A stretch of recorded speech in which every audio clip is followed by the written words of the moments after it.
Justice Bule will be doing our timekeeping, so keep an eye for when he switches on his camera to reflect to you how much time you have. In the meanwhile, Team 208, we've requested that Team 204 writes out their name, speaker order, and the amount of minutes in the chat box so that the judges have the correct information in their score sheets. So can you also just follow suit and do the same? By this, I mean, for example, I will write in the chat box, Justice Nyamadi, speaker 1, 10 minutes. And then my co-counsel would be Justice Bule will write Justice Bule, speaker 2, 8 minutes, and then 2 minutes for rebuttal, if that is how you guys have decided to divide your time. So just write that down in the chat box for us. And then once you're done typing that out, the floor is open to the first speaker of the applicant to begin. And remember, after a justice asks you a question, once you're done answering, you don't have to ask for permission to move on. You can carry on with your arguments. All right.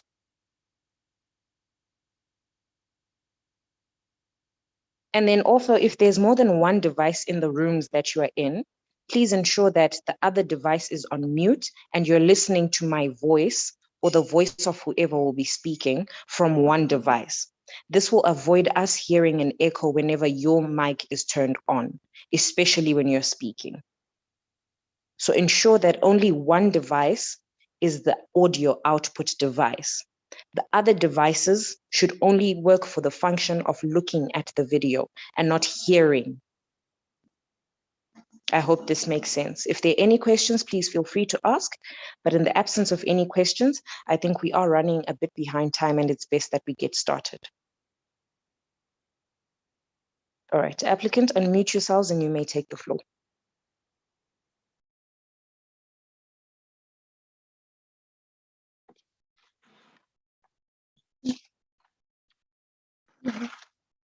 Greetings, Your Justices. My name is Totlamwa Lucy, and I'm here.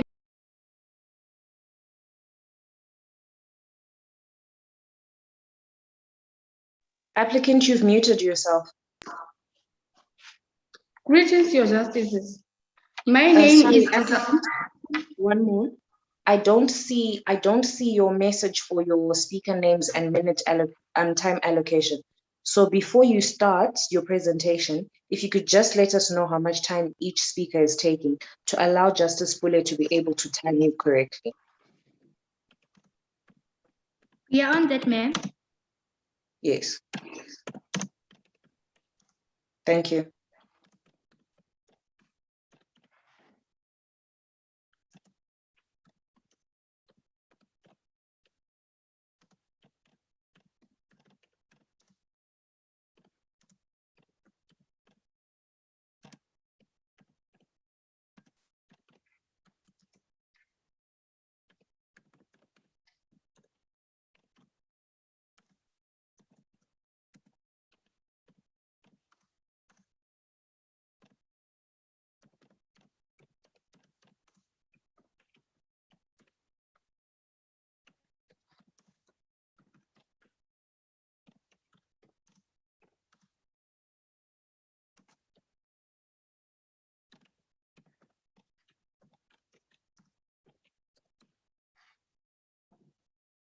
How many minutes have been allocated to speaker one? 10 minutes. Okay, that's fine. Justice Bule, I'm sure you've taken note of the time allocations and you can give us the go ahead to start once you're ready. Okay, yes, indeed I have. You may begin. Greetings, Your Justices. My name is Totlamwa Lucy, and I'm here on behalf of the 6 learners of Mjondolo High Combined School with Ramkhotsikabi. I will be addressing the issue of right to privacy and the right to education. My fellow applicant will be addressing the issue of suspension and children's rights regarding the case. The question before the court was whether the applicant's right to privacy has been violated. We submit that the applicant's right to privacy has been violated. Section 14, subsection BCD of the Constitution states that everyone has the right to privacy, which includes the right not to have their property searched, their possession seized, or the privacy of their communication infringed. On the day, the applicants were subjected to a search, and that was not in line with Section 14, subsection B of the Constitution. Their phones were confiscated, and that is a clear infringement on Section 14, subsection D, subsection C of the Constitution 1996. Counsel, The attack. I have a question for you with regards to the point that you're submitting on. You're saying that the mere taking away of their cell phones and the searching was an infringement of the Constitution. Don't you think that this is inaccurate, because police are allowed to do the same thing? So what's different between when police do a search and seizure and when the school did it? So where is the unlawfulness of the way that the actions took place? If you can just address the court with regards that point. When the police search are in charge of the search, they give out a search warrant. And in this case, the learners weren't noticed that they were going to search their property. They just went through their bags without any warning. Yes, Your Justice. Thank you, Counsel. You may continue. The other question is whether the applicant's right to education has been violated. We submit that the applicant's right to education has been violated. Section 29, subsection 1A of the Constitution states that everyone has the right to basic education, including adult basic education. Section 21, subsection 1A of the Constitution was infringed as the learners were suspended for the rest of the year and could not attend. In terms of the South African Schools Act, in terms of the South African Schools Act, schools governing bodies may only suspend a learner suspected of a serious mission as a serious measure. This may be done on reasonable grounds after the learner has been granted an opportunity to make representation of the matter. The Constitution of South Africa 1996 is the supreme law of the Republic. Law or conduct inconsistent with its invalid and obligation imposed by it must be fulfilled in terms of Section 2 of the Constitution. The Constitution makes provision to the right to privacy that South Africans enjoy in Section 29. It makes provision to the right to education. The school's code of conduct limits the right to Section 14, which is privacy, and Section 29, which is education.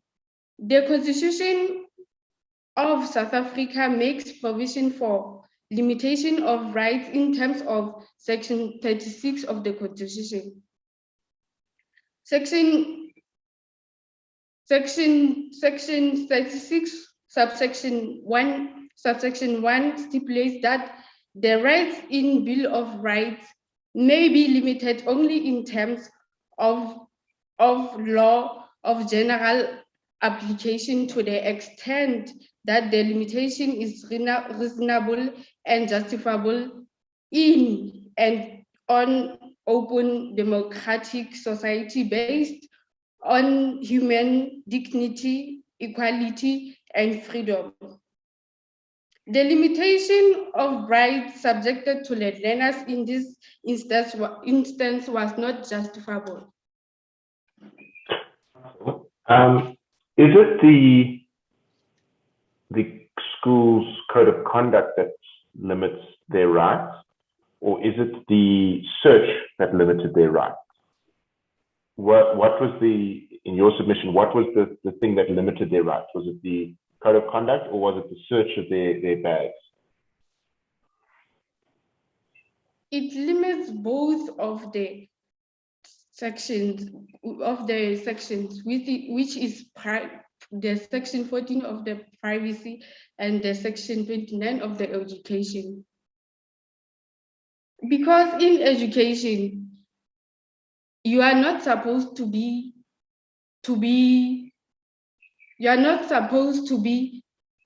not attend school for the whole year. And in privacy, you are not supposed to be searched without any warning. Yes, Your Justice. Along with that, we question whether the applicant's right to peaceful assembly has been violated. We submit that the applicant's right to peaceful assembly has been violated because the police were infringed when the learners were peacefully assembling. Yes, Your Justice. Right, Counsel, do you know of any international law that can support the statement that you've just made? So when I say international law, any United Nations covenants or any such things from the United Nations or convention or anything from the United Nations, I'd say, that would serve to strengthen your argument that you've just made now to the court? No, Your Justice.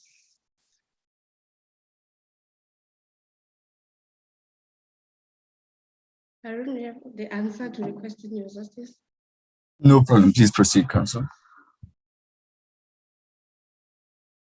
That's my statement, Your Justice.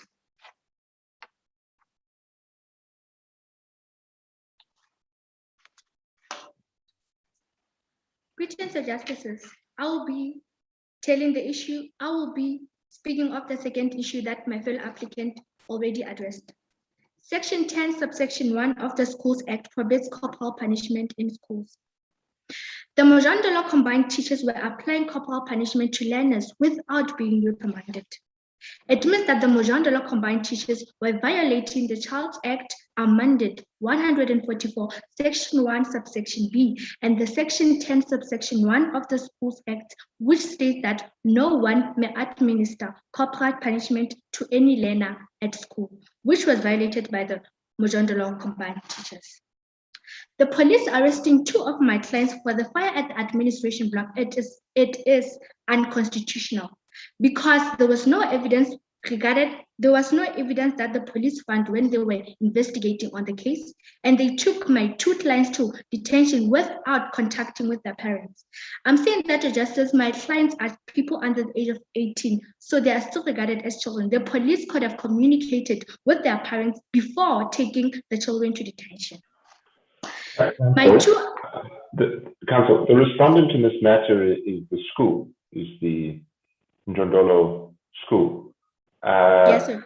Are they to be liable for the actions of the police in arresting these students?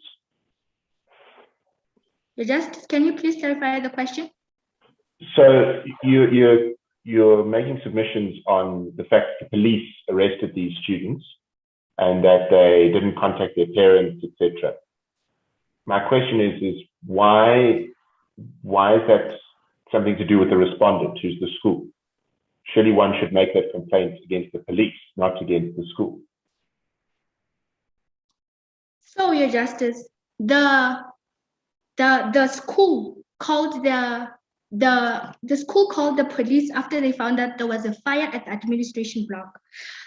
So the police arrested 2 of my clients just because they were the leader of the protest. So this means that the school, as well as the teachers, were violating the Child Act by taking them to by reporting them to the police without any evidence that was found. May I proceed, Your Justice? You may proceed. The 2 accused clients of mine, Justice, for breaking the law, have the right to legal help and fair treatment, which was not done by the police. The Section 12, subsection 1B has been violated by the police and the school regarding the matter that it states that everyone has the right to freedom and security of the person, which includes the right not to be detained without trial. Section 28, subsection 2 of the Constitution of South Africa, 1996, states that a child's best interest, one of paramount in any matter concerning the child. The applicants are children under the age of 18. The school did not consider the applicants' interest when suspending them for the rest of the year. So it means that the school was violating the right that no learner should be suspended more than 2 weeks. The school is being unconstitutional as it is making decisions without thinking about how their decisions will be affecting my fellow applicants. Children's rights include a basic right to education, which was taken away from them. Your Honor, I'll be supporting this case with a case law in equal and another versus Minister of Finance, Minister of Education, and another 2018 Eastern Cape High Court. Your Justice, the school could have looked at the advantages of the cell phone being used at school, just for students learn in the way that they are comfortable with, access to educational apps, because we're living now in a country that is well developed in the 4th Industrial Revolution. We found that the Code of Conduct is unconstitutional, having violated the applicant's right to privacy by searching them without court order, the right to education by suspending them for the rest of their year, and the right to peaceful assembly by the police, arresting them for protesting for their rights. They violated the Constitution that protects the right of minors. The Council of the applicants respectfully requests that this honorable court to declare that the High Court was incorrect in the find that there were no violation of the rights to privacy, education, and the right to peaceful assembly, since the applicants were treated differently because the principal of the school was enforcing her tough love methods, pushing the agenda to get discipline back in the school. Regarding the matter of the tough love methods, it means that Ms. Khoza was making decisions without consulting with the learners of the Mojondolo Combined School, and the teachers were reprimanding corporal punishment. A question. With regard to the statement that you've just made, you say that it seems the principal of the school was making decisions without the involvement of the learners.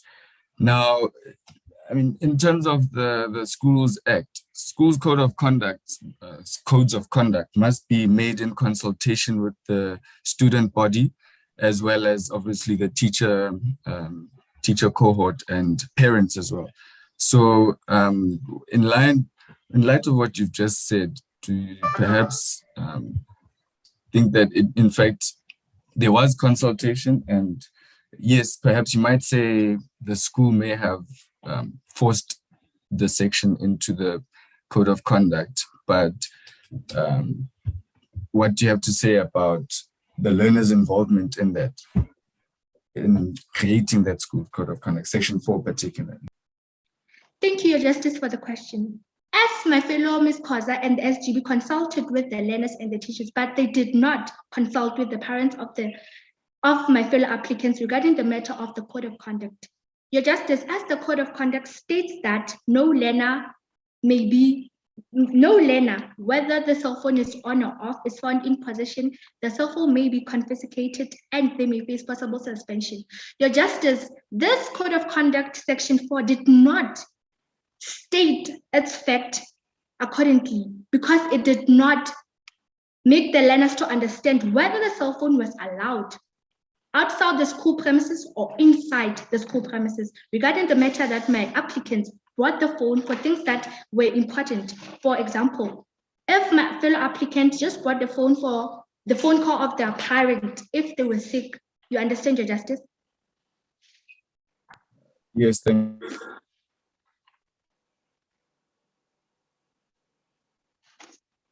So, Your Justice, I'm saying that the Mojondolo Combined School, it should involve learners when making decisions regarding the matter of the code of conduct. Ms. Koza could have consulted with the learners regarding the code of conduct together with the parents, not just learners and teachers, because without the parents at the meeting, the learners did not understand the case accordingly. Thank you, Your Justice.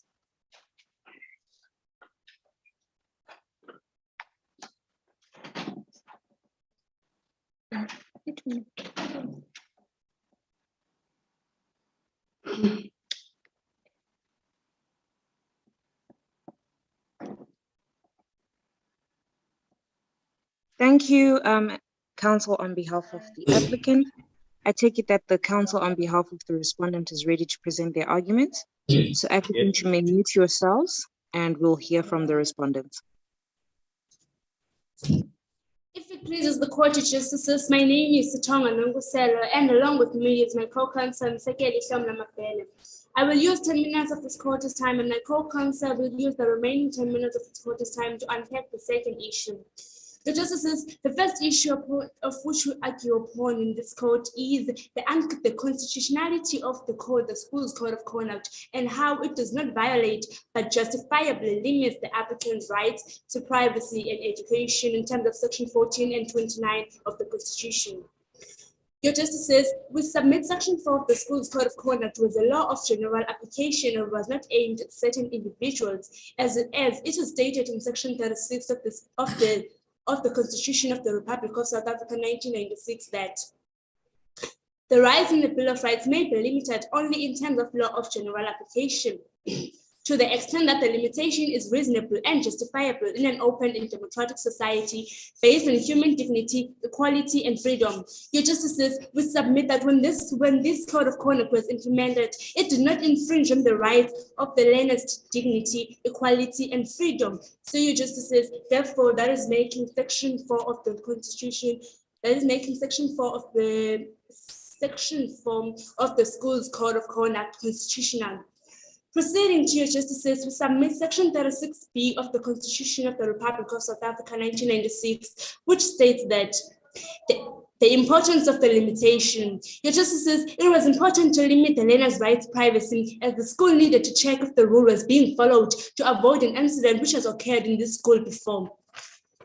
Your Justices, in the United Nations Universal Declaration of Human Rights in Article 29, it is stated that in the exercise of his rights and freedom, everyone shall be subject only to such limitations as are determined by the law solely for the purpose due recognition and respect for the rights and the freedom of others. Your Justices. Sorry, I'm going to ask the same question I asked the applicants. Is it, in your submission, is it the code of conduct, does it authorize the searches? Because the way I read the code of conduct, it says any learner that is found in possession of a cell phone shall have that phone confiscated. Now, are you saying that the code of conduct and the search are both constitutional, that the code of conduct allows for the search, or is it that the search was somehow outside the code of conduct? If it pleases the Court of Justices, can you please clarify the question? So the applicants are saying that your client searched them and violated their right to privacy. Right? Are you with me so far? Yeah. But now, the way I read the code of conduct, I don't see an explicit thing that says your client may search them. It just says any student found in possession of a cell phone. So my question is the code of conduct constitutional, but the search unconstitutional? Are both constitutional?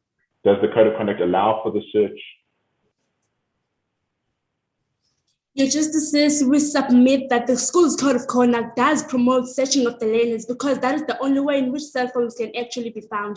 And your Justices, the learners were searched on reasonable suspensions because in this school an accident has occurred before whereby a learner had brought a cell phone to school. So the school needed to check if the rule was being followed. And so your Justices, searching these learners was part of the way of actually finding these learners so that they can be confiscated to make sure that the rule is being followed.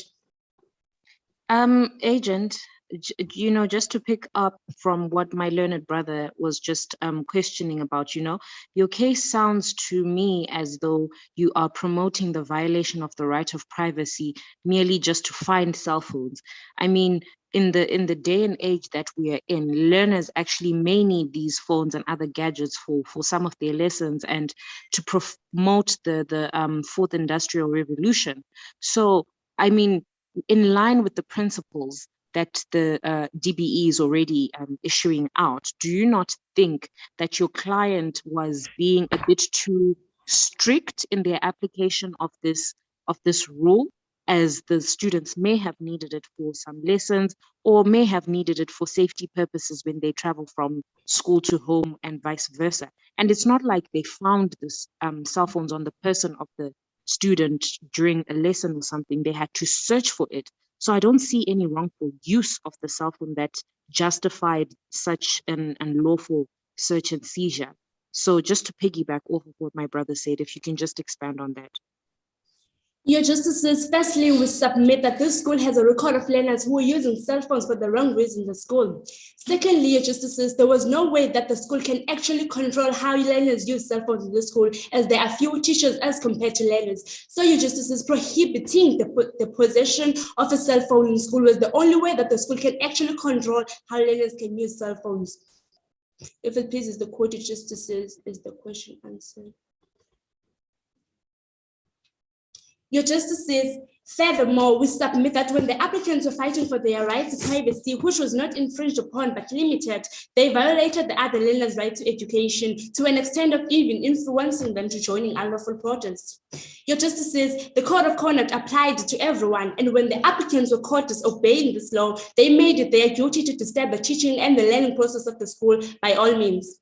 Your Justices, in the play case, it is stated that the school belongs to the community they serve. Your Justices, the school belongs to the community. Your Justices, the school wanted to produce better and level-headed citizens for the school, learners who can actually be responsible enough to follow rules and to know that when they're not following the rules, there are consequences which will result in their failure to oblige by the school rules, Justices.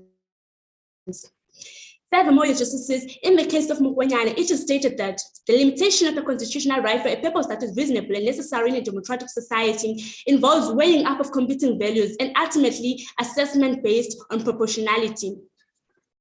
Your Justices, we submit that a limited right of 6 applicants to privacy is of less importance as compared to the right of basic education for the rest of the learners at school, as the applicants, when they claim that their right was infringed upon but it was justifiably limited, they violated the applicant's right to basic education. Okay, counsel. It's interesting that you'd bring Mukwanyane into this mix. Don't you think that the Constitutional Court, seeing that case was not dealing with a child or a learner, yes, of course, the principles are applicable to this case, but what about the same way that the same court has always upheld the best interest of the child? So yes, in as much as there is a numbers game in the sense that there was 6 versus an entire school, but what about those 6? Where is the best interest being taken by an institution that is supposed to be founded on the best interest of the child principle? So how did your client, or how is your client ensuring that the best interest of these 6 learners is also upheld whilst still carrying out as you are perceiving it to be justice in your case?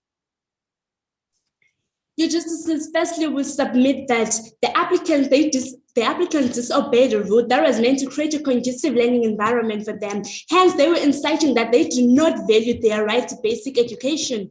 And therefore, your Justices, by suspending them from school, we're actually protecting the rest of the other learners who value their right to education enough to actually follow the school rules, which will create a conducive learning environment for them. Your Justices, in summation of our arguments on the first issue, we submit that the applicants were inconsiderate of the other learners' right to basic education, which will determine their future. And we submit that our limitation on piracy is justifiable and therefore making the Schools Code of Conduct constitutional. Your Justices, proceeding on to the second argument of the first case, which is the constitutionality of the SGP's decision and how it justifiably limits the applicant's right to education. Your Justices, we submit that the applicant's right to education was limited simply on the basis that the applicants refused to accept consequences for their actions. And also, Your Justices, they broke a code of conduct whereby they were warned the day before that they should not bring cell phones to school, as searching and seizing would be taking place. Your Justices, Counsel, sorry, I just want to ask is it not a severe limitation in that these students are suspended for the rest of the year? Was there not some less restrictive thing that your client could have done, suspended them, as the applicant suggested, for a week, or done something shorter than the rest of the year? Your Justices, we submit that the provision for punishment of learners who disobey the Schools Code of Conduct was stipulated in the Code of Conduct itself. So, Your Justices, since the learners were told that they would be suspended should they fail to abide by the rule, which is, we say that the respondents were well within their right to suspend them for the amount of time that they decided to suspend them for. Your Justices, proceeding on, we submit Section 8, subsection 2 of the South African Schools Act, which states that a code of conduct is aimed at establishing a disciplined and purposeful environment dedicated to the improvement of the quality of the learning process. Your Justices, this code of conduct was established to maintain discipline among the learners as they were using their cell phones for wrong reasons, like being on social media. Your Justices, because of this principal strictness, the school has improved. So Your Justices, the Section 4 of the Schools Code of Conduct was one of the many ways in which was meant to improve the quality of the learning process in the school. Your Justices, under the regulations relating to the Conduct of Learners Act, their suspension and expulsion from a public school, it is stated in Section B, Code of Conduct, Section 2, subsection C, that to make provision for the punishment of learners who disobey the Code of Conduct.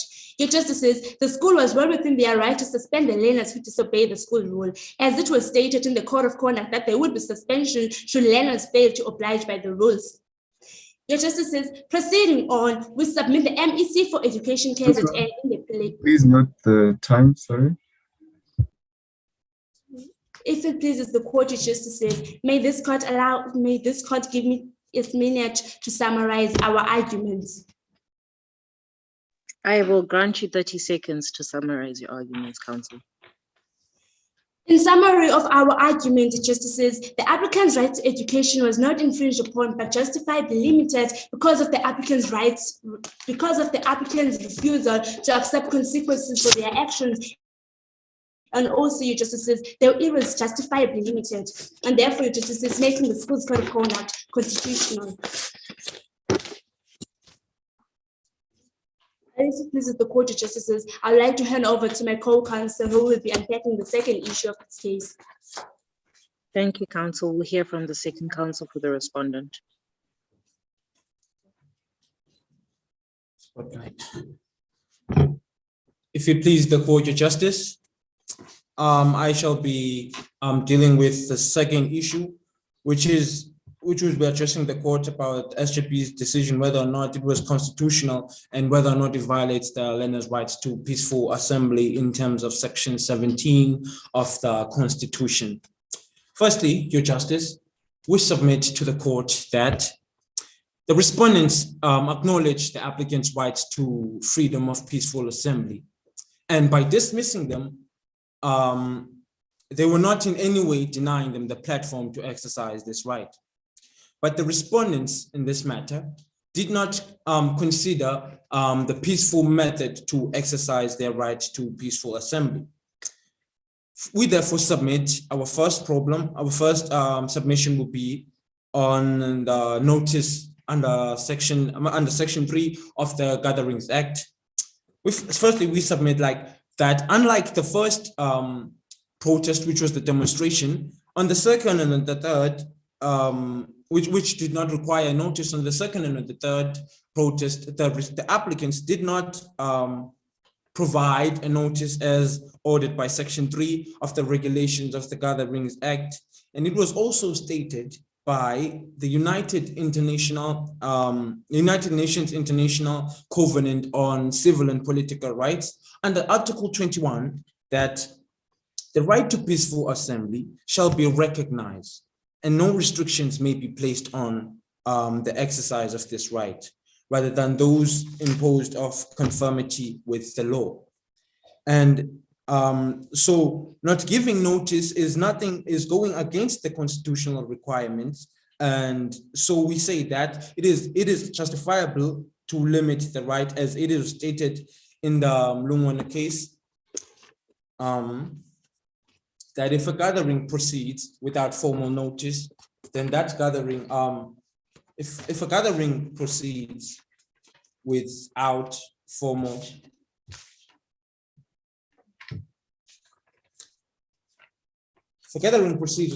notice, then Section 12, subsection A of subsection 1 provides that this is a criminal offense to convene a gathering without giving requisite notice as prescribed in the Act.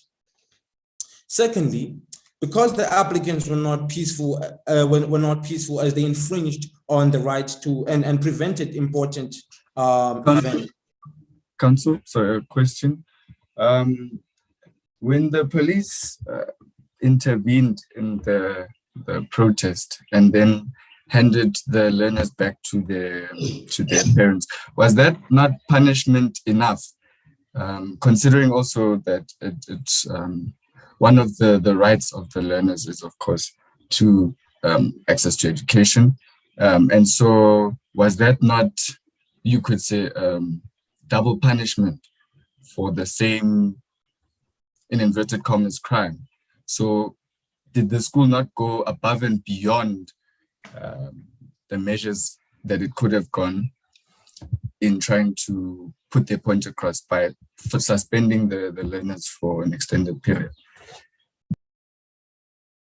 Sorry, Justice, if you please the court, would you please repeat the question, rephrase the question in a less complex manner? Okay, so what I'm getting at is that you mentioned that gathering without a notice is a criminal offense. That was addressed by the police accordingly, and the learners were handed back into the care of their parents. And having had that, was that not punishment enough for the unlawful gathering, in your words, unlawful gathering, such that they could be allowed back to school and to continue learning as they should? Your Justice. Could there be less restrictive measures, in other words, that the school could have taken? Your Justice, it is stated under paragraph 98 of the Pile case, and under it is stated under the Pile case that schools belong to the communities they serve, and the ownership implies an obligation to make rules, not only the rules that fit the community, but also to abide by these rules. So by inflicting such measures upon the applicants is in a way grooming them and grooming the level-headed citizens for the society, Your Justice, and therefore it is justifiable.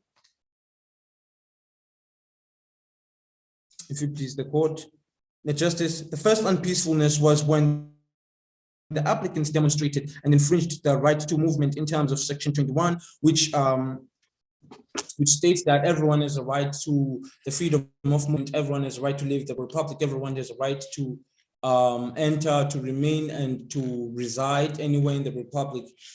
So, Your Justice, we submit that it was clearly stated under in Section 17 of the Constitution that everyone has a right to peacefully and unarmed to assembly, to demonstrate, to picket, and to present petitions.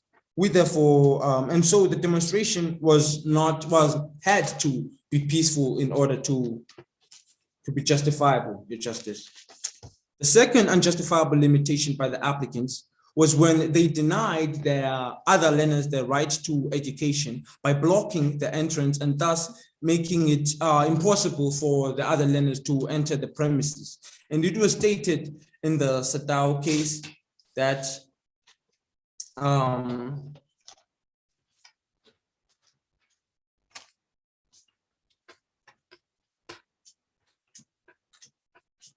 it was stated in the Sadao case that it is important to emphasize that it is the holders of the right who must assemble and demonstrate peacefully.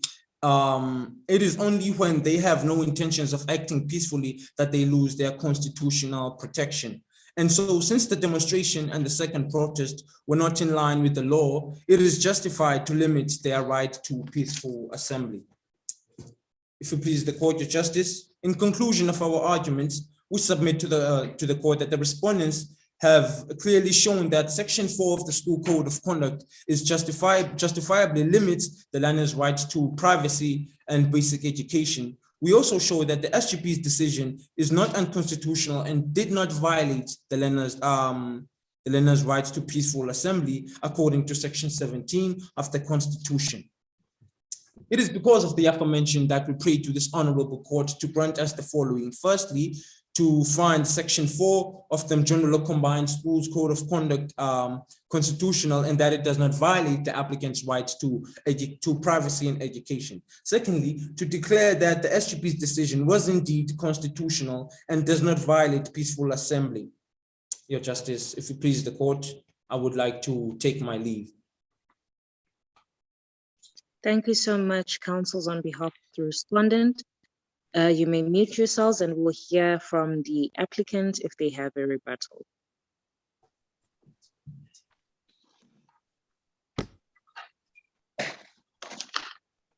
Justices, the applicant have 3 points on the rebuttal. Firstly, the matter of the respondents that the school code of conduct for the search of the school code of conduct states that learners will be searched and the suspending of the learners for the value of the education of other learners and the suspension of children regarding their interest of time. Your Justice, we argue that if the code of conduct states, there is nowhere that the code of conduct states that my applicant's code of conduct states that they will be searched regarding the matter of the possessions of the phone. It just states that they will face possible suspension regarding the matter of the possession of the phone. And the suspending the learners for the value of the education of other learners, it means that my applicant's right to education has been violated because they're suspending my applicants for others learners' rights, excluding my applicant's right. The suspension of their time for their interest, it means that my fellow respondents are violating the Section 28, subsection 2 of the Constitution, which states that a child's best interest, one of paramount importance in every matter concerning the child. It means that the school did not consider their interest as suspending my fellow applicant. The school is being unconstitutional as it's making decisions without not seeing how the fellow decisions will be affecting my fellow applicants. The matter of the school code of conduct for the search,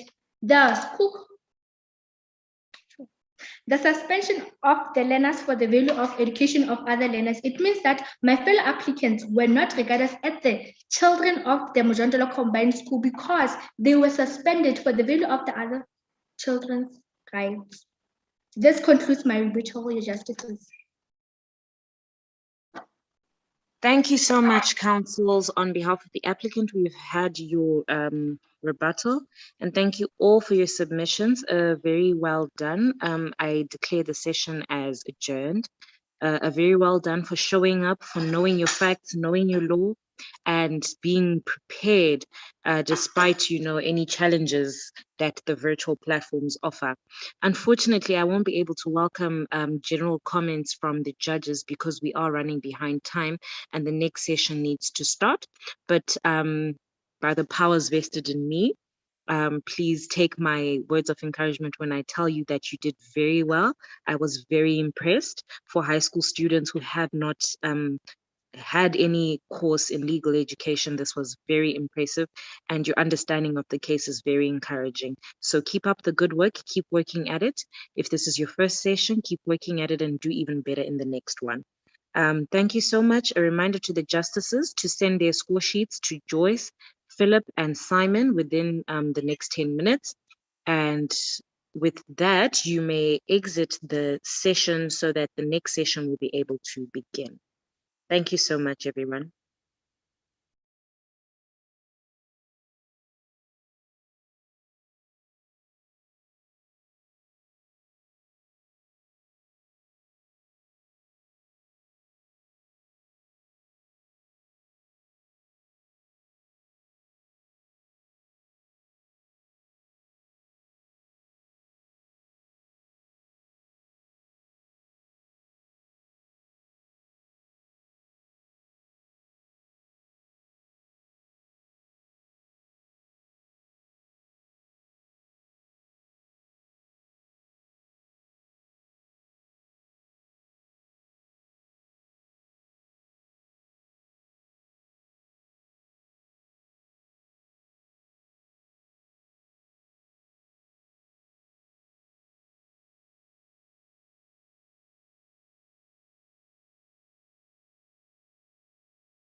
Hi, everyone. Morning, Sam. I hope everyone is good. Webcast support host, can you please make me co-host, please? Sis Joyce, can I please ask you to be in court D? I think I'm supposed to be judging in this session, so I'll just stay in here because we keep moving around all the other court sessions. I couldn't find Philip in session D, so perhaps move to D. And Memalevo is also not in C, so I'll be managing C as well. But yeah, I'll be in here for the meanwhile. Are the teams in the waiting room perhaps? Co-host Bule, can you see them? No, there's no one in the waiting room. Okay, let me just quickly check in accordance with the schedule what teams are supposed to be here. One team is here, 117 respondents, and we're just waiting for 123, the applicants. This is supposed to be the 5th session or the 6th? The 5th section. 5th session. So 123 and 117. Oh, indeed, that's correct. Okay. And 117 as the respondent. All right. Webcast, please make me co-host so that I can see the teams. Team 117 as the respondent is here. I'll try and get hold of team 123 applicant as soon as I am made host here.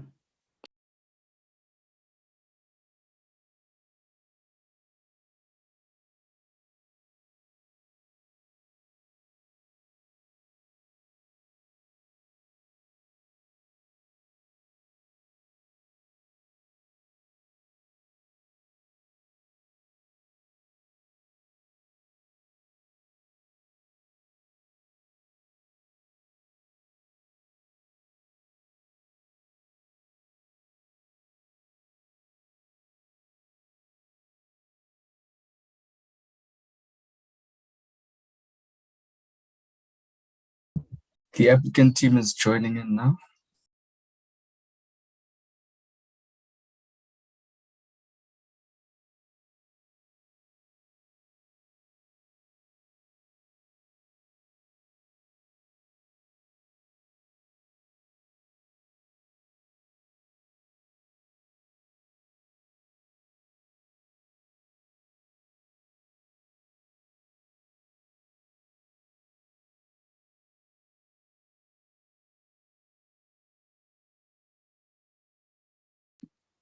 Hi teams, welcome. The applicant, can we please have your names and how long you will be taking? The respondent.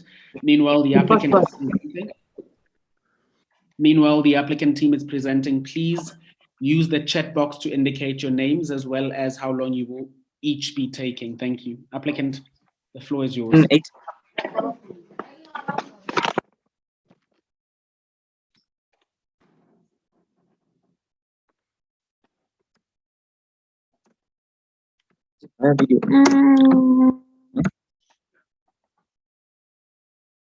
We just joined, we didn't catch that. Okay, the applicant team, you can commence with your proceedings. You can give us your names, the name of the first speaker, name of the second speaker. You can give us how long the first speaker will be taking, how long the second speaker will be taking, and if you reserve any time for rebuttals. And then the respondent team, please use the chat function to indicate who the first speaker is, who the second speaker is, and how long each of you will be taking. I will be keeping time in the court, so I will let you know how many minutes you have remaining when you start speaking. So the applicant team, you can commence.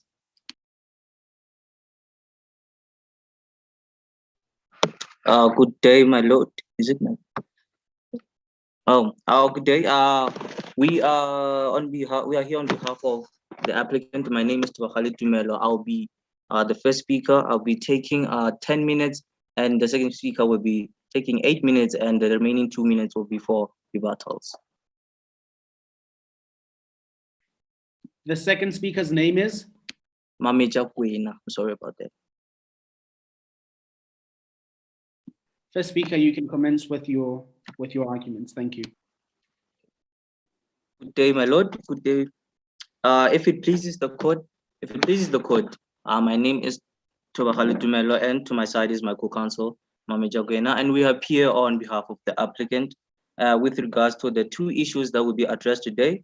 My chief justices, I'll be dealing with the unconstitutionality of Section 4 of the School Code of Conduct, where it violates learners' right to privacy and basic education in terms of Section 14 and 29 of the Constitution.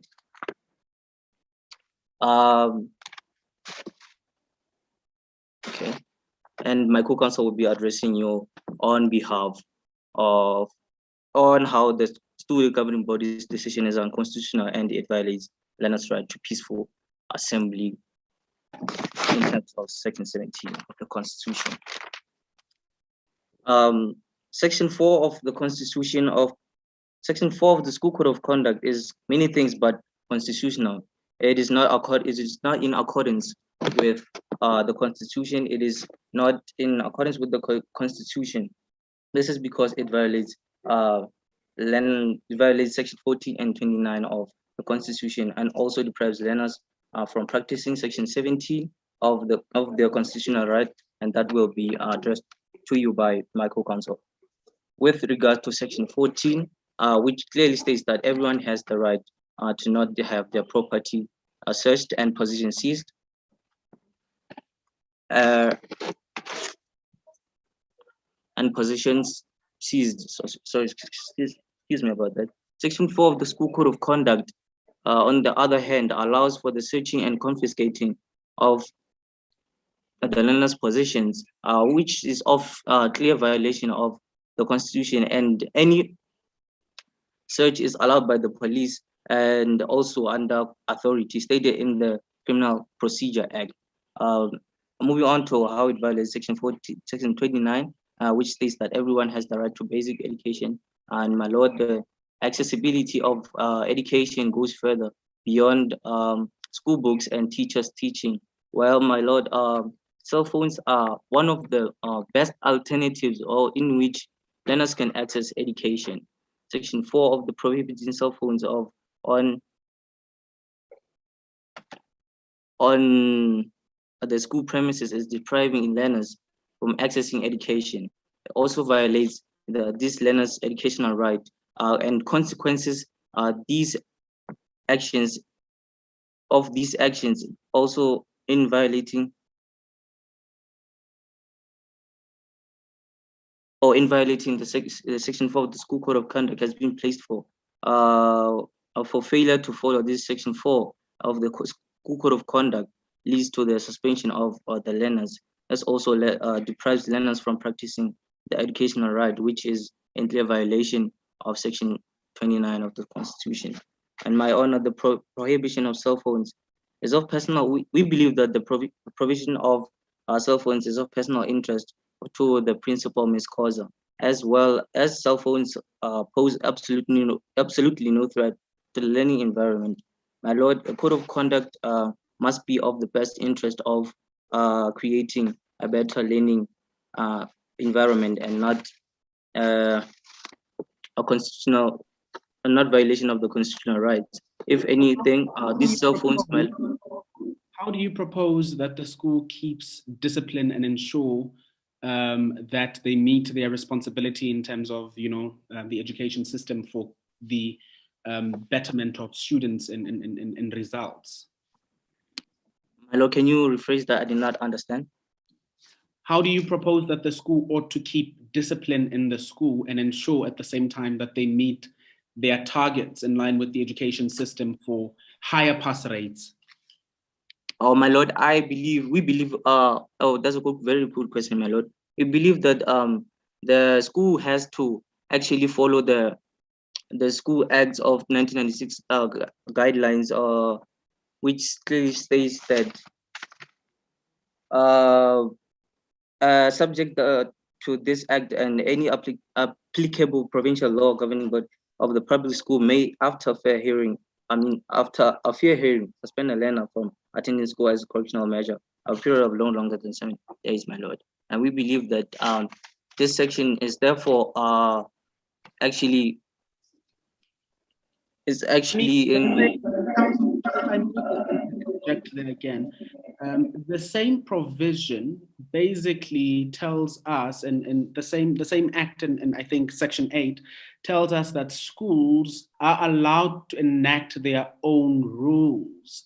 So how do you then presuppose that the schools in this case were not enacting their rules in terms of that same legislation? So they enacted a rule, a clear rule, that said if you are found in possession of a mobile cell phone, it will be confiscated, you will be suspended. It's a clear rule. The students were found to be in possession of a mobile cell phone. It was confiscated and they were suspended. So how do you presuppose that there is a violation of a constitutional right here? It seems to me here rather that there was, a situation where an individual says if 1 + 1 = 2, then 1 + 1 = 2. So how do you then say it's unconstitutional? They told them. They knew the result would follow. okay. And nonetheless, they still acted in such a manner. All right, my lord. To answer your question, my lord, I will actually have to state the chapter 1 of section 2 of the Constitution, which states that, my lord, the Constitution is the supreme law of the Republic. A law or conduct inconsistent with it is invalid. An obligation imposed by it must be fulfilled. In this case, my lord, this law makes the school code of conduct invalid, as this means that the Constitution is the highest law of the country. The law. But counsel, yes, I understand that the Constitution is indeed the highest law in the Republic. But my question is not whether or not we are dealing with a matter of constitutional, is not whether or not we are dealing with a matter where we are disputing the constitutionality of Section 2 of the Constitution, for example, but whether or not the school code of conduct is unconstitutional. And to me, you haven't shown how Section 4 of the school's code of conduct is not in line with the Constitution. Where does it violate the Constitution? How does it violate the Constitution is the question. Because, my lord, we have stated that it violates our learners' right to privacy. When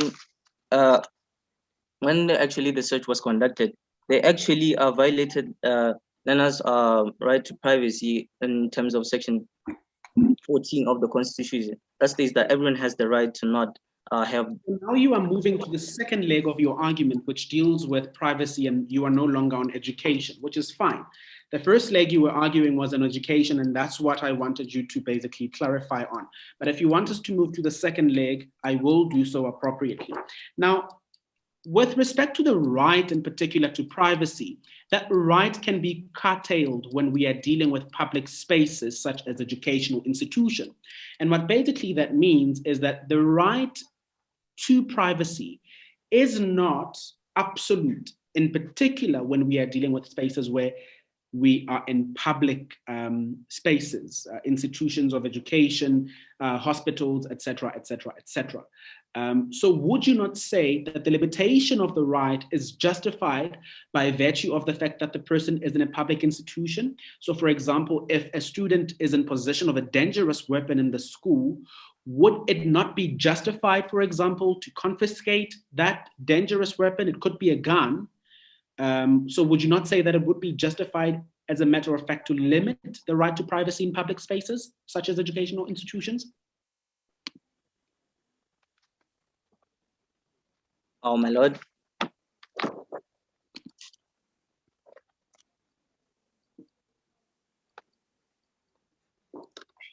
I mean, sorry. We cannot actually compare cell phones to as a gun with the same things you're stating there. My lord, we are saying that this prohibition of cell phones on the school premises is depriving learners from education. When we are moving from the second act, which states that Section 4 of the school code of conduct, when they prohibited cell phones, we're actually stating the prohibition of cell phones, not actually intending to say things about guns, my lord. If that's if the answer to your question, my lord. Thank you, Councillor. And if it pleases the court, my co-counsel will be addressing the second issue on in terms of section 17. If it pleases the court, may she. Thank you. We'll hear from you now, Gwena.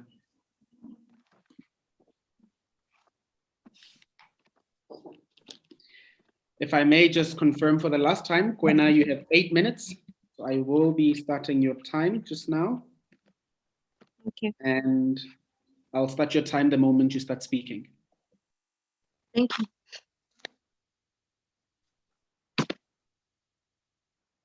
As my co-counsel has said, I'll be focusing on the point of whether the SGB's decision was unconstitutional and if it violated the learner's right in terms of section 17 of the Constitution. We would like to submit that the SGB's decision was indeed unconstitutional and violated the learner's right to peaceful assembly in terms of section 17 of the Constitution.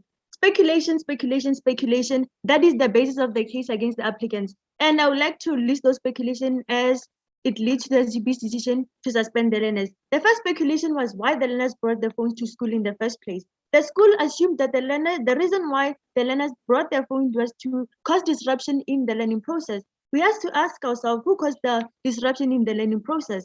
The learners who had their phones on them, to which they were switched off, or the school who conducted a search to the entire school, and that took time that could have resulted in the learners learning more.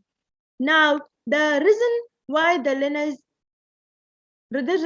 the learners to bring their phone to school will never be known, as the applicants were never given the right to have a fair hearing. The second speculation was that they were conveners of the second strike. The police arrested the first 3 learners without a valid reason. They were arrested because they were seen leading the first strike that was spontaneous. Just because they were leading the first strike does not mean that they were the ones leading the second strike. Who is to say that it was not one of the 10 learners that joined them when the first strike formed? What gives those 10 learners a free pass and not get arrested? The police just justified those learners without a valid, just arrested those learners without a valid reason. The third speculation was that the remaining 3 applicants were the conveners of the third strike. One of the applicants, Edison, before the strike, sent a message to the other applicants, Crystal and Bali, to bring poster to the school for a protest. They arrived approximately with 40 other learners. They protested in front of the entrance of the school. The next morning, the learners protested again, and now they were approximately 100 learners. These learners spent. I need to ask you quickly there, just a quick question. Okay. Was the strike peaceful? Which strike, Your Honor? The strike strike. Was it peaceful? As I've said, Your Honor, the first strike was spontaneous, and the second strike, in terms of the learners, I think it was peaceful, Your Honor. So they burned school property, etc., damage a vehicle, and you consider that to be a peaceful strike? Who said the applicants were the one who burned the dustbins in the first place, Your Honor? No, the question is not whether the applicants. My question is whether or not the strike was peaceful. The strike was peaceful, Your Honor. So you consider the burning of the dustbins and all that happened to be peaceful?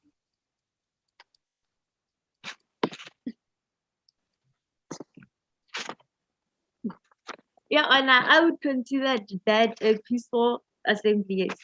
So what would be not peaceful assembly then? If that is peaceful, what is not peaceful?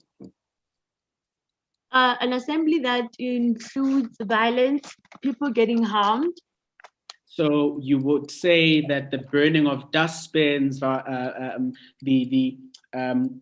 causing harm to property, etc., is not violent? It is. So then I think we agree that the strike was not peaceful.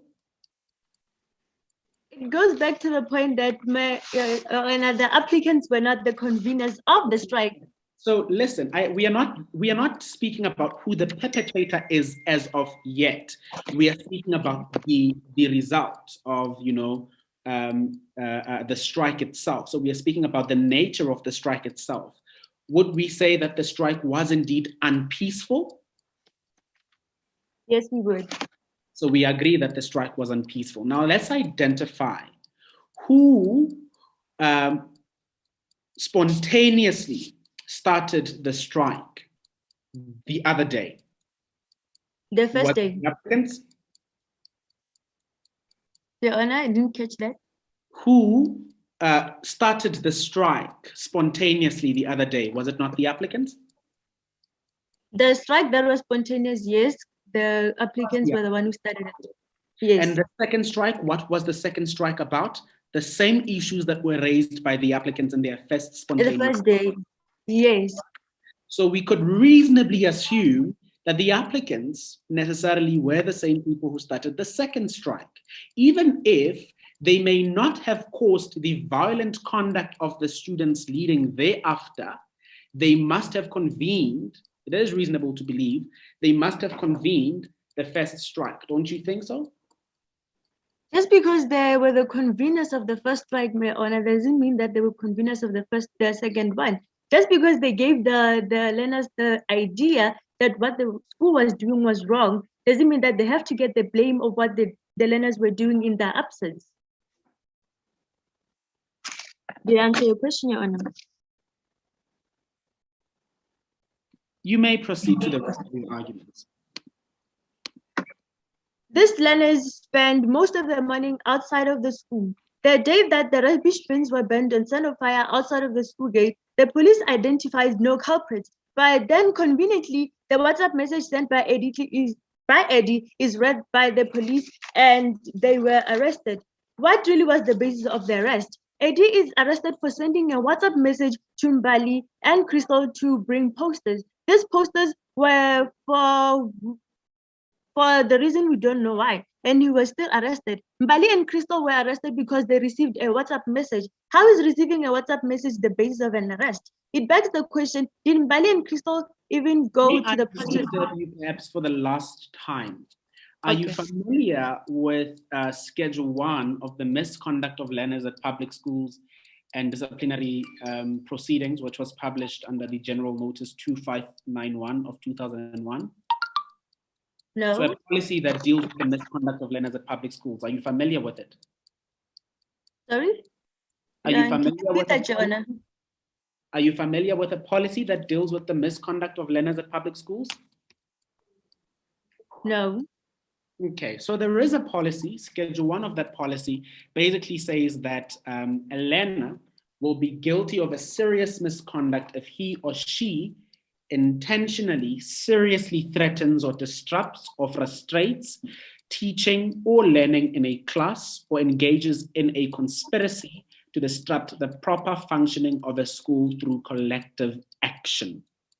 It seems to me that the SGB suspension was based on this, that there was, as a matter of fact, a conspiracy of some sort and a collective action from the learners, which caused or amounted to serious misconduct. And that is how the SGB then decided that they would rather suspend the students because they are guilty parties. Would you not then say that that fits directly, squarely within the provision, and therefore the SGB is within its rights? I will allow you 30 seconds to just answer this question and wrap up your argument. Thank you. Again, Your Honor, we're assuming that the learners sent that message to harm the learning process of the educational system. In conclusion, Section 70 of the Constitution gives anyone the right to assemble peacefully and unarmed, to assemble, demonstrate, and picket and to present petition. Section 17 of the Constitution gives those learners the right to have that strike and have their problems heard. To show that the gathering works, it got the principal to agree to remove corporal punishment from the school. In conclusion, the learners had the right to perform that strike and have their voices heard. Thank you, Your Honor. Thank you. Very, very, very excellent arguments from both applicants. I would just like to find out from my fellow colleagues, Justice Pule, Justice Taka, if any of you have questions for the team before we hand over to the respondent team to commence with their arguments. None at this point, thank you. Thank you very much. I believe you have asked all the questions I was about to ask, so I'm good as well. Thank you very much. We hand over now to the respondent team. The first respondent, you may proceed with your arguments.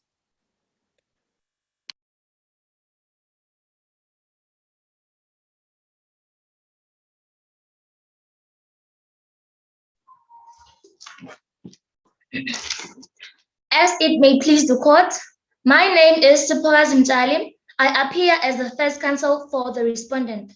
I appear together with my learned co-counsel, Nonduduzo Tangazela. As the first counsel, I will be arguing on behalf of the applicants based on the first issue for 10 minutes, and my co-counsel shall proceed for 10 minutes, and she shall tackle the second issue. There are two issues that lie before this court. The first being that Section 4 of the Schools Code of Conduct is not unconstitutional and does not violate the learner's constitutional rights in accordance to Section 14 and 29, which is the right to privacy and basic education. The second issue is that the SGP's decision is not unconstitutional and does not violate the learner's right to peaceful assembly in accordance to Section 17. Your Justices, I would firstly like to respond to the submissions made by the first and second counsel for the applicants. I request the leave of this court to refer to my notes when the first counsel for the applicants stated that cell phones are one of the best alternatives for learners to access education. According to the first counsel for the applicants, the school infringed the learner's right to education. However, Your Justice, I would like to submit that in the first page of the hypothetical case, it is stated that the school has a long history of ill discipline, which includes learners using their cell phones in class dedicated to the times of teaching and learning. Teachers in Nsmcc used to complain that it was very hard to teach under such circumstances. But when the issue of discipline was addressed and this code of conduct was introduced, the school received amazing pass rates and even reached 72%, and bachelor passes were obtained for the very first time. I may just disrupt you just a bit there. I think Section 14 of the Constitution is quite clear that everyone has the right to privacy, which includes the right not to have their property searched and their possessions seized. Now, in this particular case, you have the learners' bags, which are searched in violation of the provision, and then their property is seized in violation again of the provision. So wouldn't you say that this is a direct violation of the constitutional provision that protects the right to privacy? Thank you for your question, Your Justice. However, the right to privacy is not absolute, as it can be limited in terms of Section 36 of the Constitution. So show me how the right to privacy in terms of Section 36 of the Constitution. There are factors, 5 factors listed in Section 36 of the Constitution. Would you perhaps indulge us on how they have been limited here? Thank you, Your Justice, for your question. I request the leave of this court to refer to my notes that Section 36 states that the rights in the Bill of Rights may be limited only in terms of law of general application to the extent that the limitation is reasonable and justifiable in an open and democratic society based on human dignity, equality, and freedom, taking into all accounts the relevant factors, which are the nature of the rights, the importance of the purpose of the limitation, the nature and extent of the limitation under consideration, the relationship between the limitation considered and its purpose, and E, the consideration of less restrictive means for achieving the purpose. Before we go into the consideration of the 5 factors, the provision is clear that the limitation must be reasonable and justifiable. Would you consider that suspension for being in possession of a mobile cell phone that is not even on during a class, you are not even using it, it is not considered a dangerous weapon to the health or safety of learners or staff?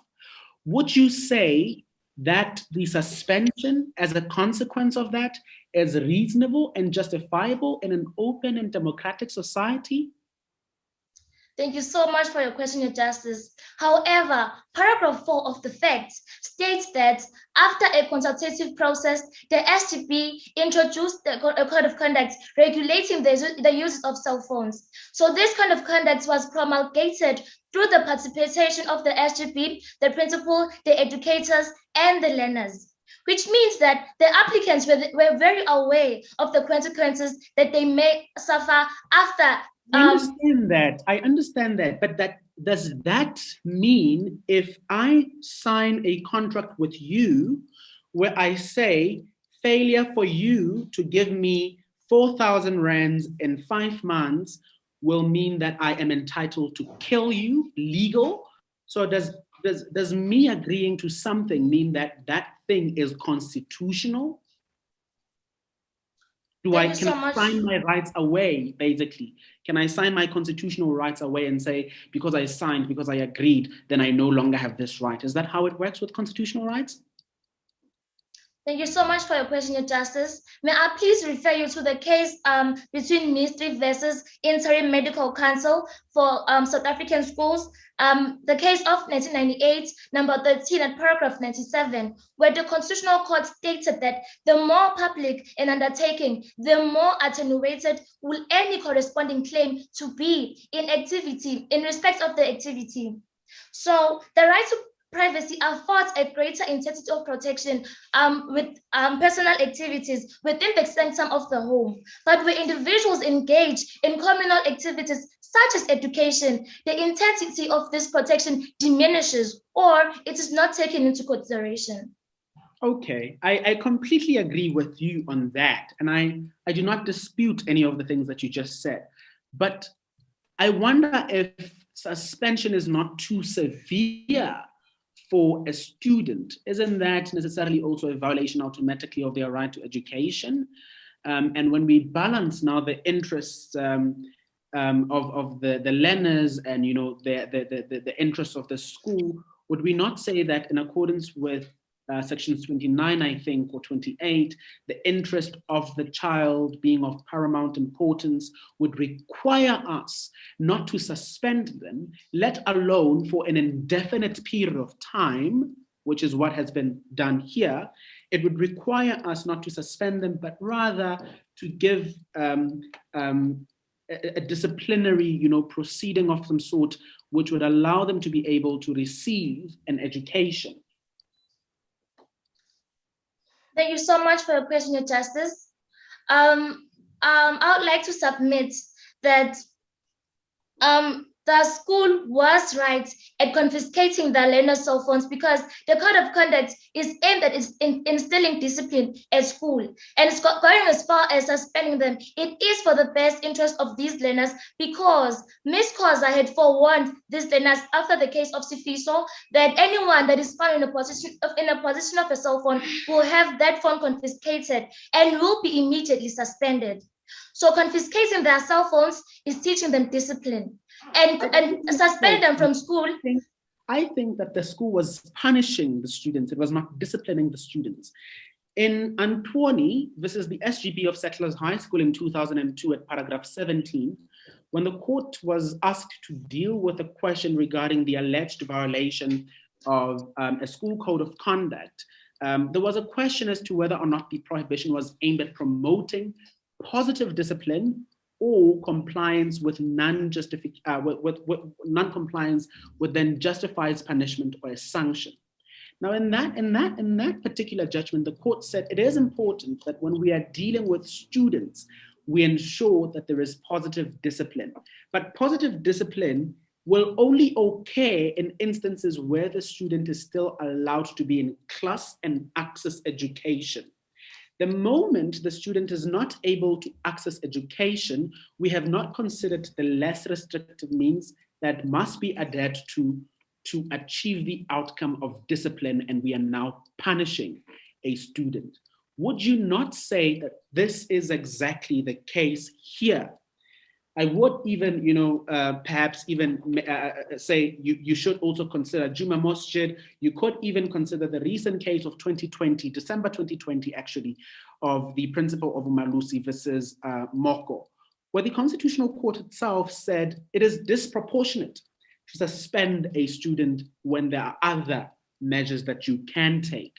So would you not say that in this particular case, the school was just unreasonable? Thank you so much for your question, Your Justice. This is the very same reason why in the hypothetical case of paragraphs 10 and 12, Ms. Koza sent text messages to the parents of the learners, informing them that if there are mistakes that were made, she was going to engage with the parents and resolve the matter amicably. And in section 13, the learners were called to school and the SGB realized their mistake and decided to suspend them from the maximum period of time, which is the maximum period of 7 days. Thank you, counsel. You may now hand over to your co-counsel.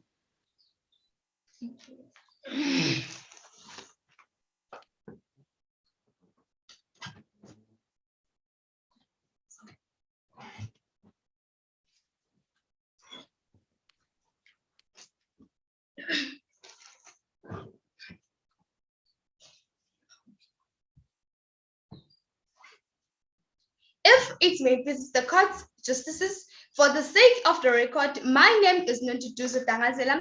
I appear as the second counsel for the respondent in this matter. Since my learned co-counsel has dealt with this first issue, I'll proceed on considering the second issue, that the SGP's decision is not unconstitutional and does not violate the learner's right to peaceful assembly in terms of section 17 of the Constitution.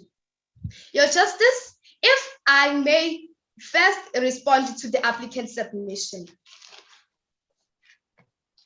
The applicant said that the police arrested the learners without a valid reason. Your Justice, it is my submission that according to sub-guideline 4 in paragraph 5 of South African School Act number 84 of 1996, it was stated that when the expression leads to a material and substantial disruption of school, that is unconstitutional, Your Justice. According to section 39 subsection 1b of the Constitution, it is stated that when interpreting the Bill of Rights, a court must consider international law. It states United Nations International Covenant on the Civil and Political Rights. No restrictions may be placed on the right to peaceful assembly other than those imposed on conformity with the law and which are necessary in the democratic society with the interest of natural security, public safety, public order, as well as the protection of others' rights and freedom of others. Your Justices, but for principle, the fire which was in the administration block would have not been rising if the learners went protesting, Your Justice. According to South African School Act, punishment is defined as a corrective. Counsel, apologies for disturbing you. And I need you to be with me here because I will be asking you questions that need you to confirm certain things. Now, in accordance with section 17 of the Constitution, it is very clear that everyone has the right to peaceful demonstrations and assemblies. When asked to clear the protest scene by the police after they were suspended, the applicants proceeded to Precious's house. Is that correct? Yes, Your Justice. So the demonstrations which they had at that particular time were peaceful. Is that correct?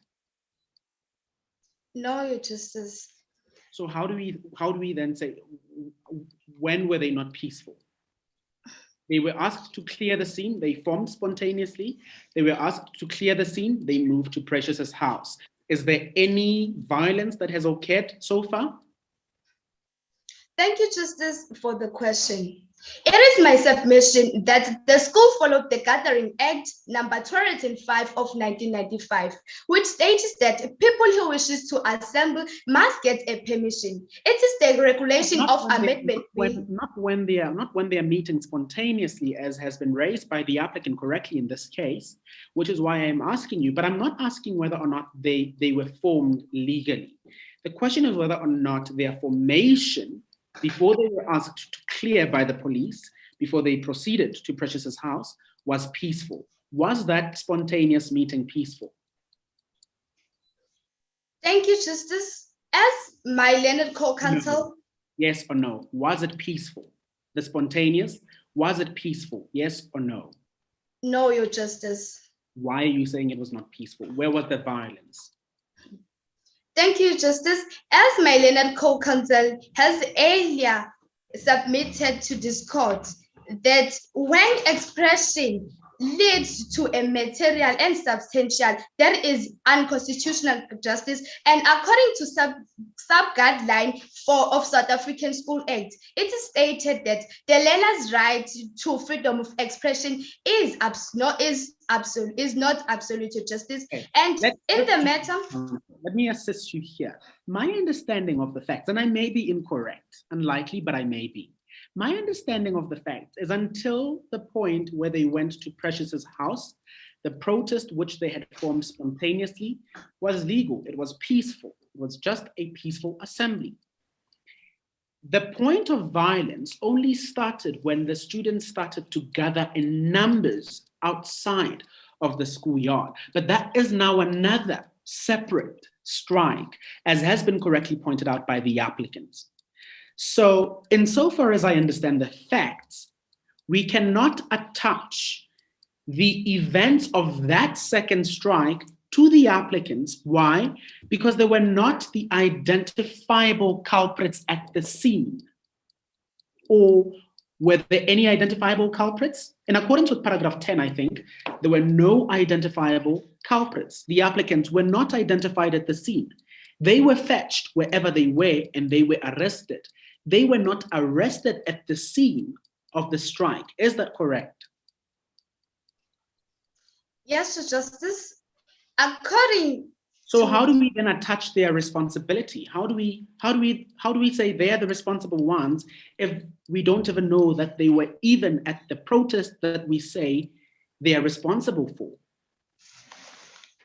Thank you, Justice, for the question. According to But-For principle, it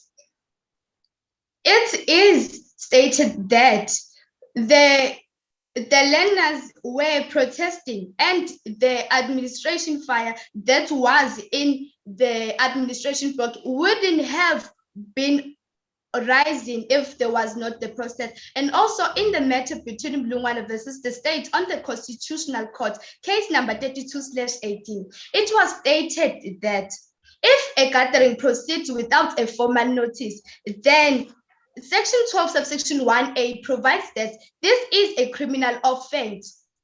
So why are they not trialed criminally? Why is the school suspending them? This is a criminal matter then. How is the school involved in a criminal matter now? Thank you, Justices, for the question. It is my submission, if I may refer to the hypothetical case of 2021, paragraph 4. It is stating that the use of cell phones, whether on or off, by learners on school premises shall at all times be prohibited.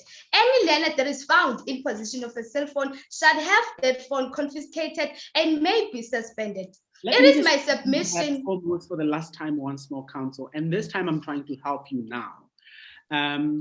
Those are arguments which were made by your first speaker, so it's fine. You don't have to address them. But I think what I find striking here is that sections 9 of the South African Schools Act is clear that the governing body may indeed suspend a learner who is suspected of a serious misconduct from school, right? And that is in favor of you. However, that provision itself has a qualifier. It says you may do so only on reasonable grounds as a precautionary measure after you have given the students a fair opportunity to make representation. In this case, there is nowhere in the facts where it seems the applicants were given the opportunity to make representations before they were suspended. Does that not mean that the suspension is therefore materially irregular and that this court must set it aside? Thank you, Justice, for the question. According to Section 36A, it is stated that the nature of the right has to be considered. as far as limitation is concerned. And now in this case, one must be wondering if there was no other way to deal with this matter rather than suspending these 6 learners from the school. Justices, it is my submission that according to sub-guideline 4 in paragraph 3, it is stated that the school code of conduct should make provision for fundamental fairness and fair warning, and the learners are expected to always adhere to the school code of conduct. Ignorance of this policy is not an acceptable excuse, Your Justice. It is my submission that according to the hypothetical case, paragraph 8, it is stated that the school principal, in paragraph 4, Your Justice, it is stated that the school principal even announced to the learners saying that there will be a set of cell phones that will be found, will be confiscated, and the owners of the cell phone will be suspended. Justice, as far as even after that, the school principal tried to engage with the parents of these learners, saying if the mistakes have been made to correct the suspension of 1 year, then a way forward must be found to this. And justices, according to paragraph 13 of the hypothetical case, it is stated that the SGB called an urgent meeting and decided to suspend the learners for the maximum period, which is 7 days, Your Justices. So the school decision is constitutional, Justice, as it does not violate the learner's right to education, privacy, and peaceful assembly. Thank you very much, Counsel. If I may defer with my judges. Judges, does any of you have questions for the respondent? Yes, please. Would you say it would be justifiable and in the best interests of the learners to receive the maximum period of suspension in light of the fact that the section itself, section 4 of the school's code of conduct, says that the learners may be suspended, not that they must be suspended if they are found in possession of a cell phone, whether it be on or off. So would you say that the SGB's decision, in light of the prevailing facts and circumstances, was justifiable, or could there not have been less restrictive means to achieve the same aim? Thank you, Your Justice, for the question. If I may refer you to the hypothetical case in paragraph 5, it is stated that Ms. Koza, the principal of the school, once as from the next day, all cell phone on or off will be confiscated, and those who are defying the ban will be suspended with immediate effect. Your Justice, the principal of the school did forewarn the learners that if cell phone were to be found, those owners of the cell phone will be suspended. And furthermore, Justice, according to section 20, subsection 1A of South African School Act number 84 of 1996, it is stated that the SGB of a public school must promote the best interest of the school and strive to ensure its development through the provision of quality education for all learners at the school. Your Justice, it is my submission that the school did not infringe on the applicant's right to basic education in terms of section 29 of the Constitution, Your Justice. May I just expand on that? The best interests of the learners, were their interests served by a maximum sanction? That's what the maximum sanction being a full suspension and not even a day or two of a suspension. Because yes, you rightly point out that the interests of the school are also important to consider, but now the interests of the individuals who are the subject of the suspension, were they not perhaps curtailed or limited in the sense that now they get an extreme sanction? Thank you, Justice, for the question. If I may refer you to the hypothetical case, it is stated that after the principal has suspended the learners, the 6 learners staged a protest, and this protest led to a confrontation with the road users, and also it disturbed the teaching and learning process. Justices, according to the South African School Act, every child in the school has the right to basic education, and no one may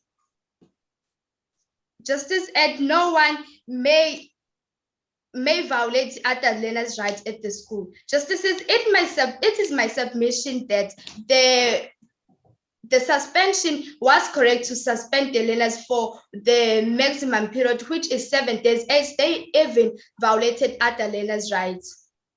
Justice. Okay, I think we will now, Justice Slaga, do you have anything to add on? A question, anything? Yeah, I just have a follow-up question. So, don't you think that they should at least be lenient with the application of the code of conduct? For example, what will happen to learners who have to contact their parents for maybe transport purposes? Do you believe that by confiscating their phones, don't they limit them and putting them in a dangerous situation whereby they won't be able to contact their parents for transport situations? That's my question for you. Thank you, Justice, for the question.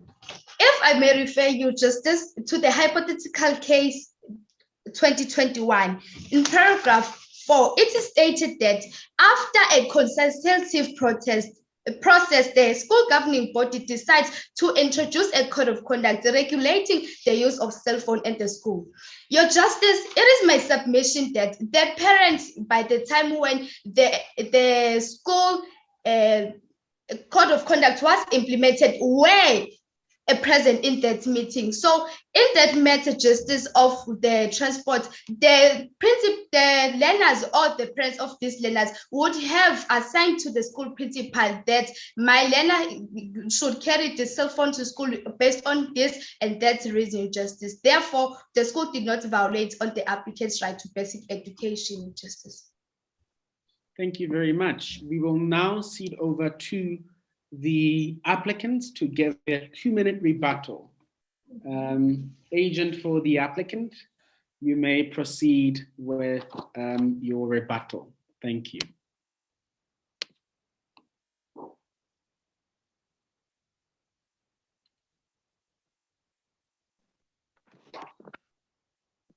Okay.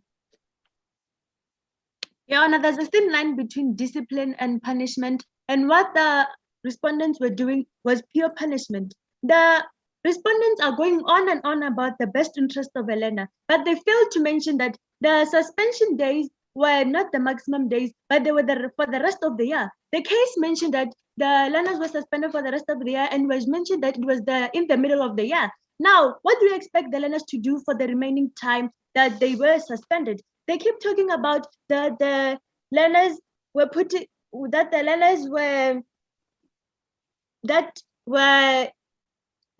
the best interest of the child, but then we're denying them the right to education that was given to them by the Constitution itself. They're talking about Your Honor, we're putting the blame on the people that we're not even sure that were there in the second strike that was not peaceful. Your Honor, just because they gave the other learners the idea that striking can be a way that we can have our opinions heard, doesn't mean that they were the ones that were the conveners of the second and the third strike. Your Honor, the search itself was against the law and was not covered by any law that is in South Africa. The school did not involve any police when they decided to conduct a search, even though the School Act gives the school the right to search learners. But then it also mentions that if they have reasonable suspicions that the learners have drugs or weapons on them. Now, Your Honor, the learners' right to education and privacy were violated by the applicants in this case, and they were not given the proper. The respondents were not following the proper procedures for the learners to be suspended in the school. The learners were not given the hearing that they deserve, and in that sense, thank you. Thank you very much, Counsel.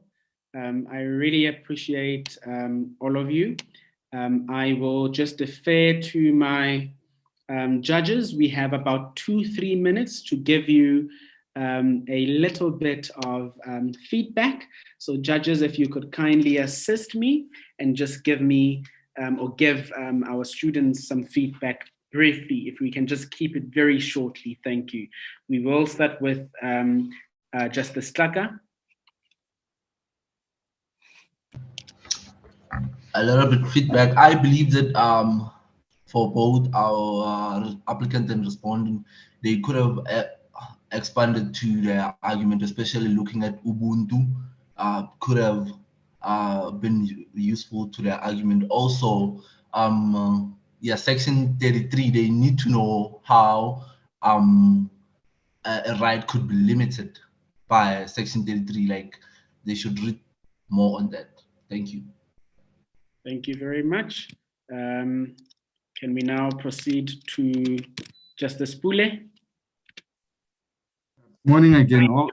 Very well done to each of the contestants. You were confident and you understood the facts and could apply the law to the facts. So very well done in that regard. I would say just, yeah, keep at it and be more confident in when you're asked. Do not see it as an attack. It's more of a test to see how well your argument can be explored. So keep at it, keep the confidence, and you've prepared well. Continue in the same vein, and yeah, you all the best as you progress through the competition. Indeed. Thank you so much, judges. I have one comment to all of you. I just want you to know, apologies, I'm also just finalizing my score sheets on the site because we have 10 minutes. One thing I just wanted to say to you all was that remember that a moot is a conversation between you and your bench. Yes, you will get some benches that are very more active than others. You will get some judges that are much more active than others. And I would like to assume that I was probably one of the first judges who basically was interrupting you quite a lot than most of the sessions that you have had. But I have worked with this case for quite some time now. I know the fact as much as you do. I know the law as much as you do.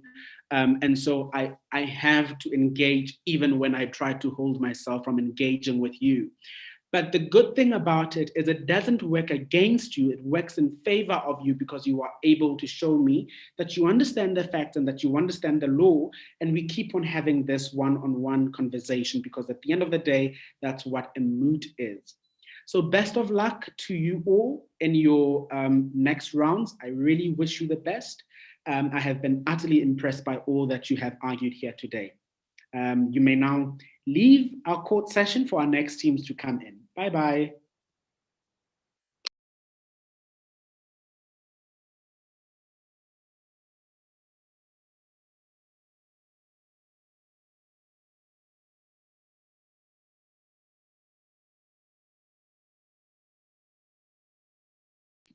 Okay, I think our teams are here, so I'm just admitting the teams.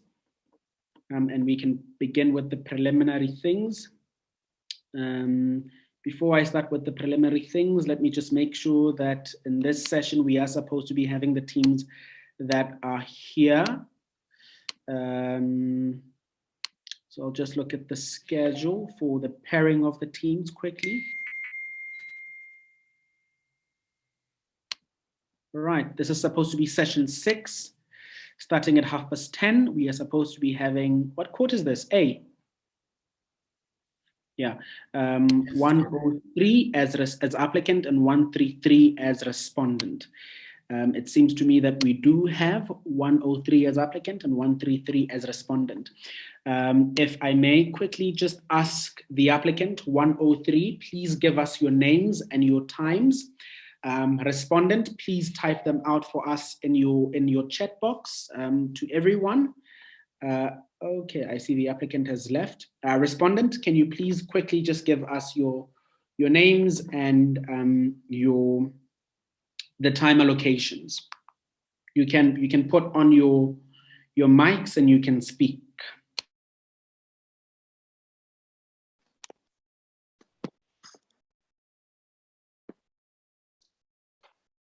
This is Council for Respondent.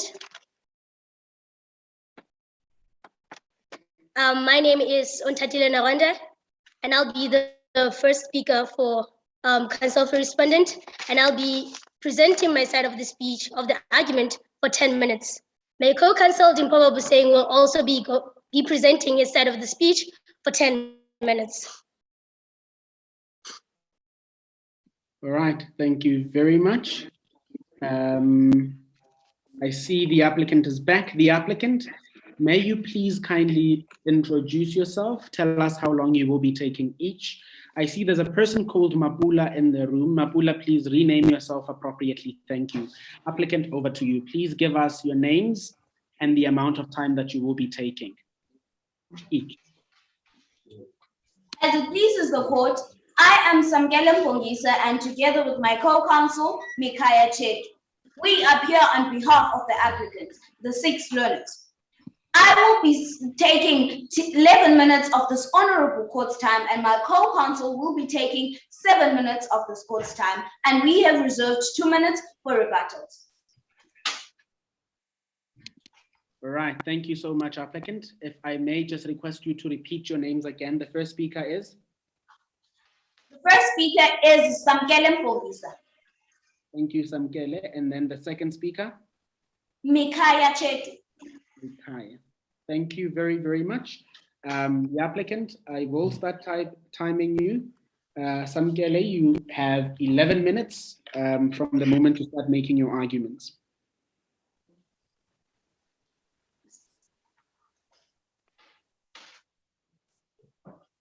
As it pleases the court, I will be addressing the first issue concerning the unconstitutionality of Section 4 of the School's Code of Conduct, as it violates the learner's right to privacy and basic education in terms of Section 14 and 29 of the Constitution of the Republic of South Africa, 1996, which I will later be referring to as the Constitution. My co-counsel will be addressing the second issue concerning the unconstitutionality of the SGP's decision, as it violates the learner's right to peaceful assembly in terms of Section 17 of the Constitution. If it pleases the court, I would now like to begin with my argument. Just to frame our case for you, your justices, I wish to state that the violations I am going to reveal in my argument affect a group of powerless, voiceless, and vulnerable minors, and therefore require your justices to consider the best interest of the child as contemplated in Section 28, subsection 2 of the Constitution. There is no doubt in our view, your justices, that this matter also involves power relations, but not between equals, but between minors who cannot speak for themselves and who cannot consent for themselves, and parents who can. Given the position of our clients, they require utmost protection from this honorable court, your justices. The court must protect. As it pleases the court, your justice, I would now love to deal with the first argument, the violation of the right to privacy. In the main, we acknowledge that the right to privacy is not absolute. However, we argue the school code of conduct failed to reasonably and justifiably balance the 5 factors as required in Section 36 of the Constitution. To get into the analysis of the school's failure to balance these 5 factors, your justices, allow me to say a few things about the concept of privacy. Privacy is crucial for a peace of mind, irrespective of age. It is also the center of our individuality, a space in which we become ourselves without shame, without fear, and without judgment. It is a space in which we ought to have total control over who can invade us and who cannot. We argue that privacy is even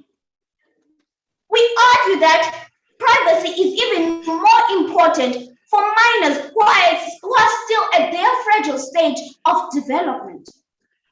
In the case of Kumalo versus Holomisa in 2002, it was held that, I quote, the right to privacy recognizes that human beings have a right to a sphere of intimacy and autonomy that should be protected from invasion. It was also held that the right to privacy serves to foster human dignity. For example, learners may use their bags to keep confidential things like their sensitive medical information. They may also keep their romantic secret letters to and from their secret admirers. As I was once a learner before, your justices. If I may, apologies, counsel. If I may just quickly disturb you a little bit there. I understand you are dealing with the significance of the right to privacy. And as much as I agree and I concur with you that privacy is very important, and I think that's why we protect it in the Constitution itself. It is a constitutionally protected right. However, do you not then think that the right to privacy is not as intensified when we are dealing with it in terms of communal activities, in terms of public spaces? Don't you think that the protection or the intensity of the protection of the right to privacy diminishes when we are dealing with public spaces? Your Justice, may you please repeat your question? Okay, so perhaps let's say this. I understand that the right to privacy is important and that's why it's constitutionally protected, right? However, the right to privacy is not as intensified when we are dealing with it in public or communal activities in public areas, which means that the intensity of the protection is diminished. For example, I think in Ministry versus the Interim Medical Council of South Africa, the Constitutional Court, this court, had basically said that the right is not as attenuated when we are dealing with public spaces, such as educational institutions, which means it is limited when it is exercised in public spaces. So would you not say that it has been limited correctly in this case, since the learners are in a public institution?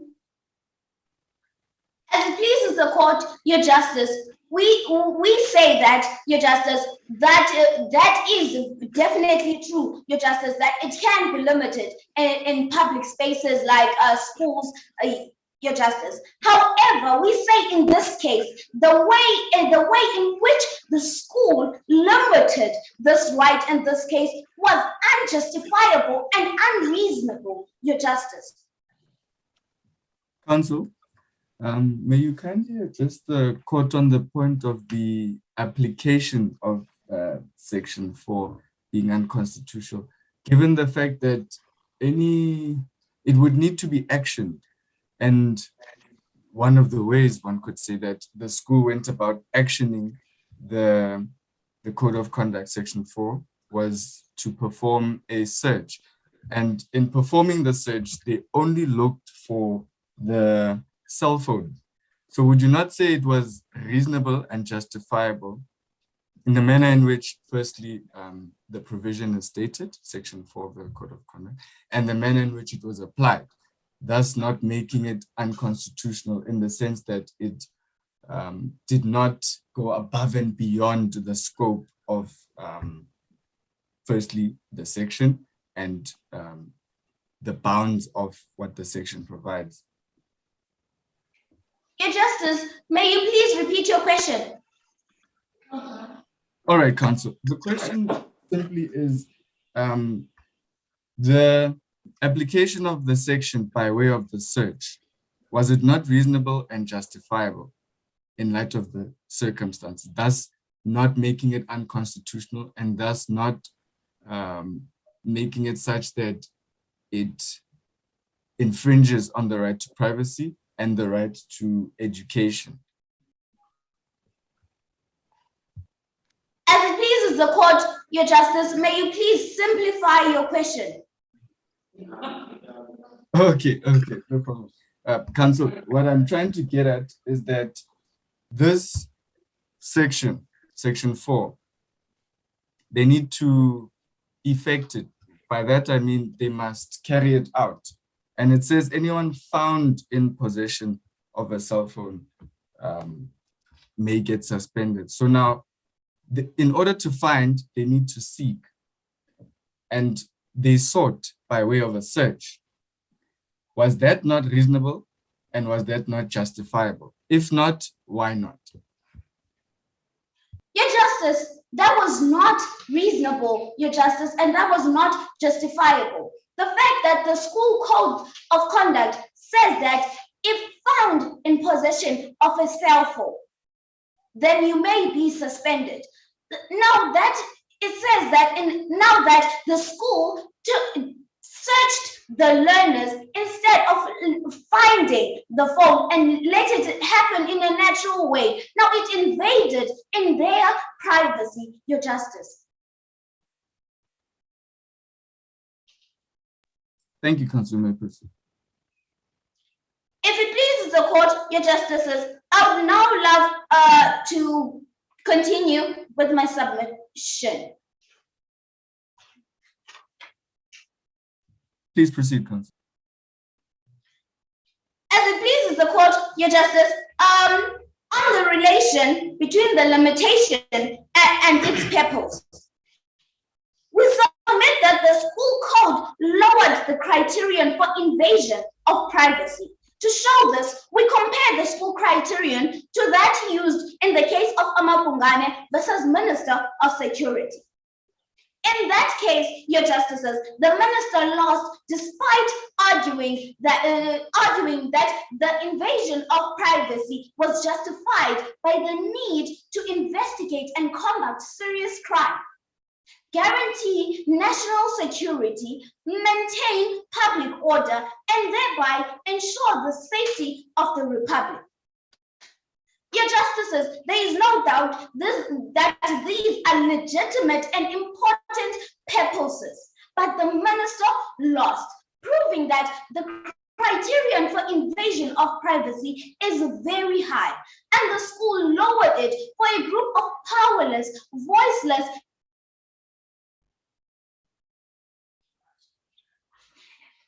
if it pleases the court, Your Justices, I kindly request for 1 minute to wrap up my argument.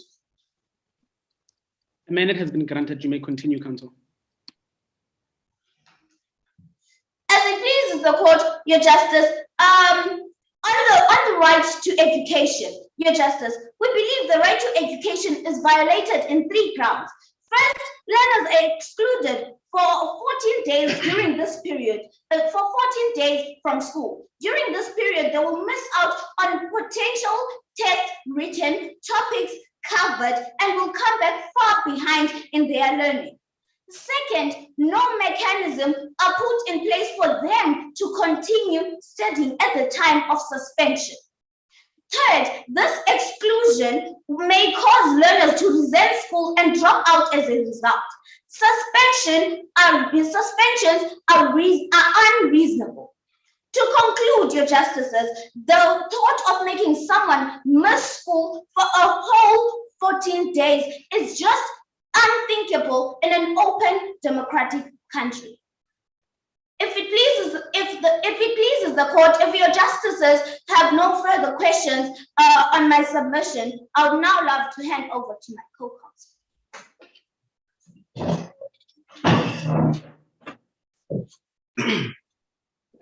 Mikaya, you have 7 minutes, and I will be timing you. As it pleases the court. As it pleases the court, as my co-counsel has said, I'll be addressing the second issue, which is the unconstitutionality of the SGP's decision as it violates the learner's right to peaceful assembly in terms of Section 17 of the Constitution. Your Justices, as my co-counsel has promised, we will analyze the actions of the applicants in terms of Section 17 of the Constitution. In showing that, we will briefly analyze how this right is linked with defending other rights. Secondly, we will analyze the power relation that exist in this case, which my co-counsel has hinted in her opening remarks to justice. In the end, we show that the applicant had no intention to violate the Section 17 than to defend and realize their rights in an hostile environment. Firstly, if the court pleases, I would love to continue with analyzing the right to protest. Firstly, we point out that Section 17 protects my client's right to protest. This right is important for two reasons, Your Justice. Firstly, it allows everyone to raise their concerns without fear of being victimized or criminalized.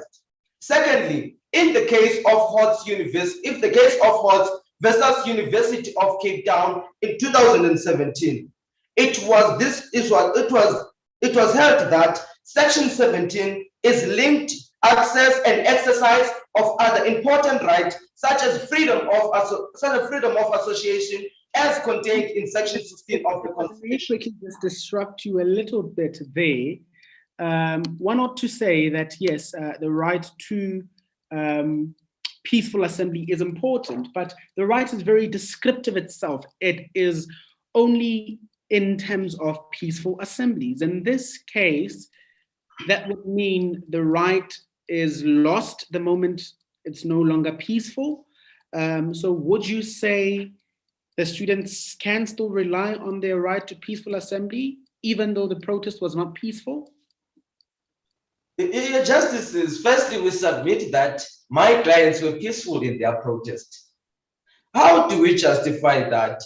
What they did, they carried bins to the gate in terms of trying to seek attention.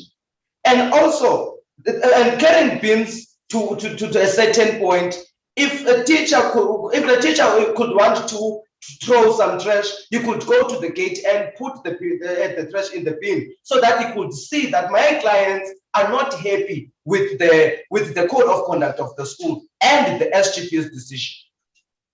If it pleases the court, and if my answer serves the justices, I would love to continue with my submission.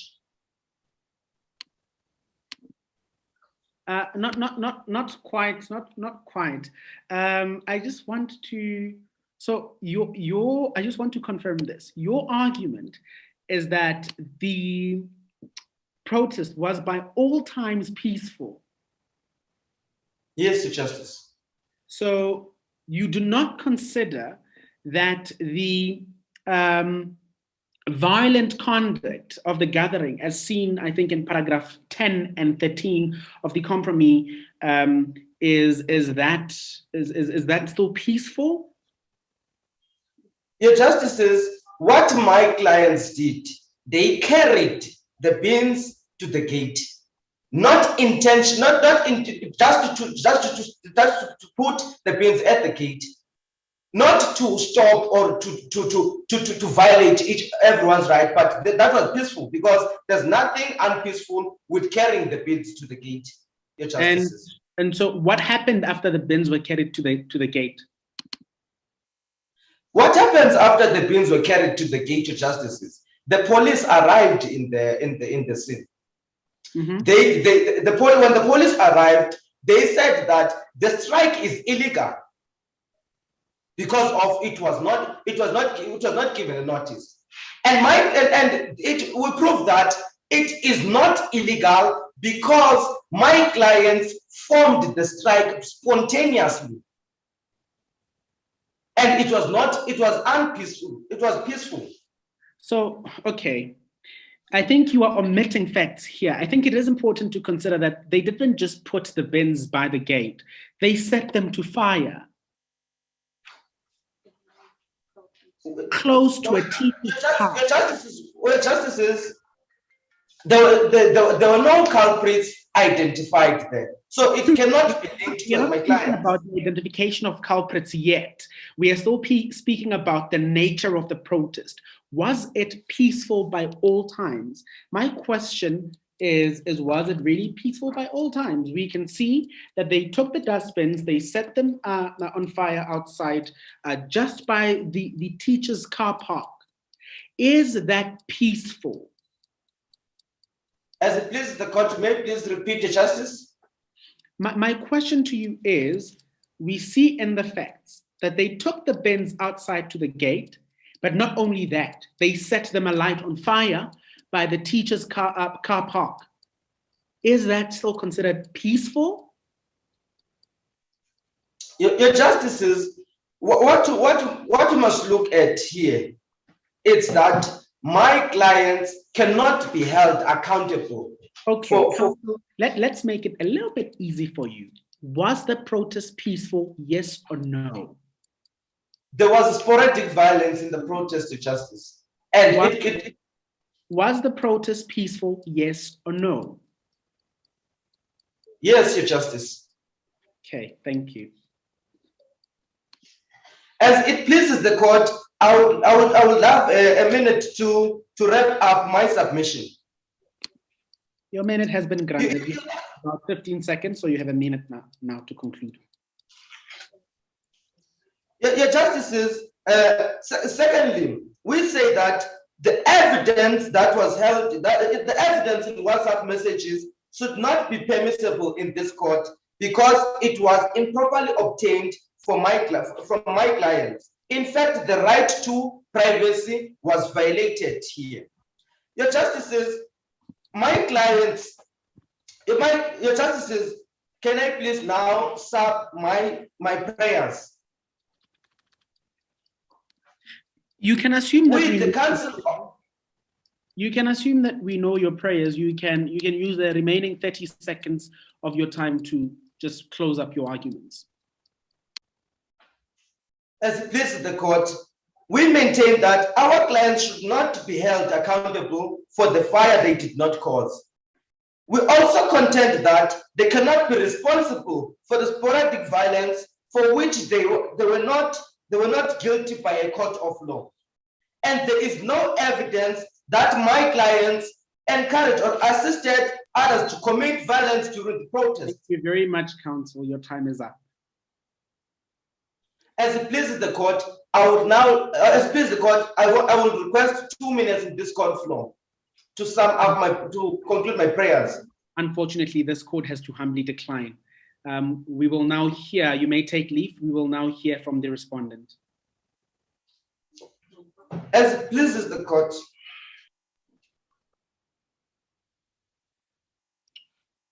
Ontatile first, counsel for the respondent. You have 10 minutes. I will be timing you and indicating your time on the screen. You may commence.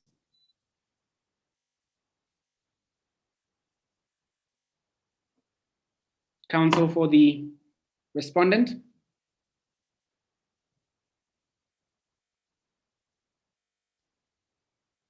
Team 133, you are muted. Can I please ask you to unmute yourself?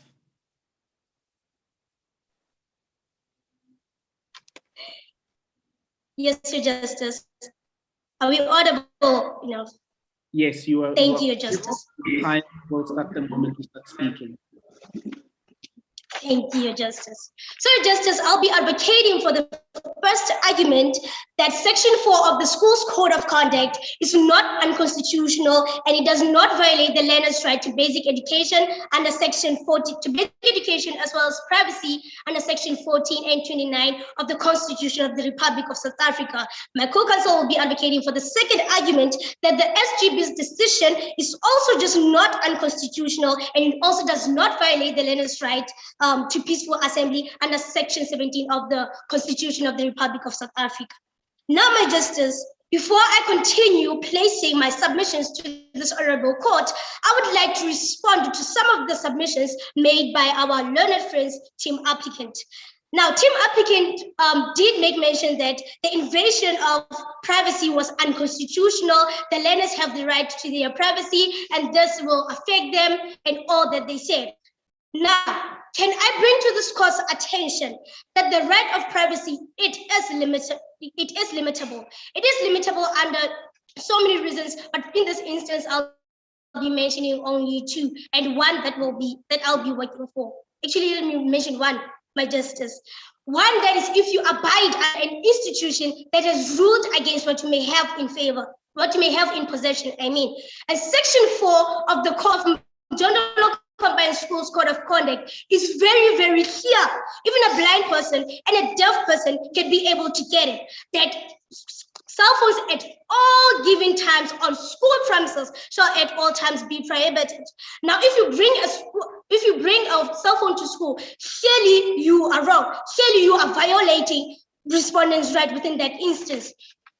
My Justice, I'll be moving to the second. I'll be responding to yet another submission that they have made.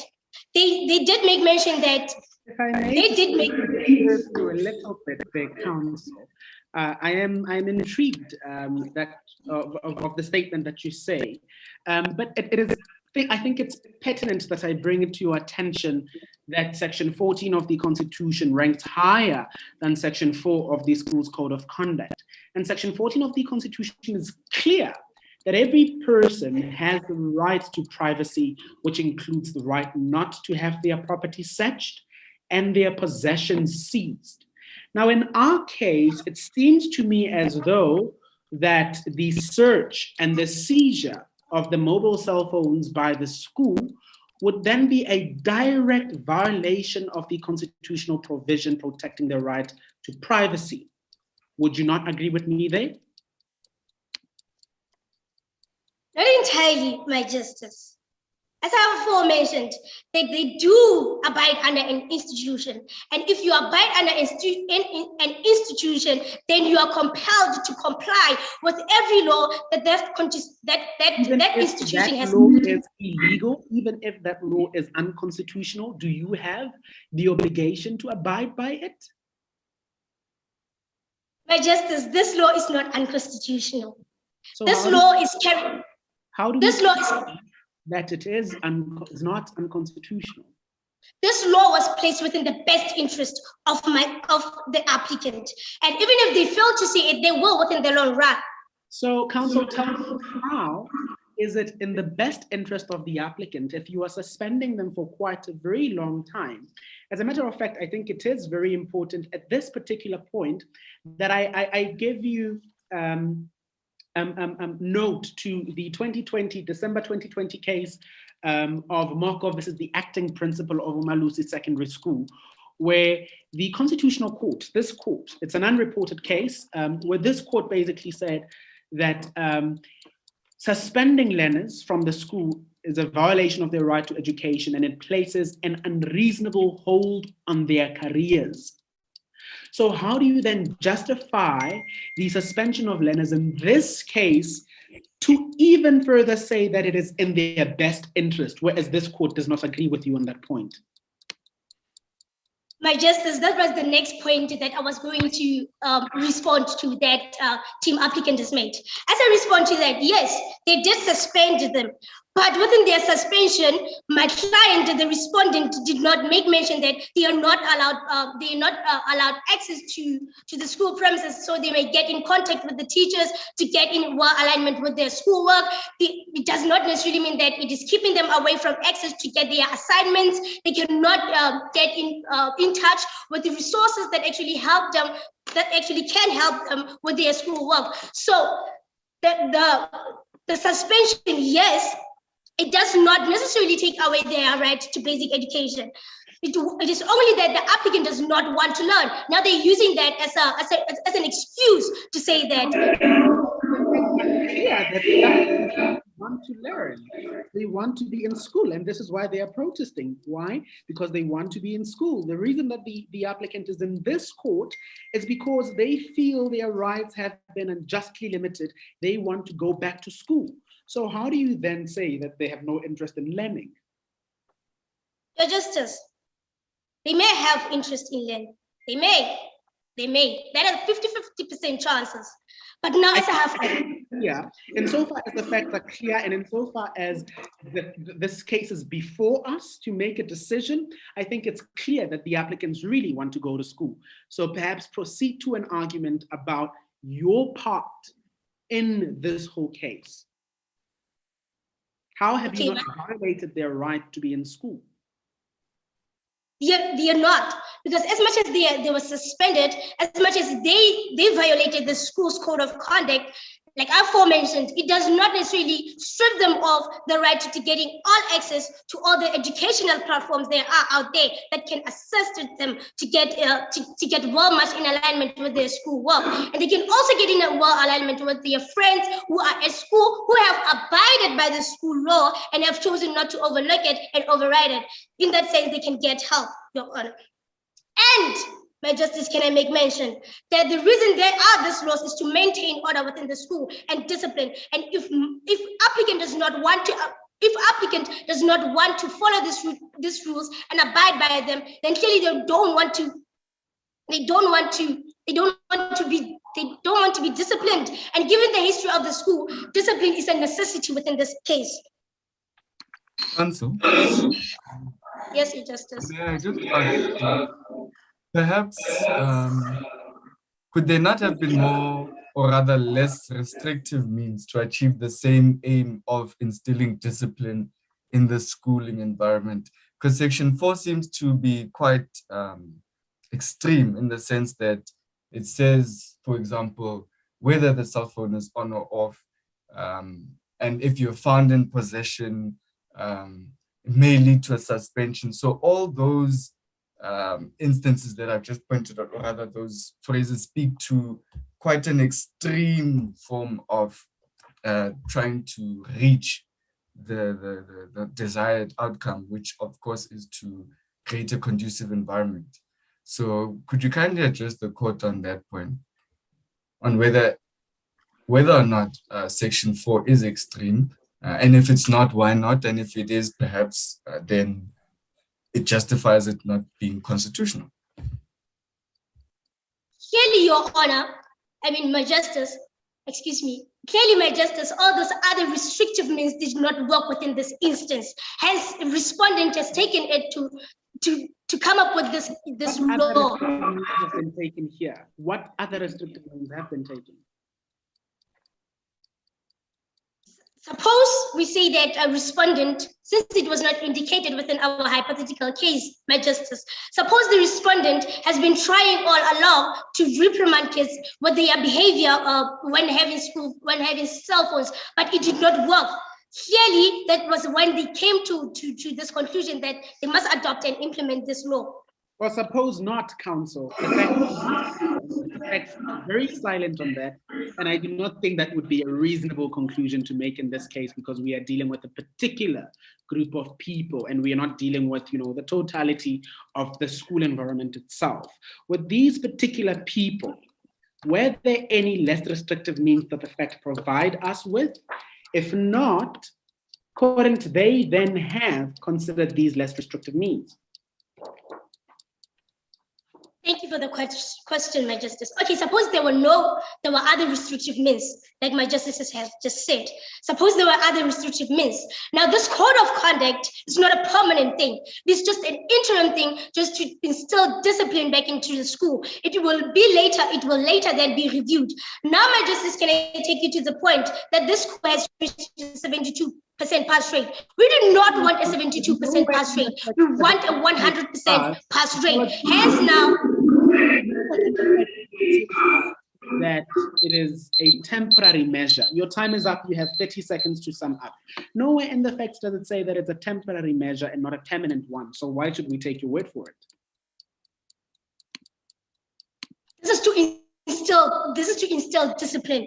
This is so the learners may know that cell phones are not. It's a matter of habit, Your Justice. If you get yourself used to doing something over and over again, you get used to it. The same applies when you don't get yourself used to doing something over and over again. When you don't bring a cell phone to school, you know that you won't bring a cell phone to school. Can I just ask for 30 minutes so I may read it all up, My Justice?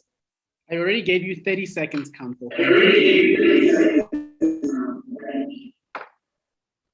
So when you're given this, suppose it's a matter of habit, like I have aforementioned, My Justice. I think you might have misunderstood me. I had already given you 30 seconds. You may defer to your co-counsel to speak. So Dean Paul can now come in and speak now. Thank you very much. Thank you, Your Justice. Thank you.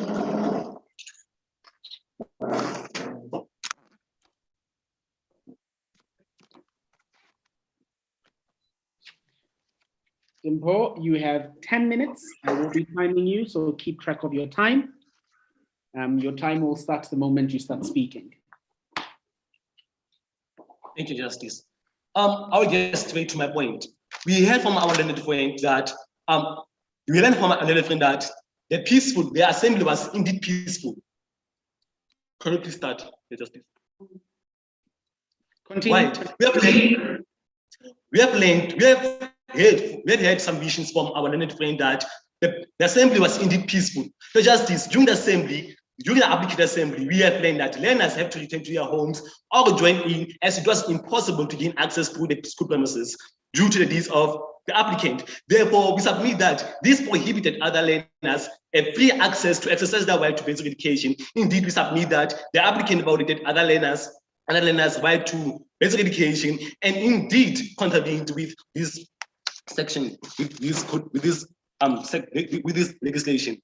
Secondly, they did say that they did admit that they were carrying beans as to seek attention. However, we intend to invoke under section 16, subsection 2B of the Constitution, which states that the right in subsection 1 does not extend to incitement of imminent violence. We learned that during assembly, the applicant, the dustbin was set on fire near close to the teachers' park, even though no culprits were identified. But then they admitted that they were the ones who were carrying beans as to seek attention. Therefore, we say that it is an admission to guilt. Counsel, where do they admit that they were the ones that were responsible for moving the bins to the school gate? Yes, can you please rephrase the question? Where is the admission? Where do they admit that they were the ones to move the bins to the school gate, the applicants themselves? Where do they ever admit that? The second speaker from our learned friend, the applicant, said so, did admit so that they were carrying beans as to seek attention. No, counsel, it's not in the facts. We can't take that. There is no admission of guilt in the facts. But then the facts say that there were no identifiable culprits, right? Yes. But then our learned friend from the applicant did say so, that they did carry dustbins as to seek attention. Therefore, they did set it on fire. Therefore, it was an admission to guilt. I think you might have misunderstood the argument that was made by the applicant in that respect. The applicant was contending. The applicants were contending that the students did take the bins to the gate, but they said we cannot attach the guilt to the applicants because nowhere in the facts were the bins identified to have been moved by the applicants themselves. We don't know which students did that, but it is not the applicants. In accordance with the submission of the applicant, that's what they said. So what is your response to that? What is your response to the fact that there were no identifiable culprits and therefore responsibility cannot be attached to the applicants in this case? Justice, this scenario alone points to the learners or the applicant. So it is by high chance that one of the applicants could have done this as to portray the message. So you are asking this court to make a judgment on the basis of a chance that it was one of them? Definitely. Okay, thank you. Good. Thank you, Justice. So let us not shy away from the fact that this has the potential to set one of the teacher's car on fire. Therefore, under section 16, subsection 2B, we submit that section 16, subsection 1A, B, C, D should not be granted to the applicant, and also under section 36, subsection 1B. I will now move into our second argument. Justice, a trash bin was set on fire, which omits smoke with amalgamation of different chemicals, which are dangerous to the inhabitants of people of that area, the atmosphere, or to the environment at large. That bin was set on fire during the assembly of an applicant, which put risk at the life of other learners because the inhalation of smoke has never been safe for one's health. This put in jeopardy the life of others, furthermore exposed are already depleting ozone layer even more to danger. Therefore, we submit under section 24, subsection A, that the applicant has violated the learners and my client right to an environment that is harmful to their health and well-beings. During the assembly of the applicant, posters were written cause of this. Instead of cause, C-A-O-U-C, the applicant used cause, K-O-Z, form causa. Therefore, submit that the applicant violated my client's right to my dignity under Section 10 and Section 16, subsection 2C. Justice, in summation of our argument, we intend to invoke Section 174 of the Criminal Procedure Act because the applicant does not have any scrap of evidence, no one witness who can prove beyond reasonable doubt that my client is one who is responsible for denying the applicant opportunity to exercise their right under punishment and has also disturbed their peaceful assembly. So partly the applicant owes my client a public apology as they say that he violated, as they have the right to human dignity under Section 10. I pray that this honorable court to declare that the respondent has not violated my client's right. I pray to this honorable court that to declare that the respondent has not violated the applicant's right under Section 14 and 29 of the Constitution, which guarantees privacy and education, and to rule that the assembly of learners was not peaceful. Therefore, the respondent has not violated the right to peaceful assembly under Section 29 of the Constitution. And finally, my client, the respondent, must be acquitted of all charges posed at my client. Respectfully submitted. Answer for the respondent. If I may gauge you, you still have about 8 minutes. If I may gauge you, counsel, Sections 9 of the South African Schools Act is clear that the governing body may suspend, students for serious misconduct, which is in favor of you, right? However, that provision is conditioned also on the basis that you should give the learners or the students a right to make reasonable representation. In this case, you did not give the students the opportunity to make representation before they were suspended. Would you then not say that the suspension is materially irregular and that this court ought to set it aside because it didn't follow the procedure to which it must follow in accordance with the South African Schools Act, which empowers the school governing body to suspend? Your Justice, I submit that the suspension of learners was that to get to home, to bring their parents, as therefore the applicant, therefore my client could continue to stage other bags at school. Therefore, indeed, of getting to home, then tell the parents that they were suspended. Therefore, this strike without telling their parents. Counsel, if I may, let me just mute you again. Counsel, if I may, I think we read the facts a bit differently.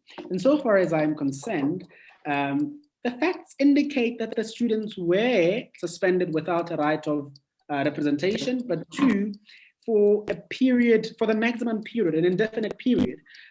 So how do we reconcile what the facts say to what you are saying about them just going to get their parents and then the parents will be informed and all that and all that? Can I please, my co-counsel, answer that? Okay.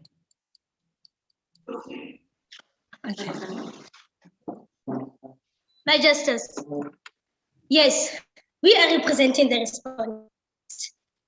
And we need to admit that somehow, some way, there were things that were my client has done that weren't really within the best interest of the learners. But, my Justice, may I highlight, respondent came back later and issued the parents with the letters to come and attend a meeting, just so if anything that has been done wrong, they may sit down and talk things through so a way forward should be found. But then again, the very same applicants boosted this meeting. This meeting wasn't able to take place because they came in and destroyed the entire convention. Now, what is it that we're saying about this? Because of this, then the respondent wasn't able to sit down and come up with them. But eventually, Your Justice, they came and they sat down. Applicant got their chance to come back to school and get a fair hearing with a representative present. Council, I hear your argument. Just one question, and in 30 seconds, you just wrap it up. Why did you have to suspend them to make them get their parents? Couldn't you just say, go get your parents and come back? Why suspend them, then make them get their parents? You see, for me, that shows you had already decided what you wanted to do. You were not going to revoke the suspension, even if the parents come. The result was there. So why should I believe most of the things you were telling me now? My Justice, now that is a rather very difficult question, I must say. And can I consult with my co-counsel, Your Justice? It is fine. We will now hear from the applicants on their 2 minutes for rebuttal. Thank you. Thank you. Applicant, you have 2 minutes for rebuttal. This is the court, Your Justice. I would now like to rebut on what my learned friend had said. My learned friends say that my clients are compelled to the rules of the school. However, Section 8 of the Schools Act, subsection 4, states that nothing contained in this act exempts a learner from the obligation to comply with the code of conduct of the school attended by such learner. Secondly, my learned friend also says that it was the code of conduct was put in place to instill discipline. If that was true, Your Justices, then the code of conduct would have been implemented before the school actually was improving, Your Justice. Now, my second speaker of my learned friend here also tells this honorable court to make a decision based on assumptions and possibilities. Now, this honorable court cannot do that because my learned friend doesn't have enough evidence or proof to back up his statement. This also proves that our learned friends here do not know the facts of this case because they came here and argued their submissions. However, they argue their submissions based on things that they do not even know, Your Justice. If it pleases the court, Your Justice, I would now like to take my leave. Thank you very much, team applicant, and thank you very much, team respondent. If I may just confer with my judges. Judges, would you like to give them very general, very brief comments before we make them leave the session? We will start with Justice Taka. Thank you, colleague. I just have I would say, encouragement for Dimpo especially. I would say, Dimpo, next time you should try to speak as slow as possible to try and understand yourself, because you seem like you were losing yourself how fast you were speaking. But all in all, I would say both the teams understand the facts and the law. And I would say thank you. You did well. You showed confidence, most of you, and thank you. Thank you very much, Justice Pule. Good morning, all again. Again, well done to both teams. Each of you did well, but I will stress that you must please get, I would say, a good working knowledge of the facts, because that then informs your research, that then informs how you apply the law to the facts. As long as you have a good understanding of the facts, then you're able to then prepare adequately. But otherwise, your argumentation was good. You were confident. You can be more confident. But yeah, I'd just say prepare by again looking at the facts in detail, and then basing your arguments as a starting point. Look at the facts and then explore the various applicable law. But otherwise, well done. That's all from my side.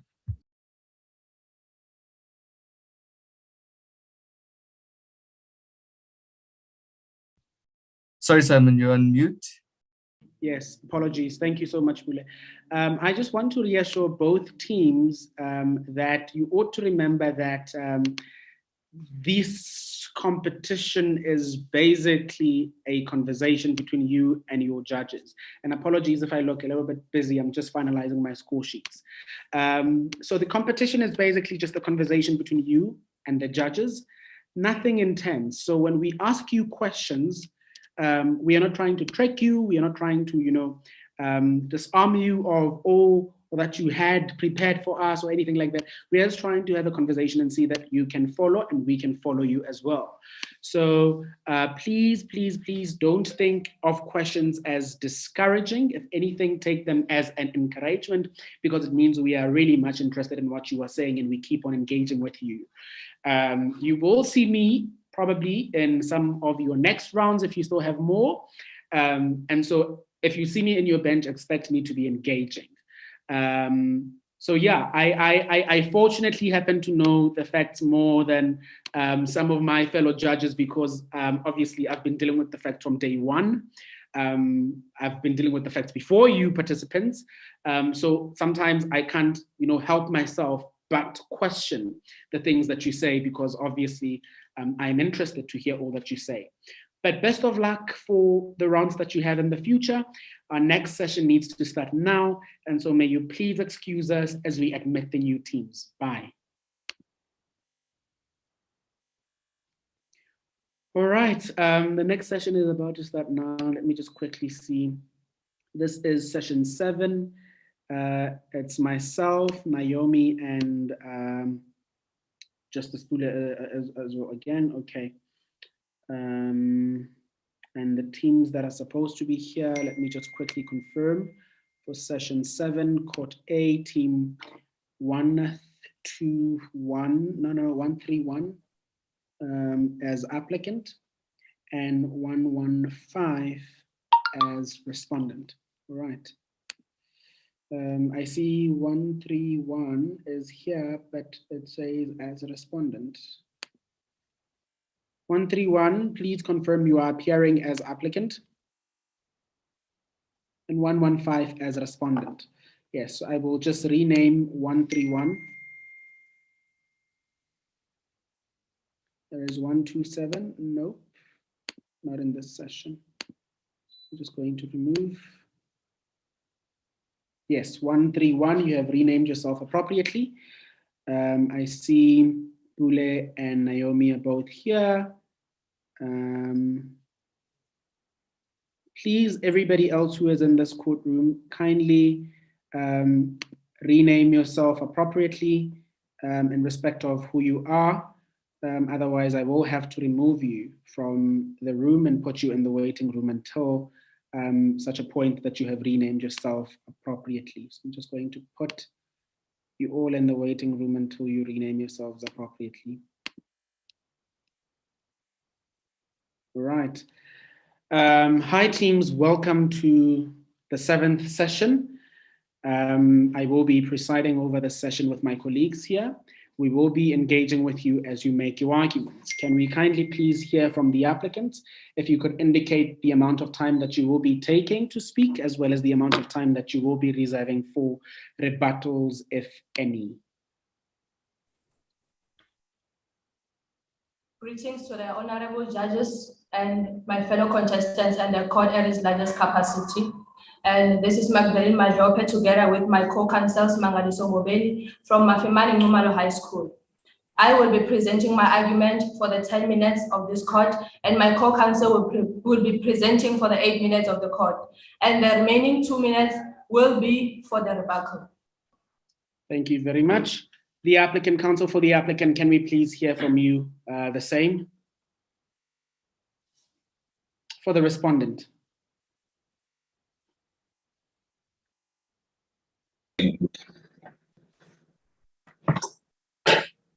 You may proceed, respondent.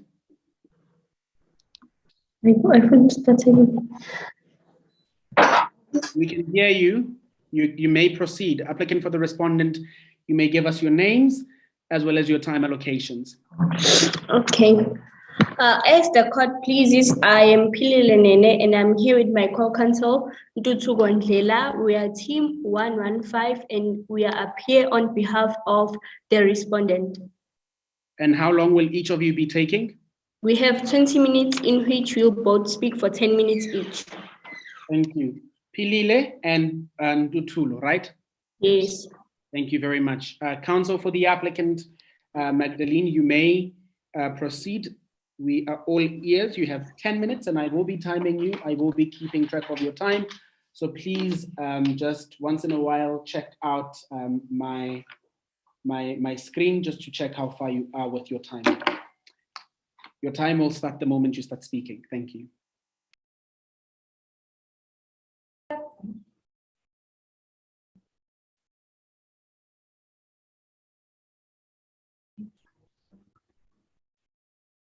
Honorable Justices, my fellow contestants, and the court at its largest capacity, consider yourselves greeted equally. Appearing before you is Magdalene Madlope, together with my co-counsel, Smangaliso Ngobeni, from Mafemani Ngumalo High School, situated in Bushbuckridge, Mpumalanga. And we are appearing before you as the applicants. I will be presenting my argument regarding to the first issue regarding to the section 4 of the school code of conduct being unconstitutional and violating the learner's right to privacy and education in terms of section 14 and 29 of the constitution. And my co-counsel will be representing his argument regarding to the SGB's decision being unconstitutional and violating the learner's right under section 17 of the constitution. Honorable Justices, the section 4 of the school code of conduct states that the use of cell phones, whether on and off by the learners on the school premises, shall at all times be prohibited. Any learner who is found in the possession of a cell phone shall have that cell phone confiscated and may be suspended. We submit that the section 4 of the school code of conduct is unconstitutional and violates the learner's right to privacy, since it promotes the search of the learners. And indeed, the learners were searched along with their school bags and their cell phones were taken away from them. Honorable Justices, how is that fair to the House to search a person without being given a permission? The learner's right to privacy was infringed. The police used power to violate the learner's right to privacy. I may just interject there quickly to ask you a question. I think it is quite important. You are raising quite a critical issue that the right to privacy is of fundamental importance, and that is why I think it is constitutionally protected. However, don't you think that the intensity of the protection of the right kind of diminishes when we are dealing with public places, public institutions? Your Honor, may you please rephrase that question?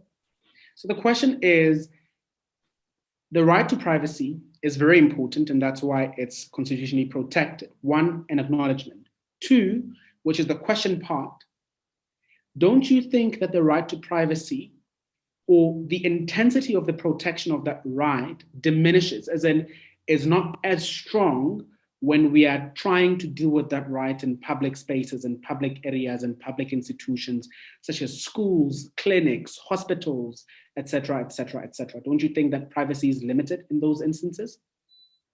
Your Honor, the answer is that question is that the right to privacy emphasizes more about protecting the right of not being searched. In this manner, the learners were searched along with their school bags, and this in turn violates the learners' right to privacy.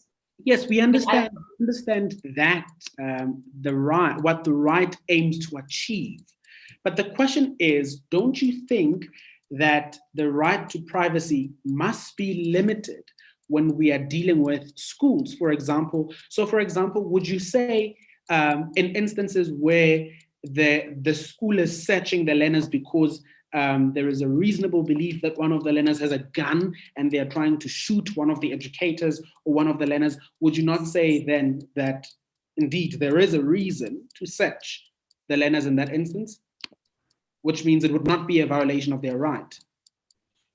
Your Honor, the question is to this. The answer to this question is that the aim to this section of privacy is not to harm the learners. May I proceed? You may proceed. Honorable Justices, the police used power to violate the learners' right to privacy. They invaded into their privacy of their communications of one learner by reading the learner's WhatsApp messages. And this in turn to be unconstitutional, since the learners have the right not to have their privacy of their communications infringed. Honorable Justices, it is not clear, since it was not mentioned, that the police had the warrant. The police cannot search a person without having a warrant of arrest unless it is written or it is in a written authorization. I have to distract you a bit there again. Would you say that a warrant of search and a warrant of arrest are the same? In Your Honor, in this manner, it is stated that the police cannot search a person without having a warrant of arrest. For you to arrest a person, you must first have a search warrant. May I proceed? You may proceed. Therefore, Section 14 of the Constitution specifically protects the right not to be searched. In this manner, the right under Section 14 was infigured. This clearly shows that Njondolo Combined School does not rule according to the Constitution, since their actions went against the Constitution. The learners' right to education was violated, since the learners were suspended with an immediate effect. Your Honor, a person has a responsibility to be given a minimum of 3 warnings, either orally or in a written form. But at Njondolo Combined School, things were held in a different manner. If I may just once again, Counsel, just distract you a bit again there, and apologies for my enthusiasm with the questions. If you may perhaps indulge me, isn't Section 4 of the School's Code of Conduct clear that if you do this, this is the consequence? The learners did that, and therefore the consequence must follow.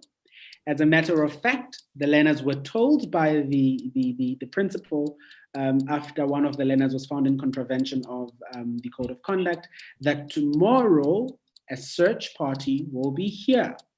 And nonetheless, the learner still contravened the provision. So why should this court apply rules of law leniently to students who intentionally disregarded the rules, even though they were told in advance about the rules? Your Honor, the answer to that question is, for the fact that learners were suspended from school for the whole year, it will decrease their knowledge, and this situation will force them to write their examinations without enough knowledge, and this will result in failure, and failure will decrease the Njondolo Combined School pass rate. But who said that they will write their exams? Your Honor, suspension means that the learners will be able to come back to school and learn again. You may proceed. Honorable Justices, as I have said, that a person has a responsibility to be given a minimum of 3 warnings, either orally or in a written form. Before being dismissed, at Njondolo Combined School, things were held in a different manner. Your Honor, the sole reason to go to school is to learn, get educated, and prepare for a brighter future. In this manner, the learners had... How does having mobile cell phones at school assist you in achieving this goal of education, of learning? If it doesn't... Your Honor, we are living in the 4th industrial revolution, whereby cell phones are used to communicate with learners, to send tasks or homework. This shows us the importance of using cell phones at schools. But in other provision of that shows us the importance of using cell phones at home for school purposes. Homework is for home, not for classroom. It's not the same as classroom purposes. So wouldn't you say rather that is an indication of the importance of the 4th Industrial Revolution insofar as it connects the home to the school and the school to the home, but it doesn't bring the home to the school? Your Honor, Some activities are done at home and some are done at school. But in some purposes, they may want you to present your homework, of which may be on your cell phone. So in this case, it is important to come along with your cell phones at school. You have a minute. So are you saying that the school is effectively insane in the sense that they say students must not bring cell phones to school, but they would give students homework to do on their cell phones and present on their cell phones? You see, there seems to be a clash there, because I think now you are making an argument for the school, and I'm not sure if you are counsel for the school. Your Honor, can I revoke the attorney's client's privilege? Okay. I'm not sure what that invocation includes in this case, but okay, you have about 30 seconds to basically sum up your argument. Therefore, we submit that the right of learners to education was violated by implementing reprimandal methods and warnings will enable learners to learn from their mistakes and only do what they are required to do. May I please pass to my co-counsel to finish the rest? Thank you very much. Right on time. Impeccable. We may now hear from the second agent for the applicants. Mangaliso, you have 8 minutes. I will be timing you, so please keep track of your time. Thank you, co-counsel. My honorable justices, as I was introduced by my co-counsel, I am Nsmcc. I will be presenting the second issue regarding the SGB's decision being unconstitutional in terms of Section 17 of the Constitution. Honorable justices, I have the violated right, Section 17, with me. It states that everyone has a right to peaceful and unarmed to assemble, to demonstrate, to picket, and to present petitions. My honorable justices, Section 17 stated clearly that everyone has a right to demonstrate petitions. The 6 learners were right to stand up for their rights, but instead the teachers got into them and violated their right of assembly. Honorable justices, what the teachers did is wrong. They applied corporal punishment that day. According to the SAYS, corporal punishment is classified as... Mangaliso, apologies. If I may just quickly disturb you a bit there once more. I completely concur with you that, Section 17 of the Constitution is clear on what it says about peaceful demonstrations. Let me just bring to your attention the case of the South African Transport and Allied Workers Union, known as the SATAU versus the Garvers case. In paragraph 54 of the court decision, the court basically said, we shouldn't disregard the requirement to the right in Section 17. That requirement being that you exercise the right peacefully. And it is important to emphasize that the holder of the right must assemble and demonstrate peacefully. Now, in this case, would you say that the applicants acted in accordance with the requirement of peace? Yes, they did, my honor. How? Because they wrote petitions and stood outside the school premises trying to present their petitions. Yes, in my reading of the facts, I also understand that they burned the school dustbins near to the car park for the teachers, which seemingly sounds violent, would you not say, and therefore doesn't look peaceful at all? Honorable justices, we are talking about learners here. Learners are children. They can do things that they don't think of the consequences. So you can't treat children as adults. They don't have the thinking capacity like the adults do have. So are you saying if a minor child of 16 years old decides to kill a person today, we shouldn't criminalize them on the basis that they are young and they do not know the consequences of their actions? Honorable Justice, the answer to that question, that child won't be taken to the adult jail. He or she will be put on the children's jail because she is still young. She will be, he or she. In this case, no student was criminalized. The students were only suspended from the school. Wouldn't you say that is the less restrictive mean that could have been taken in these instances? Honorable Justices, the suspension is a harsh manner of discipline. They should have used the reprimandal methods instead of suspension because it also prevents their right to education. So you are saying that they should have reprimanded them. In what manner? Perhaps would you give examples? They might make them clean toilets or take their cell phones to the school boxes where learners can take them when they enter the class and then live with them when they are done. Okay, well, I mean, the school code of conduct was apparently, in accordance with the facts, actually factually, appropriately adopted. It says to us that it was adopted after consultations with all the relevant stakeholders.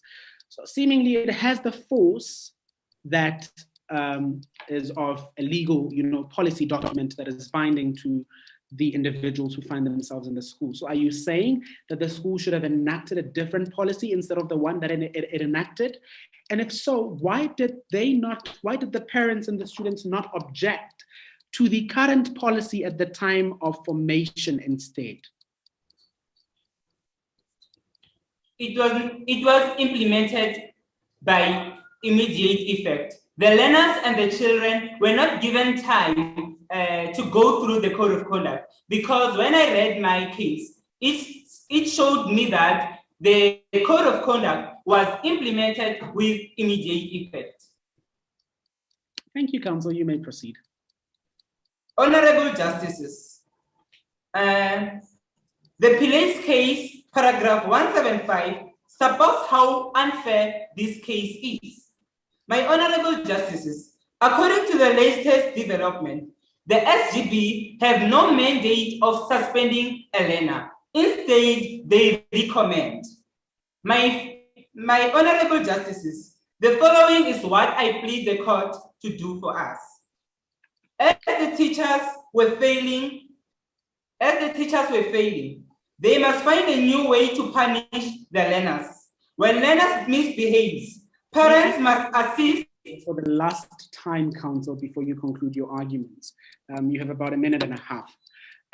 You said that the SGB does not have the mandate to suspend students. I would kind of sort of disagree with you. There is, in accordance with Schedule 1 of the Misconduct of Learners at Public Schools and Disciplinary Proceedings, which was published in 2001 under a general notice, a rule that basically provides that a learner will be guilty of a serious misconduct if they intentionally, seriously threaten, disrupt, or frustrate the teaching and the learning processes in a class, or they engage in conspiracy to disrupt the proper functioning of the school through collective action, and that the school governing body may therefore necessarily suspend students who are found guilty of such a serious misconduct. Would you then say, again, that that is not, reconcilable with Section 9 of the Schools Code of the South African Schools Act, which permits the suspension of learners who are found guilty for serious misconduct and therefore grants the SGB the right of suspending students? Honorable Justice, I revoke the attorney's privilege. May I proceed? You invoke attorney-client privilege, right? I would like the court to declare Section 4 of the School Code of Conduct and the SGB's decision as unconstitutional, as it violates the learner's rights to basic education and privacy in terms of Section 17 of the Constitution. Thank you. Thank you very much. You're also right on time. Great work to both of you for sticking to the time limitations. You have 2 minutes for rebuttals after the respondent have made their case. We can now hear from the respondent First counsel for the respondent. Yes, You as have the 10 minutes, and I will be timing you, and I will be indicating how much time you have left. Okay. As the court pleases, I am Philile Nene, and I'm here with my co-counsel, Dutu Gondela. We are Team 115, and we appear on behalf of the respondent. We have 20 minutes in which we'll both speak for 10 minutes each. I'll be dealing with the first part of our argument, which is based on Section 24 of the Constitution of the Republic of South Africa, which deals with the rights to have a protected environment, and also Section 36 of the Constitution of the Republic of South Africa, which is the limitation of rights. And he'll be dealing with the second part of our argument, which is the unlawful protest of the learners based on Section 3 of the Regulations of Gatherings Act number 205 of 1993, and also Section 4 of the School Code of Conduct, which deals with the prohibition of cell phones to school. So in this case, there are 6 learners who went against Section 4 of the School Code of Conduct, and they were all suspended. They then decided to challenge the school governing body's decision in high court, arguing that their suspensions were unconstitutional as they were merely exercising their rights of peaceful assembly. The court ruled in favor of the respondent. After their leave to appeal was refused in the Supreme Court of Appeal, they then decided to appeal the decision of the High Court in this court. The question before the court is whether Section 4 of the School Code of Conduct is unconstitutional and violates the learner's right to privacy and basic education in terms of Section 14 and 29 of the Constitution of the Republic of South Africa, 1996.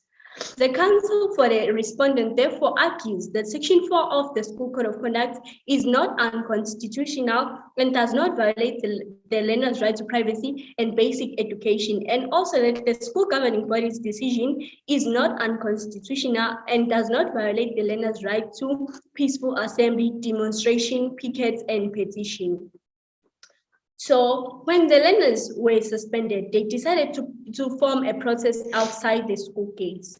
Section 24 of the Constitution of the Republic of South Africa, 1996, is environment. Its paragraph A states that everyone has the right to have a protected environment that is not harmful to their health or well-being. And also its paragraph B states that everyone has the right to have a protected environment for the benefit of present and future generations through reasonable legislative and other measures that could prevent pollution and ecological degradation.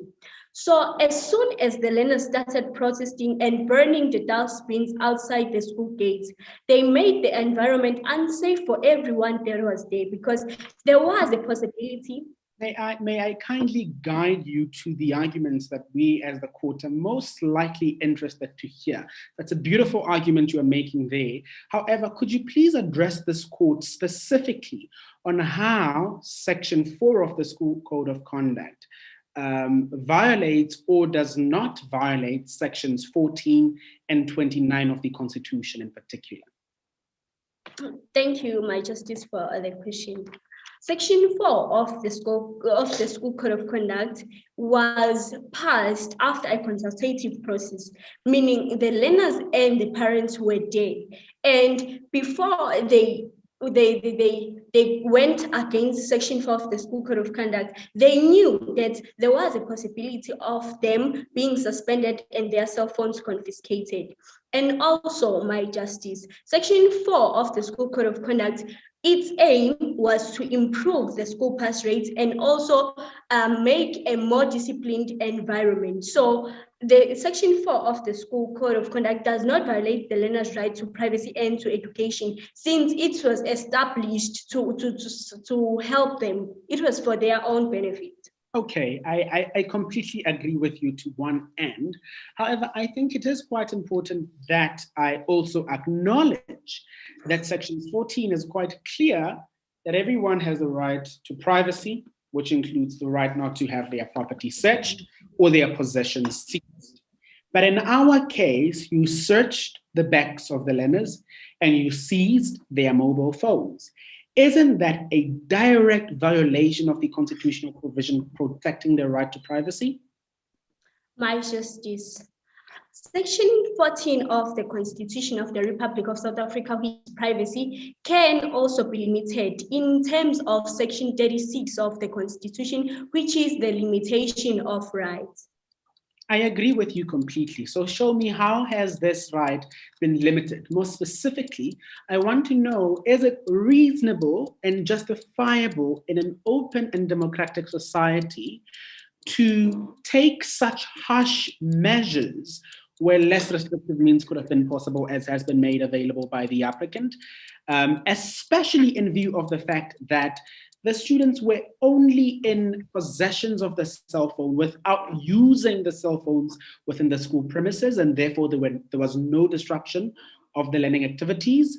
And it cannot be said that the cell phones are some sort of a dangerous weapon for the safety nor for the health of the learners and the staff. So how do we then justify the sanctions that have been taken against the learners in this case? My Justice, yes, the learner specs were searched and they were searched purposefully. That was aimed at establishing a more disciplined environment. And also, before searching the learner specs, they were informed that their bags were going to be searched. So also the learners, if they brought cell phones to school for maybe safety purposes, they should have informed one of the teachers. And also, my Justice, you on something, or can I just gauge you on one other thing? So are you saying, if I notify you today that I will kill you tomorrow, I am allowed to tomorrow? Please rephrase your question, my Justice. If I notify you today that I will kill you tomorrow, am I allowed to kill you tomorrow? No, you're not. But also, my justifies the search and the seizure of the cell phones, but for the fact that they were notified that they will be searched. My Justice, yes, the school searched the learners' bags, but they also later realized that they made some mistakes in punishing the learners. So Ms. Koza called the parents also to say, or to call a meeting to say that they knew that they made some mistakes and they're willing to rectify those mistakes. So why didn't they withdraw the suspensions? It could have been that easy. It didn't have to get anywhere else. They could have just said, call the parents so that we can withdraw the suspensions. My Justice, they did withdraw the suspensions for a period, for the rest of the year, and suspended the learners for a maximum period.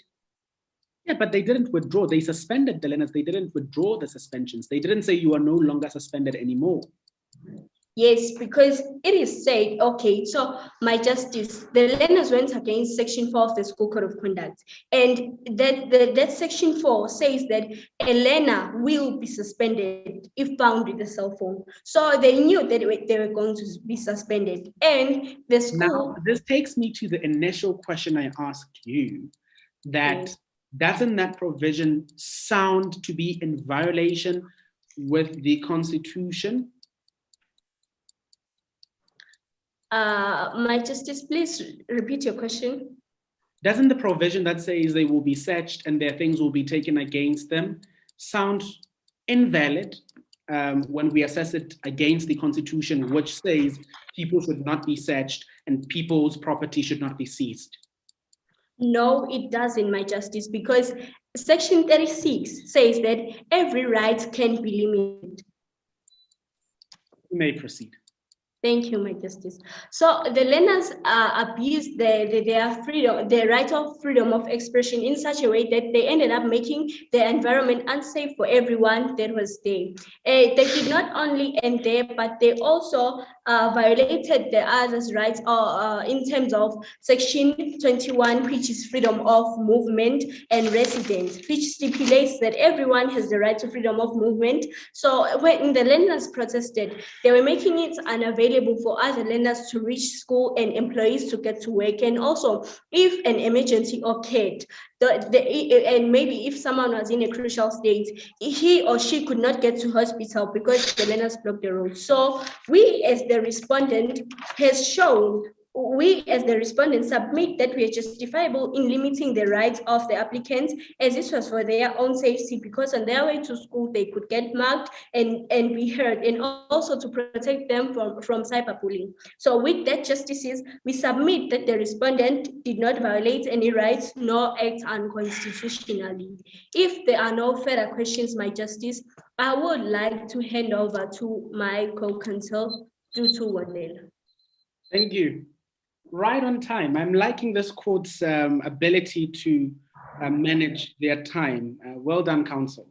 Second counsel for the respondent, Ntutulo, we will now hear from you. You have 10 minutes and I will be timing and indicating your remaining time. You may commence.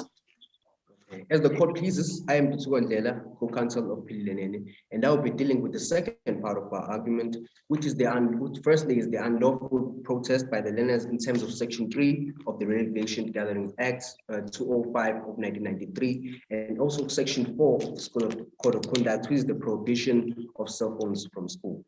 Now, after the learners were evicted from the school, they decided to form a protest outside the school gates. Now, they didn't issue out a notice to the school that they were going to protest.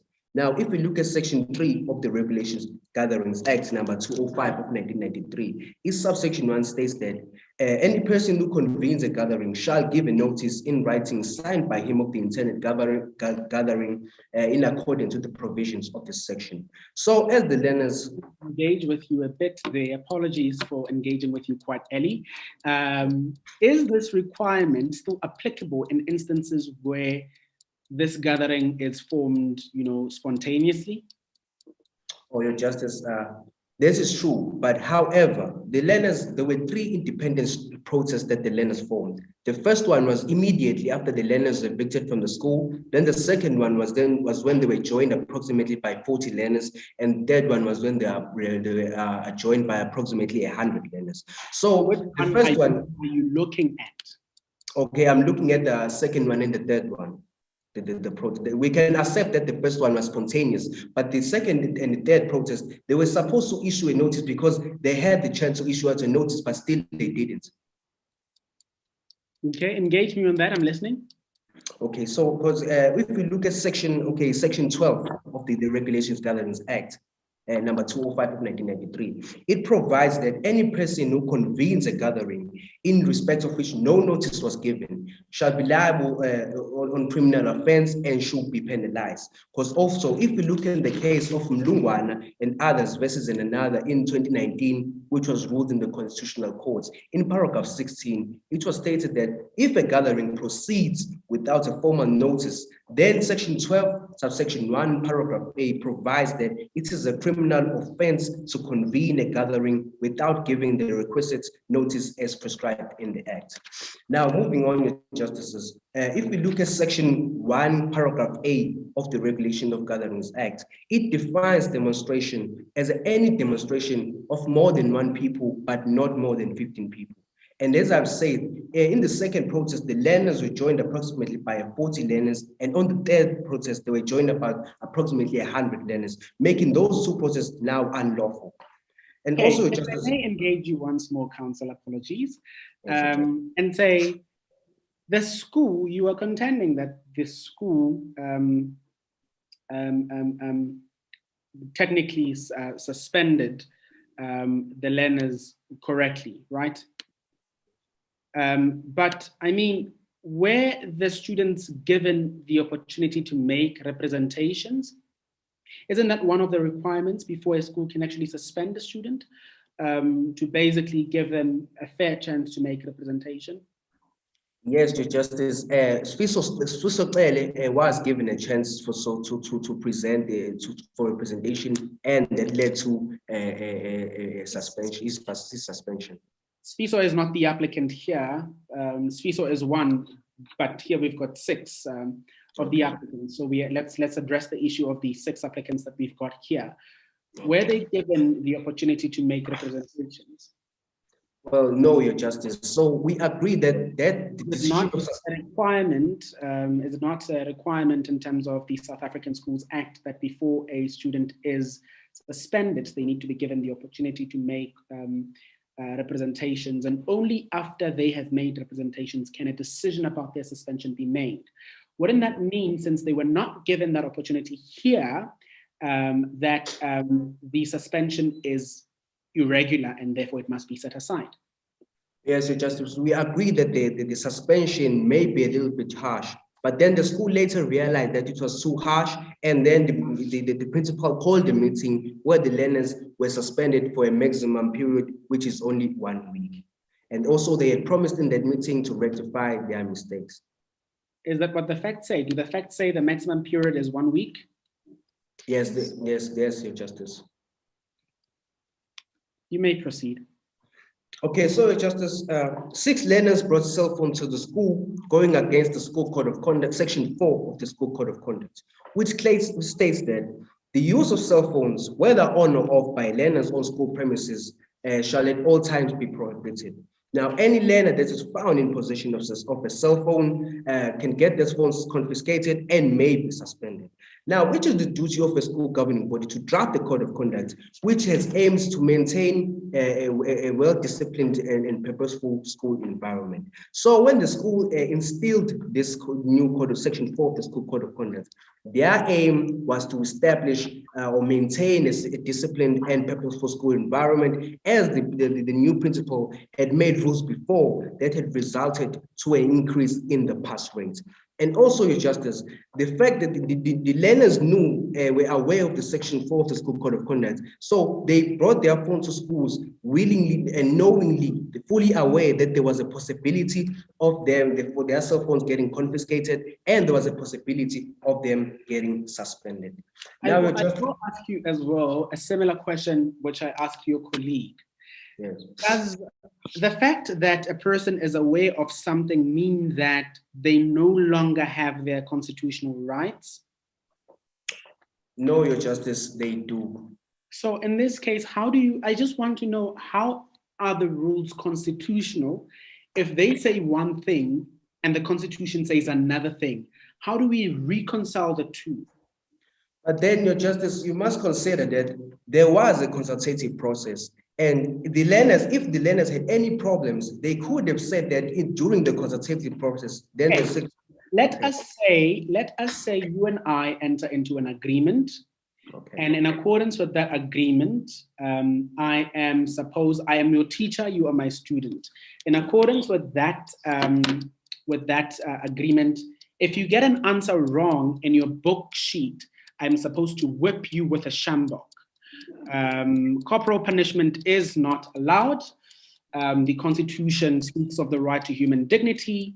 But anyway, we signed the agreement and we make the agreement, and you don't have any objections at that time. Does that mean that you have signed away your constitutional rights to human dignity and the rights guaranteed by the South African Schools Act against corporal punishment? And so if you do get an answer wrong in your book sheet, I'm supposed to whip you, and no consequences will follow on my behalf because we both agreed. Your Justice, I'm going to say no. Okay, I may have agreed, but still that doesn't change the fact that corporal punishment is prohibited according to the South Exactly African. my point in this case. Their students, their parents, and every other stakeholder might have agreed to the code of conduct. But what makes the code of conduct constitutional if seemingly the provisions of the code of conduct go against those of the Constitution? How do we reconcile the two? Justice, maybe if there was, they could have taken less restrictive measures to punish the learners. So what would have been the less restrictive means? Are you conceding that they did not take less restrictive means? Yes, Your Justice, they did not take less restrictive means, but still they suspended them for a maximum period. But then maybe they could have given them a warning, but still we cannot forget the fact that there were parents of the learners and there were the learners. They all agreed to the section 4 of the school code of conduct. Yes. So now you are in effect agreeing with the applicant that the suspension was therefore irregular, illegal, unlawful. because you did not consider less restrictive means, right? But still, Your Justice, we cannot forget that Ms. Kosa then called the meeting where she promised to rectify their mistakes, which means there are other means that were taken to fix the situation. You may proceed. I wanted to ask a question, but you may proceed. You have a minute to conclude your argument. Okay, so just in summary for our argument, we as the counsel for the respondent, we've shown that Section 4 of the School Code of Conduct is constitutional and does not violate the learner's rights in terms of privacy and basic education in terms of Section 14 and 29 of the Constitution, as it has aimed at maintaining a disciplined and purposeful school environment. So we as the counsel for the respondent, we humbly request this honorable court to firstly declare that the High Court was correct in finding that there was no violation of the learner's rights in terms of Section 14 and 29 of the Constitution. And to secondly, to rule that the SGB's decision does not violate the learner's rights in terms of Section 17, which is peaceful assembly, demonstration, pickets, and petition. Thank you very much. All of you sticking to the time has been the most beautiful thing I have had to experience in any court. May we now hear from one of the counsels from the applicant for their 2-minute rebuttal? Unless the applicant wishes to waive their right of rebuttal. Honorable Justices, we thank the respondents as they admit that their suspension was harsh. We ask them to withdraw the suspension. And for the fact that one teacher used corporal punishment that day, they admitted that it was wrong. According to the SACE, corporal punishment is classified as Section 17, offense by the SACE. And why did the applicants use corporal punishment? We will answer to that as they admitted that they were wrong to use corporal punishment. I'm handing it over to my co-counsel. Your Honor, as I continue to my counsel's submission, as the counsel of the respondent said that the Section 4 was implemented to increase the pass rate of Njondolo Combined School. Your Honor, in this manner, the suspension of the learners will decrease the pass rate of Njondolo Combined School, and this in turn will result in lowering the pass rate of Njondolo Combined School, since the learners won't be able to partake in activities of at the school. So they have to come to an agreement and re-implement the school code of conduct, of which will not in turn violate anyone's rights. Thank you. May I hand it over to my co-counsel? Honorable Justices, we are asking the respondent to use reprimandal methods instead of the harsh punishment that they admitted to, that they did to us as applicants. For instance, corporal punishment and suspension. They have to withdraw the suspension of the learners and introduce the reprimandal method instead of corporal punishment. We thank you, Honorable Justices. Thank you very much. Wow. All right. Thank you all. This was quite an engaging session. We have about 3 minutes to conclude the session. So I will allow my judges to give some feedback, brief, general, non-specific feedback, really. All the best to all of you who are here, and I wish you really, really all the best in your other sessions if you have any other. I will commence with Justice Pule. Good afternoon, all. Very well done to each of you. Both teams were able to confidently deliver their arguments. Just a note that you can improve on linking your applicable law to the facts, but otherwise good delivery, and remain confident and comfortable. Even when asked probing questions, it's just a test to see how well versed you are with not only the facts, but the applicable law. But yeah, very well done to all, and all the best as you progress to the competition. Thank you. May we hear now from Justice Webster? Thank you very much to both teams. I think you both did very well, especially under the questioning section. And I liked the catchphrase that you used when you decided not to respond to the questions. But thank you.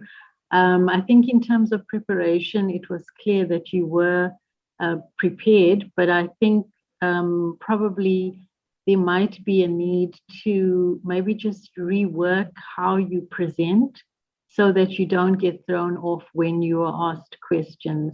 And then just lastly, I think the importance around being factual and applying the facts to your own understanding of what the Constitution entails. But overall, I think you both did very well as teams, and I wish you all the best going forward. Thank you. Right. Thank you so much. I think now it's my turn to give some feedback. First and foremost, I just wanted to reassure all of you that I do this in all my courts. I basically engage with all the students, and I don't do this to intimidate any of you. I do it because a moot is necessarily a conversation between you and your bench. And so do not be intimidated when your bench is asking you questions. We are merely trying to see how far you can engage with us. Think of it as a conversation between you and your parents or guardians, and you are merely trying to get money for new sneakers, and they want to know why should they get you a new pair of sneakers when you already have sneakers that they bought for you 3 months ago, something like that, and we are really trying to convince them. That's really what it is. That's what it boils to at the end of the day. My advice to both teams is when you do get questions, especially from difficult judges like myself, who are very persistent with questions, who sometimes might know the facts a little bit more than you would, is try to smile. It will calm your nerves a bit down. So try to smile and then attempt to answer the question. That will assist you not to be a little bit flexed when you're trying to answer the question. You'll be a bit more flexible. Rebuttals, give them to one person. This specifically goes to the applicant. Rebuttals, give them to one person and try not to introduce any new issues during rebuttals. And to all teams, perhaps do revisit the rules of the competition about what they say about, the formalities of the competition and everything. But I really wish you guys all the best moving forth. I hope to see you in the quarterfinals. Bye and enjoy.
connection is a bit unstable, I will ask you to switch off your video to stabilize the connection so that we can hear you clearly and proceed with the proceedings appropriately.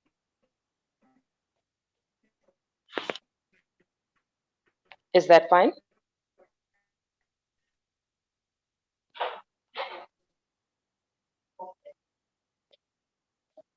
It seems as though we may have lost 137. I'm not sure if it's just a problem on my end or if everyone else can see the same thing. I can see or hear them. Yeah. All right, that's fine. Unfortunately, we can't proceed without them, so we're just going to wait for them to stabilize their connection or something of the nature.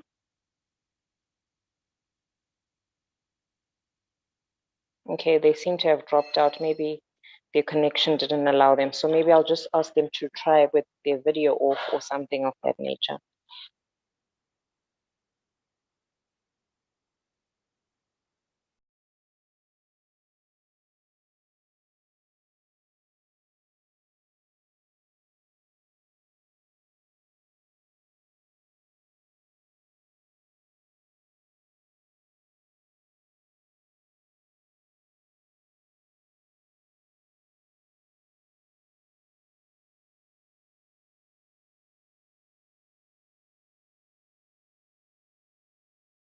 Respondents, I see that you're back. Was it a network glitch or something else? And has it been sorted out? You're muted. It was the network, Your Justices. Okay, so what I'm going to ask you to do is, if you see that the network is persisting, okay, so firstly, that echo I spoke about with regards to the devices is still existing. So please ensure that the other device is muted. Then, if you see that your network is persisting in this fashion, we will allow you to switch off your videos so that we can at least hear you clearly without the breaking. Yes, Your Justices. Okay. Then in the meanwhile, if you could go to the chat box, you're going to write your name and surnames and speaker order as well as your time allocation. So for example, I would write in the chat box, Justice Nyamadzi, speaker number 1, 10 minutes. And then Justice Toha, speaker number 2, 3 minutes. This is just an example. You know how much time you've allocated to each other. So please just write this to ensure that the justices have your names right in the...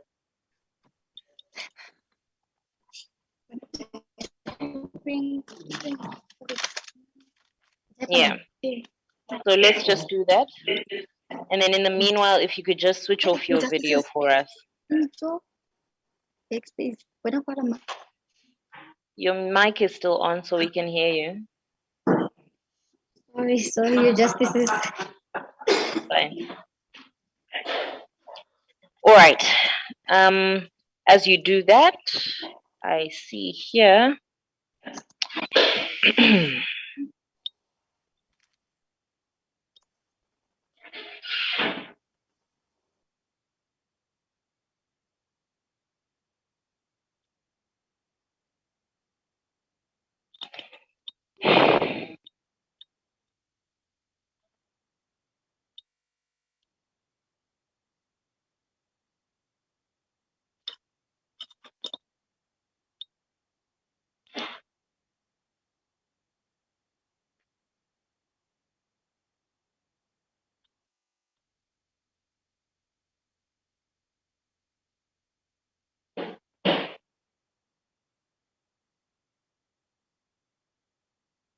Are we All supposed right. to start? I will let you know that you may start. Just give team 137 a second to finish typing.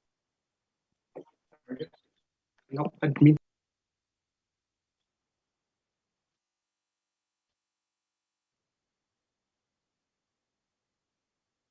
I see that 137 is frozen again. Okay, there's a bit of movement. 137, I encourage you to switch off your video to stabilize your connection.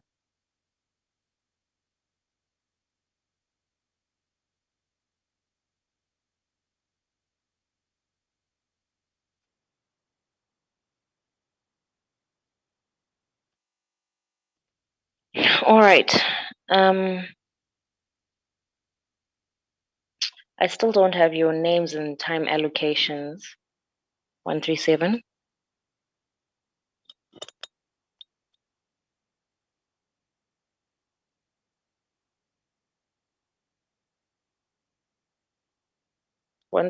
Is everything okay?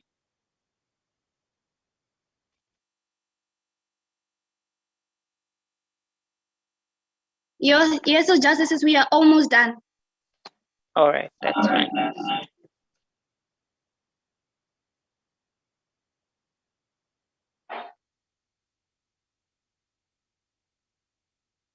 All right, in the meanwhile, welcome to this session in Court A. Presiding in this court is myself, Justice Nyamazi. I have together with me my learned sisters, Justice Pillay and Justice Toha. So in this court, Justice Pillay will be doing timekeeping. So if you could just keep an eye for her camera or video so that when she shows you how much time you have left, you know to do so. Right now, her camera is on, so you can see her. And then in the meanwhile, first counsel on behalf of the applicant, you may take the floor.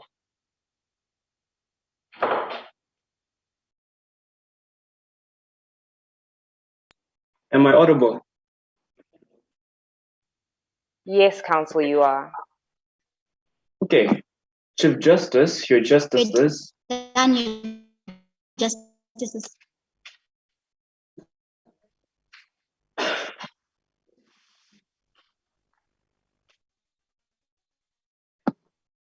not sure, but I heard something from Team 137. If you guys could just mute yourselves while the applicants begin. Your justices, we were saying we were done. That's fine. Thank you. You can keep yourselves muted as the applicants proceed, please.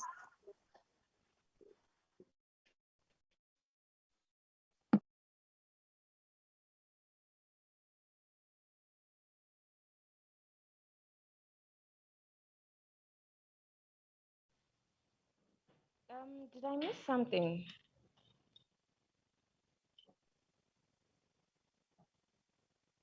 Applicants?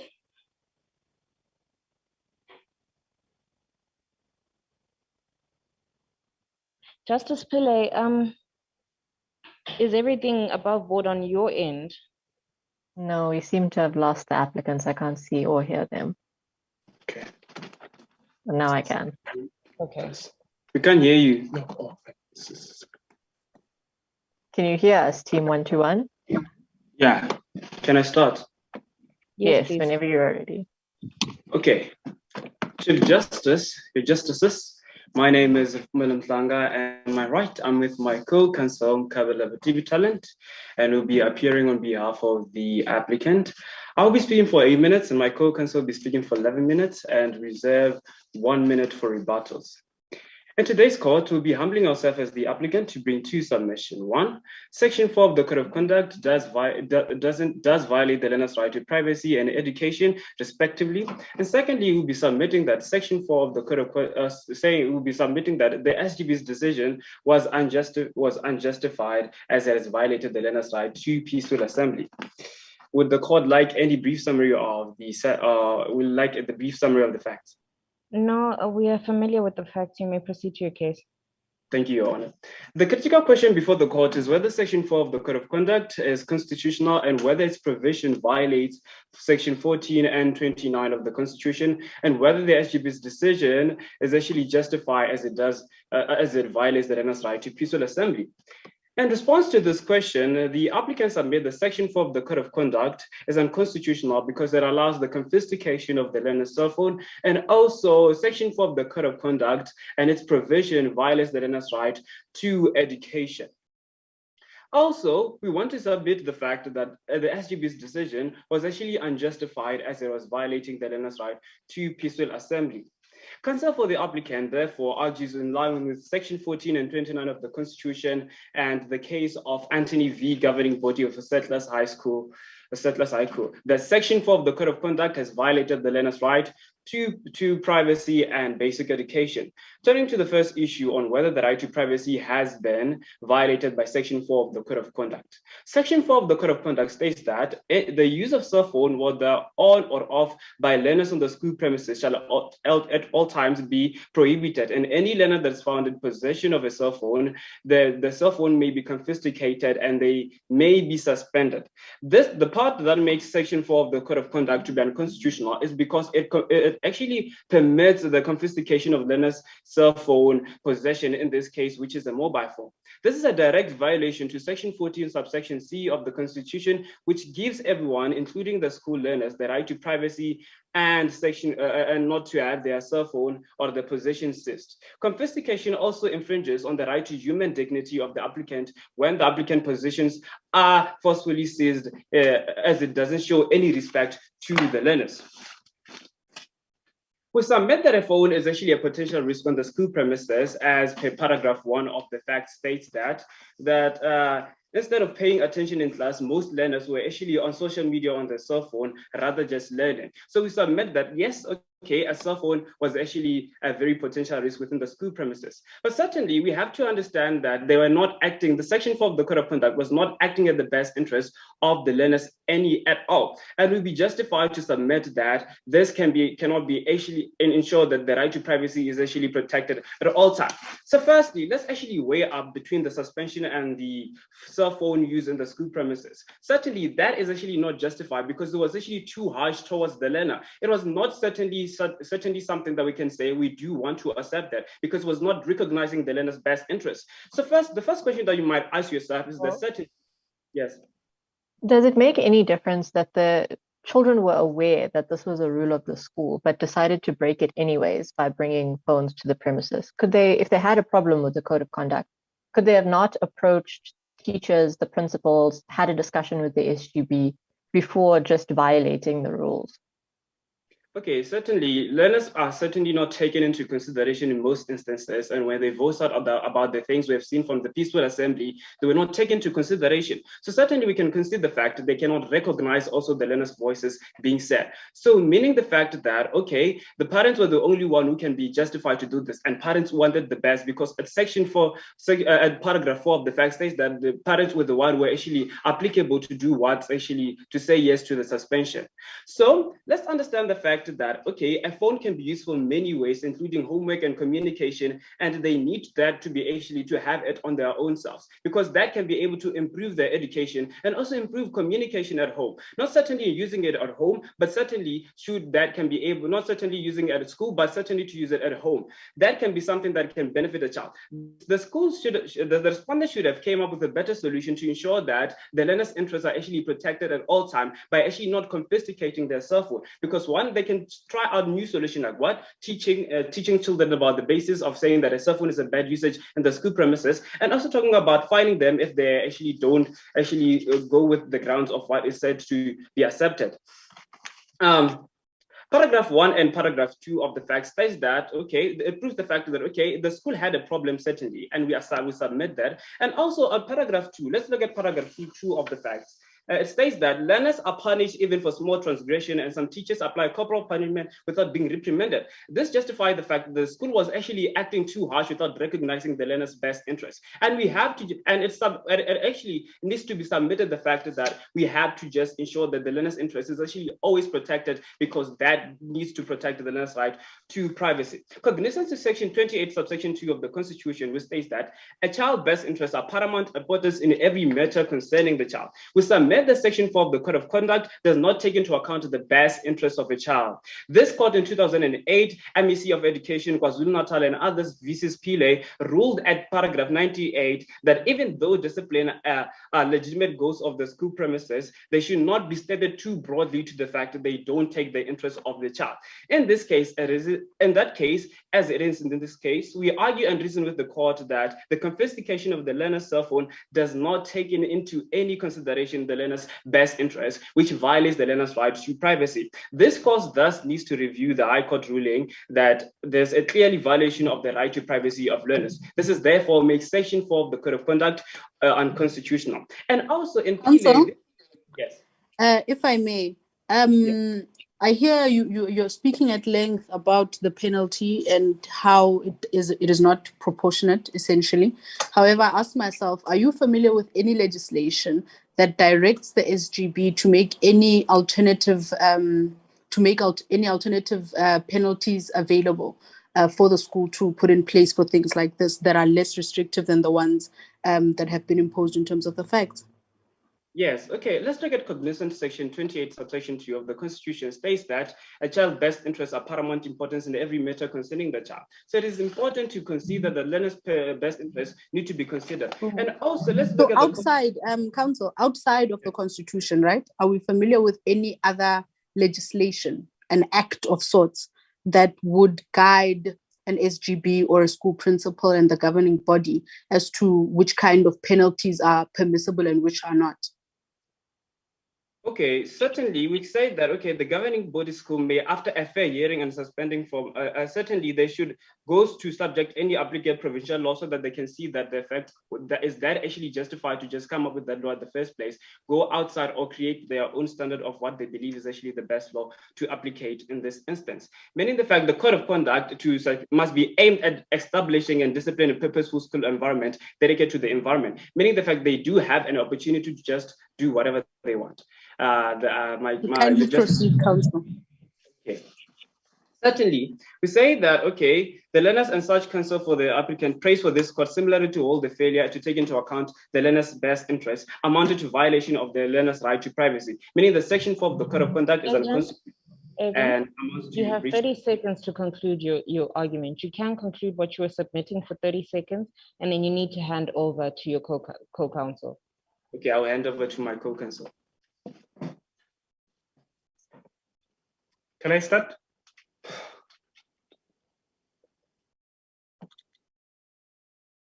Can I start? Yes, once you're ready. Okay. Chief Justice, Justices, my name is Talent Mkavela, and I appear on behalf of the applicant, as my co-counsel Mhlangat Fumelo has already mentioned. So, Council, today we have 3 submissions. 1, whether Section 4 of the School Code of Conduct violates the right to privacy.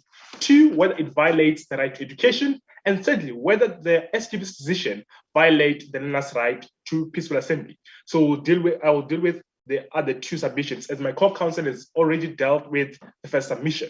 So now proceeding to address the second issue on whether Section 4 of the School Code of Conduct violates the right to education.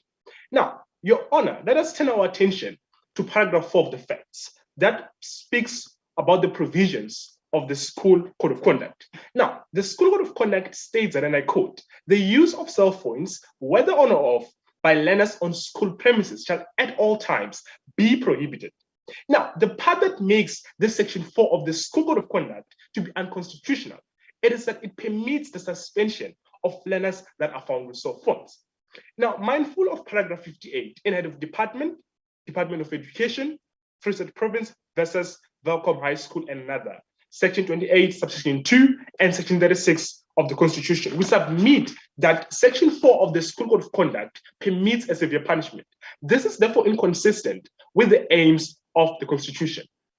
Now, this court in its 2002 Antony versus Governing Body of Settlers High School ruled at paragraph 17 that even in a case whereby rights are prohibited or rather limited with the aim of prohibiting positive discipline, all the factors that are listed in Section 36, subsection 1 of the Constitution must be taken into account. Now, in that case, as it is in this case, we argue and reason with the court that suspension clearly deprives learners from the right to education, as such a punishment does not consider less harsh means to create discipline. Now, this is therefore not in line with Section 36E of the Constitution, which binds that when rights are limited, less restrictive means to achieve the purpose are supposed to be taken into account. To further reason with the court, we argue that such suspension declines the learners to prepare for themselves or to prepare for the future, because when they're suspended for the whole year, it simply means that they will have to repeat the grade once again, which simply means that it will take time for the learners to finish school, which also means that there will be higher poverty. Now, this Council? Yes, Your Honor. I'm going to ask you the same question that I asked your colleague. Yes. with respect to our domestic legislation, are you familiar with any laws in our country that specifically prescribe a period or a specific penalty that the SGB can impose on children for going against certain school rules? Are you familiar with any such legislation? Your Honor, I am familiar with such a legislation, and that is the South African Schools Act of 1996. I will tell you to refer to paragraph 9 of it, which states that, and I quote, subject to this act or any applicable provincial law, the governing body of a school may, after a further hearing, suspend a learner from attending the school, A, as a correctional measure for a period not longer than 1 year. So that is the legislation that I'm referring to. I hope I've answered it. Now proceeding. Proceed, yes. Okay. Okay. In Anthony, this court found that the failure to meet the factors in section 36, subsection 1 of the Constitution by the SGB amounted to a violation of the learner's right to education. And as such, counsel for the applicant prays for this court to similarly hold that the failure of section 4 of the School Code of Conduct to adhere to the requirements that were listed in section 36 means that section 4 of the School Code of Conduct is unconstitutional and amounts to a breach of section 29. Now, Your Honor, if there are no further questions on the second issue, I'd like to proceed to address the third issue. Now, proceed to the third issue. On whether... Yes, Your Honor. I do have one question. You said that the Schools Act prescribes that there may not be suspension for more than 1 year, but isn't that the same penalty that's in the School Code of Conduct? So isn't the Code of Conduct lawful? The suspension is not more severe than the Act prescribes. Your Honor, we have to understand that according to the... Sorry, counsel, just to also add on to my learned sister's question, Yes. I'm interested in knowing what then you think would have been a justified response by the school governing body to the behavior that the students displayed. Okay. To answer the first question about the period issue, if you check paragraph 4 of the facts, where they speak about this section 4 of the School Code of Conduct, it was clear that the school decided to suspend the learners for the rest of the year, as it was also stated in paragraph 13, where they held a meeting and suspended the learners for the maximum period, which was the whole year. So which simply means that the learners were now suspended for the whole year, which we think is a harsh punishment. Now, on the second issue, that rather the question that they've raised, which one is the better punishment for the learners? We say on, or rather we submit, that the best punishment for the learners is supposed, like, at least let them clean after school, because when they clean after school, they not only learn that what they did is wrong, but they also learn or make sure that the school is clean, which simply means that they want their right to education would be denied. They will be able to learn every day, but still at the end of the day, clean after school, which also teaches them morals. So I'll now proceed to the third issue. Now, that was on whether SGB's decision is constitutional and whether it violates the right to peaceful assembly. So, Your Honor, let us turn our attention to paragraph 13 of the facts that speaks on the actions of the SGB. Now, the school governing body took the decision to suspend for the maximum period the 6 learners who were arrested. Now, it is therefore clear from this fact that the learners were no longer being suspended on the basis of being found with self-defense, but for the mere fact that they were arrested for exercising their constitutional right to demonstrate. Now, this is exactly not different from suspending them on the basis of protesting. And we say that this is clearly a way of oppressing their right to peaceful assembly, which gives everyone, including the school learners, the right, peacefully and unarmed, to assemble, to demonstrate, to picket, and to present petitions. Your Honor, we submit that, yes, the learners have done, they assembled illegally because they threw dustbins. We submit, right? We agree that it was legal, their protest. But we are saying, Your Honor, that we have to understand that we're not dealing with adults. We are rather dealing with minors, and therefore we have to take that into account. Your Honor, another thing is that we have to understand that the suspension by the SGB was a very harsh punishment, and therefore we cannot really allow such a punishment by the SGB to contravene against this right that was given to the learners. Now, Your Honor, let's now turn our attention to paragraph 21, rather Article 21 of the United Nations Convention. So there was stated, Your Honor, that nobody ceases to enjoy the right to peaceful assembly, which is very important because it is a right which is given to everyone, and it makes people to voice out their concerns. And in this case, we have to understand the learners were voicing out their concerns. So proceeding, cognizant of counsel, sorry. Yes. I just want to understand and follow your argument correctly.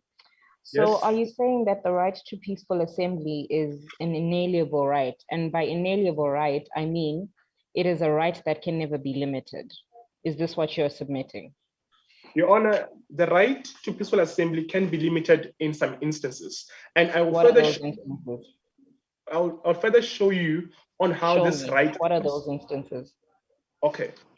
Your Honor, we have to now refer to paragraph 36 of the Constitution, where the factors are listed to show that the right can be limited. So now if we check paragraph 36 of the Constitution, you will see that there are probably 5 factors which are listed there.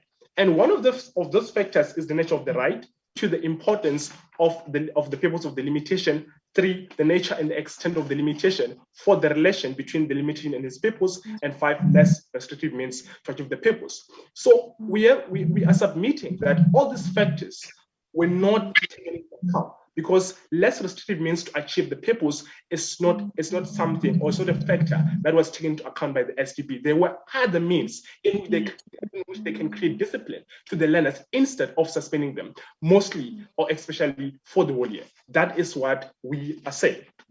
Now proceeding.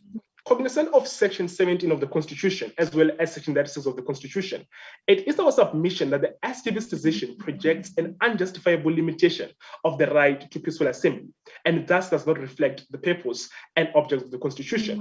Now, this court, in its 2019 Mlungwana and others versus S and another held, at paragraph 2, that even in that section 12, subsection 1 of the constitutes an unjustifiable limitation of the right in section 17. Now, in that case, as it is in this case, we argue and reason with the court that the suspension of learners by the SGB does not have any grounds to limit the right to peaceful assembly. In Mlungwana, this court found that section 12, subsection 1 constitutes an unjustifiable limitation of the right to assembly by the SGB, amounted to a violation of the learners' rights to peaceful assembly. And as such, we pray for this court to similarly hold the fail of the SGB to have reasonable grounds to suspend the learners, means that the SGB's decision is unconstitutional and amounts to a breach of section 17. Your Honor, will request this court to declare to review the High Court ruling and declare that Section 4 of the Code of Conduct was unconstitutional, and so was the SDB's decision. Thank you. Thank you so much, agents, on behalf of the applicant for your submissions. We've heard them. We'll now give the floor to the respondent to deliver their arguments. Respondents, as per our earlier agreement, you're welcome to just use the audio function and not use the video function to ensure stability of network.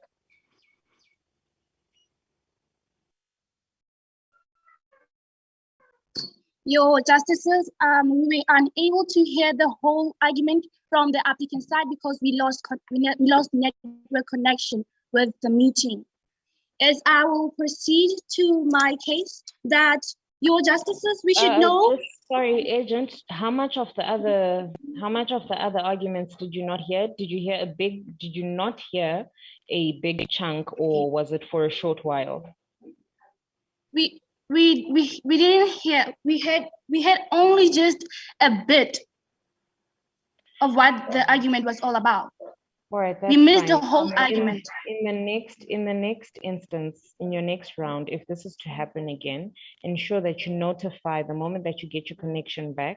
Ensure that you notify the presiding judge so that they accommodate you accordingly, because you are supposed to hear your opponent's arguments, but we understand that it's something that was beyond your powers.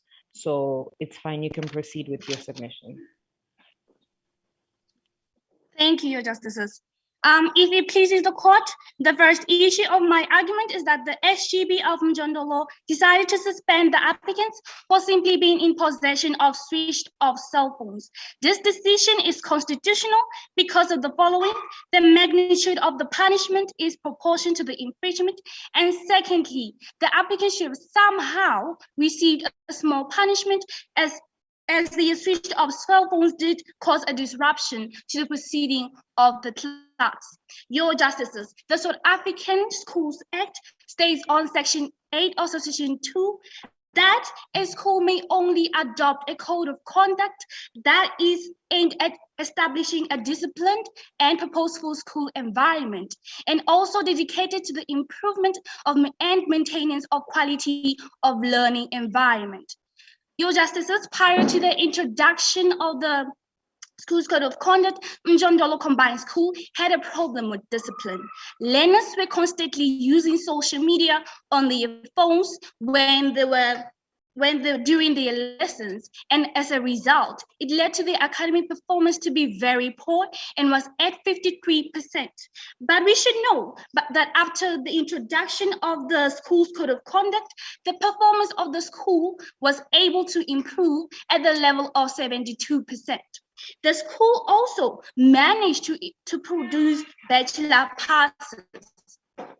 Your Justices, we as counsel for the respondent therefore submit that the school's code of conduct is not unconstitutional because its main intent was to establish discipline and also a good academic performance, which is primarily the reason for schooling. The school also managed to improve their academic performance in a period of 1 year. We should know that a code of conduct is a legally binding document where both parties sign and accept to all the conduct that the document entails, where both parties sign and agree to be subjected to any consequences that may arise as a breach code of conduct. And also, this unlawful protest violated the other learners' right to basic education. Counsel, I just want to engage you on that point. So are you saying that because this document can be regarded as a contract, it is binding to the extent that a court cannot declare that the provisions therein are not okay or fair, yes, just to the parties involved? So our belief as a bench is that the applicant is submitting that, yes, we are supposed to be bound, but it's an unfair thing to be bound to. So how do we then decide if we can or cannot intervene? Your Justices, one thing we should know is that the School's Code of Conduct was implemented with immediate effect because it had problem with discipline. It was always a constant battle. So there had to be a harsh measures to the applicants in order for them to get that we want discipline and we want a good academic performance, which is also in their best own interest. Okay, thank you. You addressed the question I was about to ask about the best interest of the child. It's okay, you can continue. This unlawful protest violated the other learners' right to basic education in terms of Section 23 of the Constitution of the right to peaceful assembly, when it violates the right to freedom of others. It says that according to the ICCPR, Article 21, restrictions can be placed on the exercise of the right to peaceful assembly when it violates the right to freedom of others, which it did to the other learners due to their rights to basic education. And also, according to the case law, Mlungwana and others versus S and another 2019 Mlungwana case, it says that according to the case paragraph, if a gathering proceeds a formal notice, then saying a gathering without giving the requisite notice as prescribed in the Act. The police warned them that the first protest was illegal, but the learners went ahead and planned the second protest without serving any notice. The learners proceeded with their protest without also serving any notice, and to the police, which is a criminal offense. Your Justices, we should know that Section 29.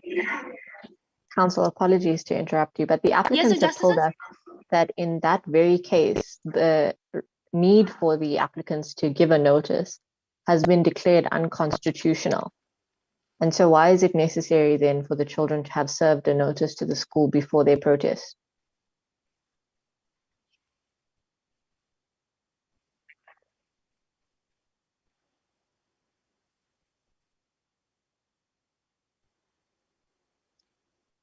Your Justices, I can't quite hear you because of the network connection. I think it's the sound that side. Can you please rephrase the question? I think there's a connection issue on both ends. I think you can proceed, counsel, in the interest of time. Can you please?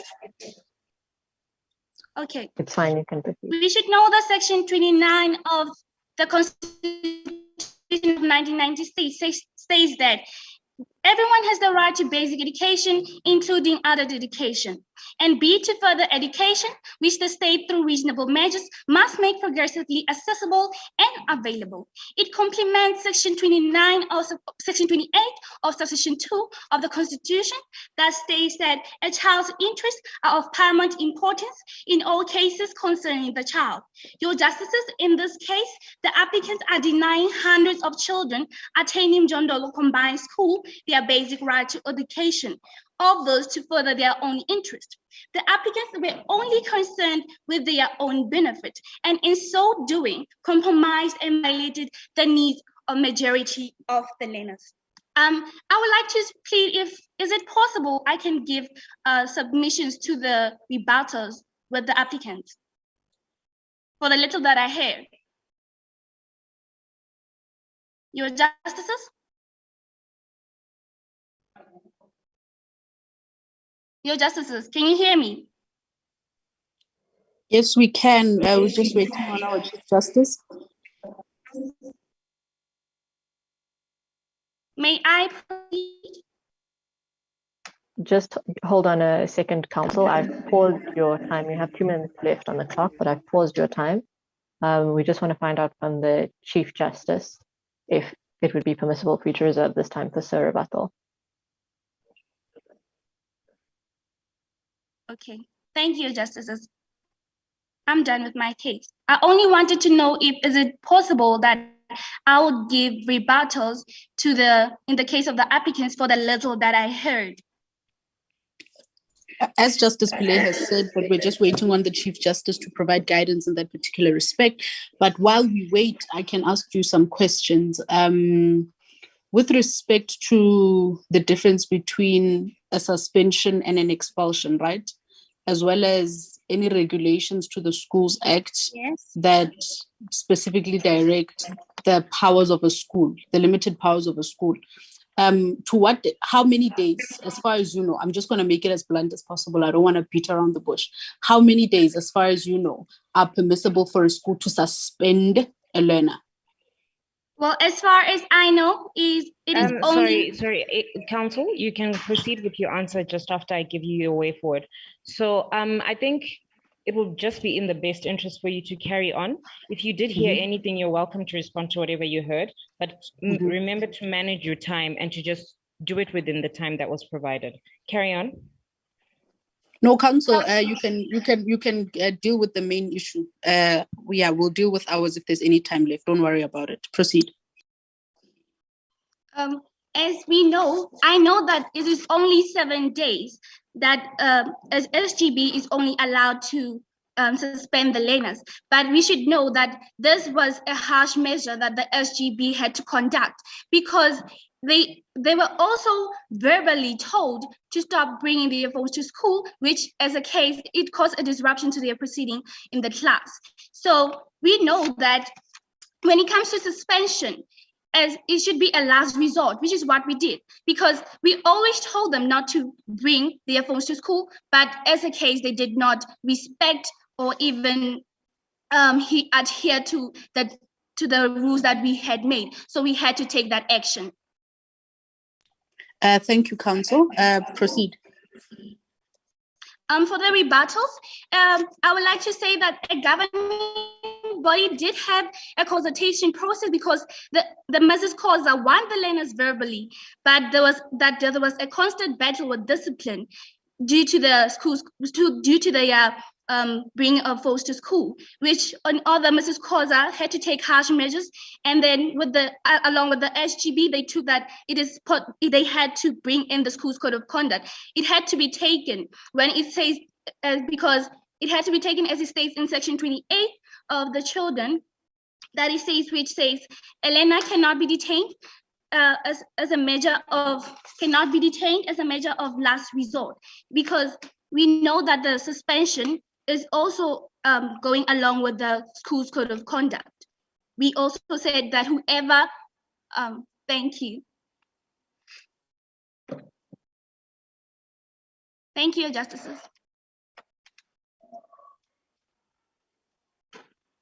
Thank you. We'll hear from the next agent now.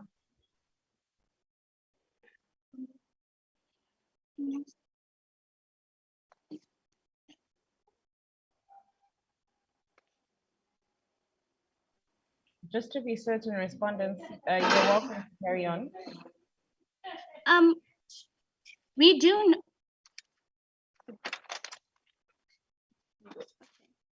My co-counsel would like to take over. Yes, they may. Your Justices, my name is Rutanan Reichard, and together with my co-counsel, we are counsel for the respondent.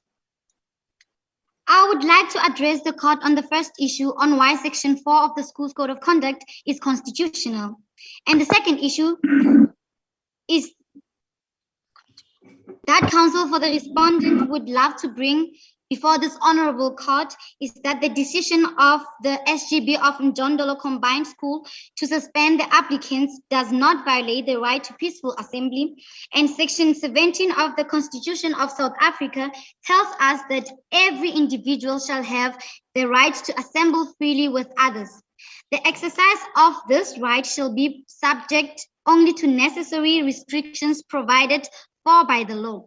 In particular, those enacted in the interest of national security, the safety, health, ethics, and rights and freedom of others. To inherit the right to peaceful assembly is based on the principle that individuals meeting promotes peace. The applicants met together after they were asked to leave the school premises with the main aim being to vandalize the school by throwing large garbage bins in the middle of the road, blocking it, and leading to a confrontation with the traffic passing through the school. The applicants went further to organize an illegal protest, by so doing recruited other learners and disrupted the daily proceedings of the school. The disturbance to the proceedings of the school resulted in the major of the learners looking out on important tuition time, and this affects the performance of the school, and this results in the performance of the school being affected. United Nations International Yes, Your Justices. Shouldn't we allow the applicants to have disrupted the school? Because that's the point of a protest, is to disrupt. If they just went about their day as normal, there would be no need for the school to listen to the demands of the applicants. So what about this disruption would allow this court to still not protect the right of the applicants? Why is it not permissible? Please raise the question, Your Justices. Counsel, I'm asking why we should punish the applicants for disrupting the school when that's the purpose of a protest, is to disrupt so that they can get their point across. Shouldn't we just allow the applicants to have done this? They violated the other learners' rights to basic education.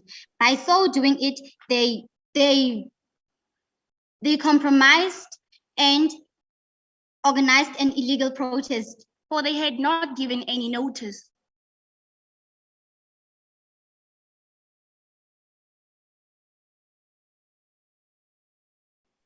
That's fine, Counsel, you can proceed. United Nations International Covenant on Civil and Political Rights, which is known as the ICCPR, in Article 21 states that the right to peaceful assembly shall be recognized. No restrictions may be placed on exercise of this right other than those imposed in conformity with the law and which are necessary in democratic society in the interest of national security or public safety, public order, the protection of public health or morals, or even the protection of the rights and freedoms of others. From this we establish that the right to peaceful assembly and gathering is important. However, care must be taken to ensure that it does. Your Justices, see the fact that Ms. Koza also went as far as warning them verbally and also reminded them about what is to happen if they were found with their cell phones. Yet they personally chose to carry their cell phones into the school premises the following day, in spite of being warned.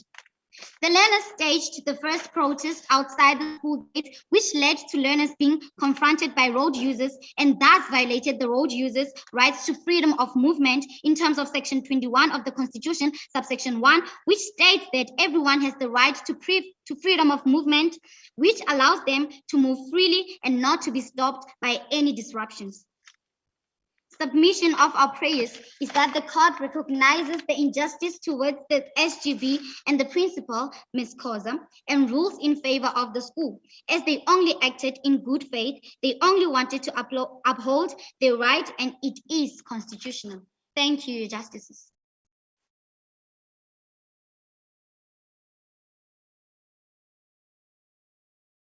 If there are any minutes, your Justices, if there are no questions. If there are no questions from the Justices. So I want to establish how do we balance between these rights, right? The right to basic education and the right to freedom of assembly, or the freedom of assembly. How do we balance between those within this particular environment? Because the rights of one cannot supersede the rights of another, unless that is what you're arguing. But anyway, please just make submissions on that. Respondent, I'm giving you 30 seconds to just answer my learned sister's question. Pursuant to that, we need to hand the floor over to the applicant so that we can conclude proceedings, as the next session is scheduled to start soon, which is now.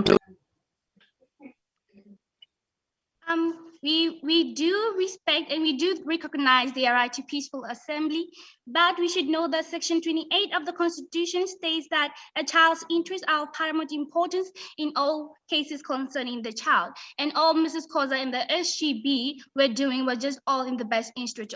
We're all in the best interest of the child. And when it comes to the right to peaceful assembly, we recognize it. We recognize it, but it says that also in Article 21 of the ICCPR that restriction can be placed on the exercise of right to peaceful assembly when it violates the right to freedom of others, as it did in the basic education.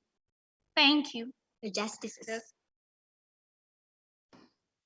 Thank you, Counsel. Thank you. Now we'll hear from the applicant.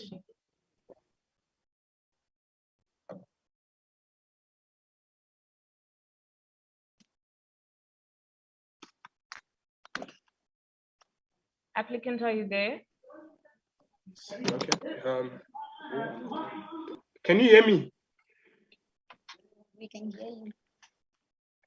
Hello. Can you hear me? We do hear you, Counsel. Okay.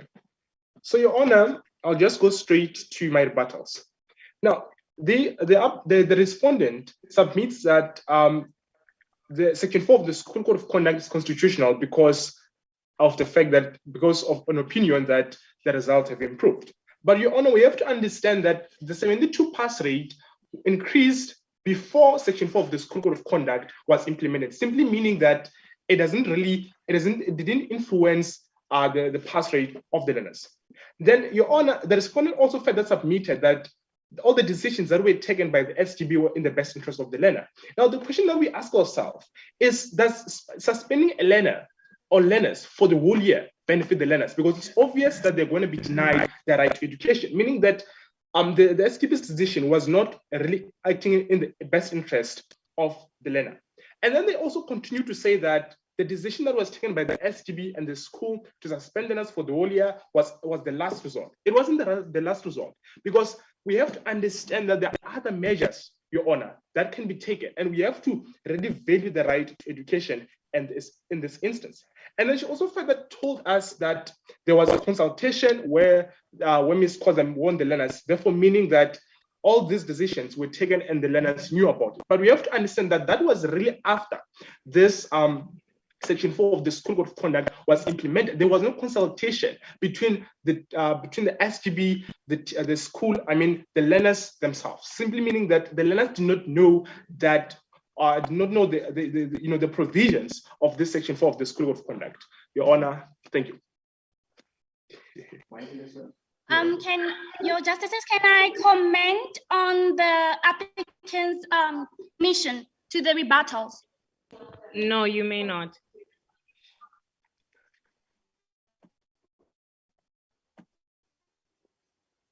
Thank you, justices. Thank you so much to both teams for all your submissions. We appreciate it so much, and you've done really, really well despite the difficulties with connections. Unfortunately, I cannot allow for feedback as we are running behind time. So the teams are welcome to leave the Zoom room, and then we will admit the new teams that are coming in. And I'm not sure if the justices on this bench are sitting in for the next round. If not, thank you so much for your hard work. No, Chief and Justice. You are welcome to leave. Thank you, everyone. Well done, guys. Enjoy the rest of your day. Thank you. Thank you.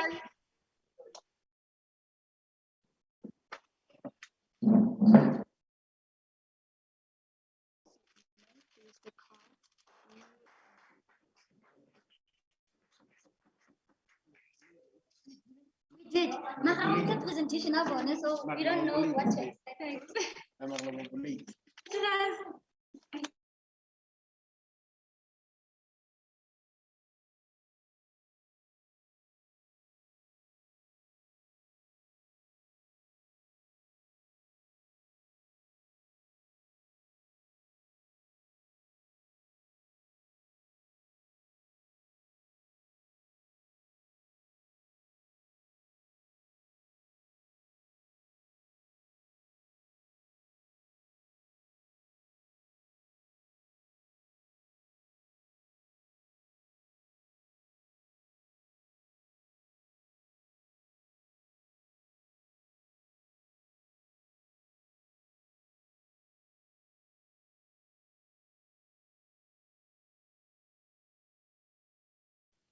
Good afternoon, everyone. Thank you so much for joining us.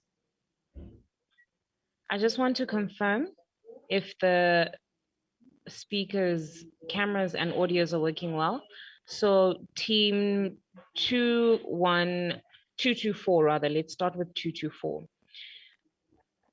Could you switch on your mic and video so that we see that it's working? Of the documents that were. Is that for me? Hi, can you hear me? Insofar as the first part is.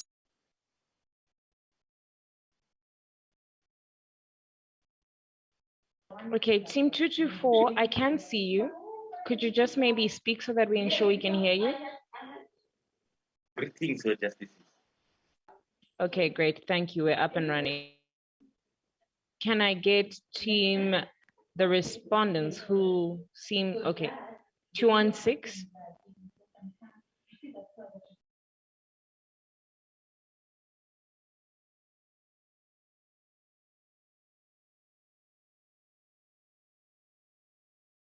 Respondents?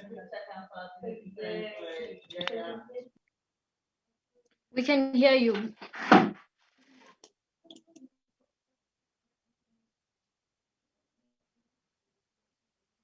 Okay, we can hear you and see you, so that's fine. All right, thank you. I'll be handing over to the chair of this court. Thank you, Justice Nyamazi. I know you'll be leaving us for your next court. Enjoy. Hi, everyone. Welcome. Simon here, Justice Matthews, and I will be chairing this session. Lovely to see you all. I think we've got all our judges here. I see Justice Shongwe as well as Justice Mashilo are both here. So if I may, I quickly missed The applicant is here. Applicant, can you please just let me know who your first speaker is?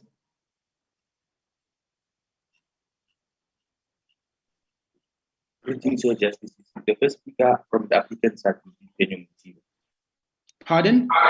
The first speaker from the applicant side will be Penyo Mutiba. Penyo, the second speaker?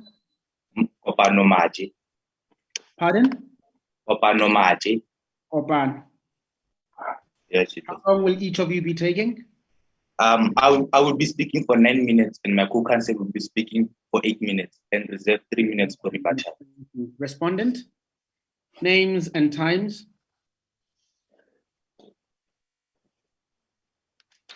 My name is Murabeti Andisa, and I will be the first oralist. I will be speaking for 12 minutes, and my co-counsel is Busisi Waboy, and she will be speaking for 8 minutes. Okay, Busisi is speaking for 8 minutes, and your name is? Murabeti Andisa. Mulobezi Andisa. Okay, sure. Thank you. You may commence. Applicant, you may commence.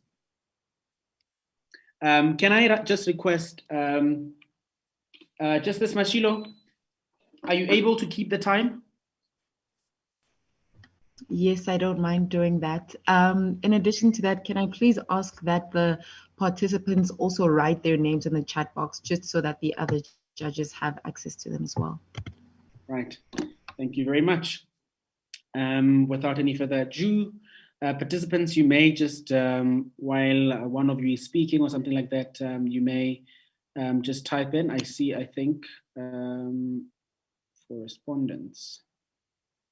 Okay, we need the name. So you need to write oralist 1. So you can say 1 and then say Simon Matthews, 2, Dunga Mashilo, and then indicate 1, Simon Matthews, 8 minutes, like that. So basically, yeah.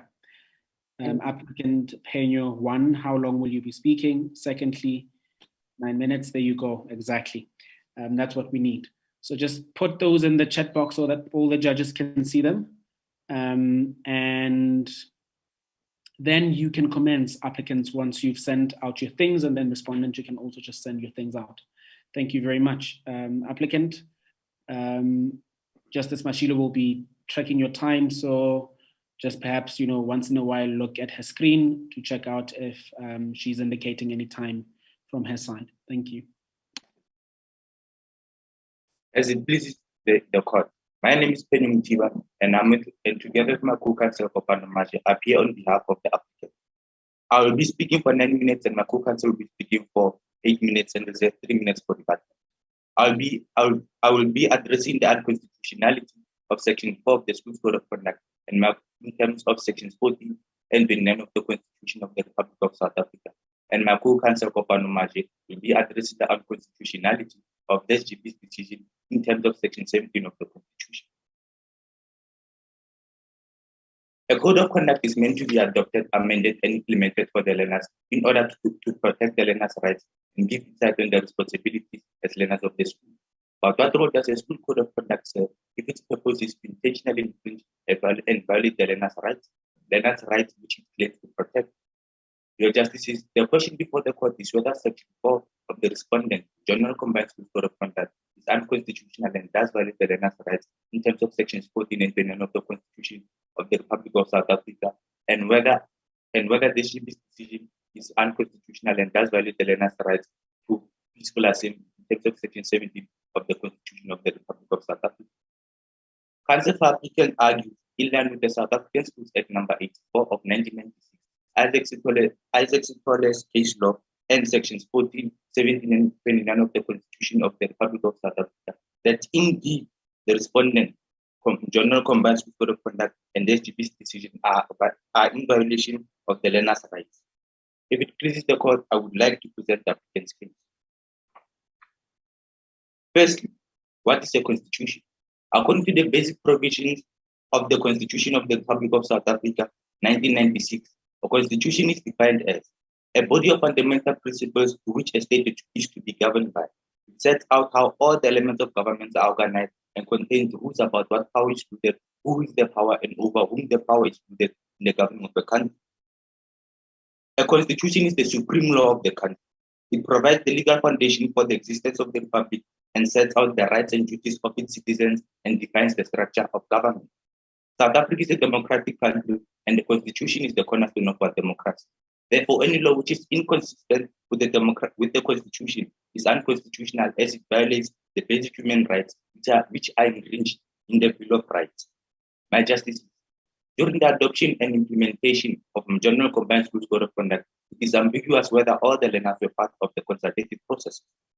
We therefore argue that Section 4 of the Respondent's Code of Conduct is unconstitutional because the case study or the hypothetical case does not state whether all parents, learners, and educators of the school were part of the consultative process. This, Your Justices, can be seen as a violation of Section 8, subsection 1 of the South African School Act number 84. Let me interrupt you there. I think the facts are quite clear that the consultation process was quite the correct consultation process. So I think from that perspective, we can kind of deduce that what they are basically saying to us is that the proper procedure for adopting the school code of conduct was taken. I think that's why that fact is there, that there was a consultative process. So don't you think the process by which the code of conduct was enacted is not necessarily the one that's in contention? Perhaps we are looking into other issues that are in contention and you'd like to address them? Yes, Your Justice.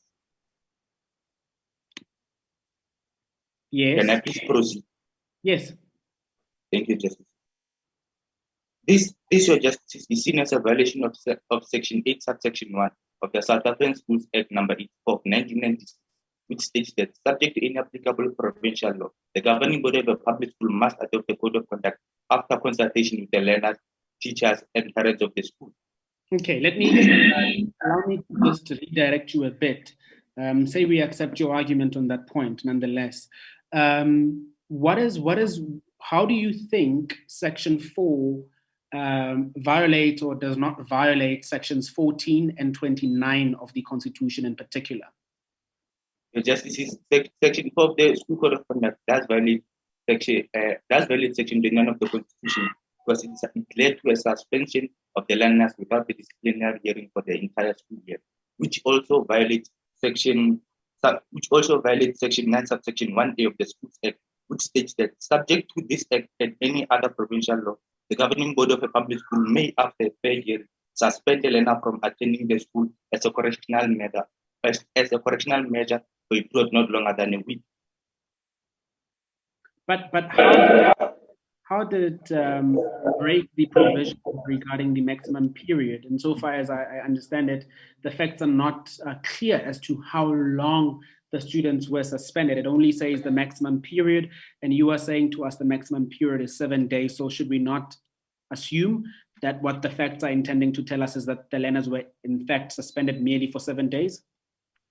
The Justice, according to the case law, it states that the learners were suspended for the entire school year. That is in respect of FISO, if I'm not mistaken about the name, but the 6 applicants in this case were suspended for the maximum period. And the maximum period, as you said, is 7 days. So should we not assume that the learners have been suspended for 7 days? I'm not asking about FISO, he's not an applicant in this case. The Justice, we can assume that, but however, the case study is not clear on whether the maximum period was 1 week, or because the only thing the case study states is that the learners were suspended for the entire school year. No, it says that they were suspended for the maximum period. You, counsel, said that the maximum period is 7 days. Should we not assume that they were suspended accordingly 7 days, since it is the maximum period as you have proposed? No, Justice, because the case study states that the 6 owners of the cell phones are immediately suspended from school for the rest of the year. Thank you. Can I proceed? You may.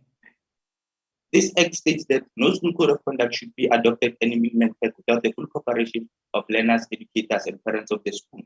The act also serves as a basis on which a school code of conduct for a public school must be adopted and implemented, an act which the respondent vigorously disregarded and bypassed. This violation of the act, your Justices, signifies the unconstitutionality and impetuously repugnant nature of Section 4 of the Respondent School Code of Conduct. Section 9, subsection 1A of the Schools Act states that, subject to this Act and any other provincial law, the governing body of a public school may, after fair hearing, suspend the learner from attending the school as a correctional measure for a period not longer than a week. Subsection 2B. I just want to understand your position clearer here. Is it your submission that Section 4 itself is unconstitutional, or the way that Section 4 was carried out by the school is unconstitutional? So is it the section itself or the way they enforced that section? The justices, it is both ways, because it is the Section 4 itself and the way they impose the section as a school code of conduct. Thank you, Council. You may proceed. Subsection 2B of the Schools Act further states that, subject to any applicable provincial law, a learner at a public school may be expelled only found guilty of a serious misconduct after a fair hearing. All the sections and subsections of the South African Schools Act stated above were not yet nor followed by the respondent. The immediate suspension of the learners from the school for the rest of the year without a disciplinary hearing depicts the respondent's negligence and disregard for our constitution and its role as the supreme law of our country. Okay, Councillor, on very specific issues here. I see you have about 30 seconds, if I'm not mistaken. So I will allow you to just answer the question and conclude. Well, we've got this provision in the Constitution, which basically says that everybody has the right to everybody has the right to basically have the right to privacy, right? And that right includes that they must not be searched and their properties must not be seized. But when we consider case law surrounding the issue, for example, the Ministry versus the Interim Medical Council of South Africa, the Constitutional Court was very clear that the right to privacy in instances where we are dealing with a public institution or a public place, a public activity, is somewhat diminished. It is not as strong anymore and thus may be limited. Would you not say that the school, for example, in searching and seizing the properties from the learners and then suspending them, was necessarily taking into account the decision which this court made in Ministry when it accentuated that the right to privacy, for example, is not quite a strong right when we are dealing with public institutions? No, Your Justice, because according to Isaac Jabulani's case law, it states that the only time the principal may search the learner's bag is if he or she suspects that there are dangerous objects inside the school premises which may endanger and or cause harm to the learners of the school. Therefore, Your Justice, the order from Ms. Koza to research the learner's bags contradicts the basis of the case law. Thank you. I think we may now hear from the second counsel for the applicant. Thank you. Greetings, Your Justices. As my co-counsel has said, I will be speaking of how the SGB's decision violates the applicant's rights in terms of Section 17 of the Constitution, which is the right to peaceful assembly. If it pleases the court, Council wishes to begin with the definition of a gathering. According to the Gatherings Act in Section 1, a gathering means any assembly, concourse, or procession of more than 15 persons in or on any public road or on any public place or premise. My Justices, Counsel for applicant emphasizes that for something to be classified as a gathering, there has to be at least 16 persons. Also, in doing our research on the concept, we found out, as stated in the protestguide.org/RGA, if the march, picket, or protest is attended by 15 people or less, it is called a demonstration. and you do not need to give notice to the local authority. Interject you there a little bit just to indulge you. Let's assume that the bench is familiar with your research and the definitions of all these things. The critical question here is, in my view, whether or not the SGB's decision to suspend the LENA is constitutional or unconstitutional, and whether or not the LENA's right to peaceful assembly in terms of Section 17 has been violated. Yes, it was just. So basically, what I'm asking of you to do is to basically answer these questions. Was the decision of the SGB to suspend the LENA's unconstitutional in view of the LENA's right to peaceful assembly in terms of Section 17 of the Constitution? So I'm just redirecting you to what issues I think are pertinent to be addressed in your time. Okay, my just.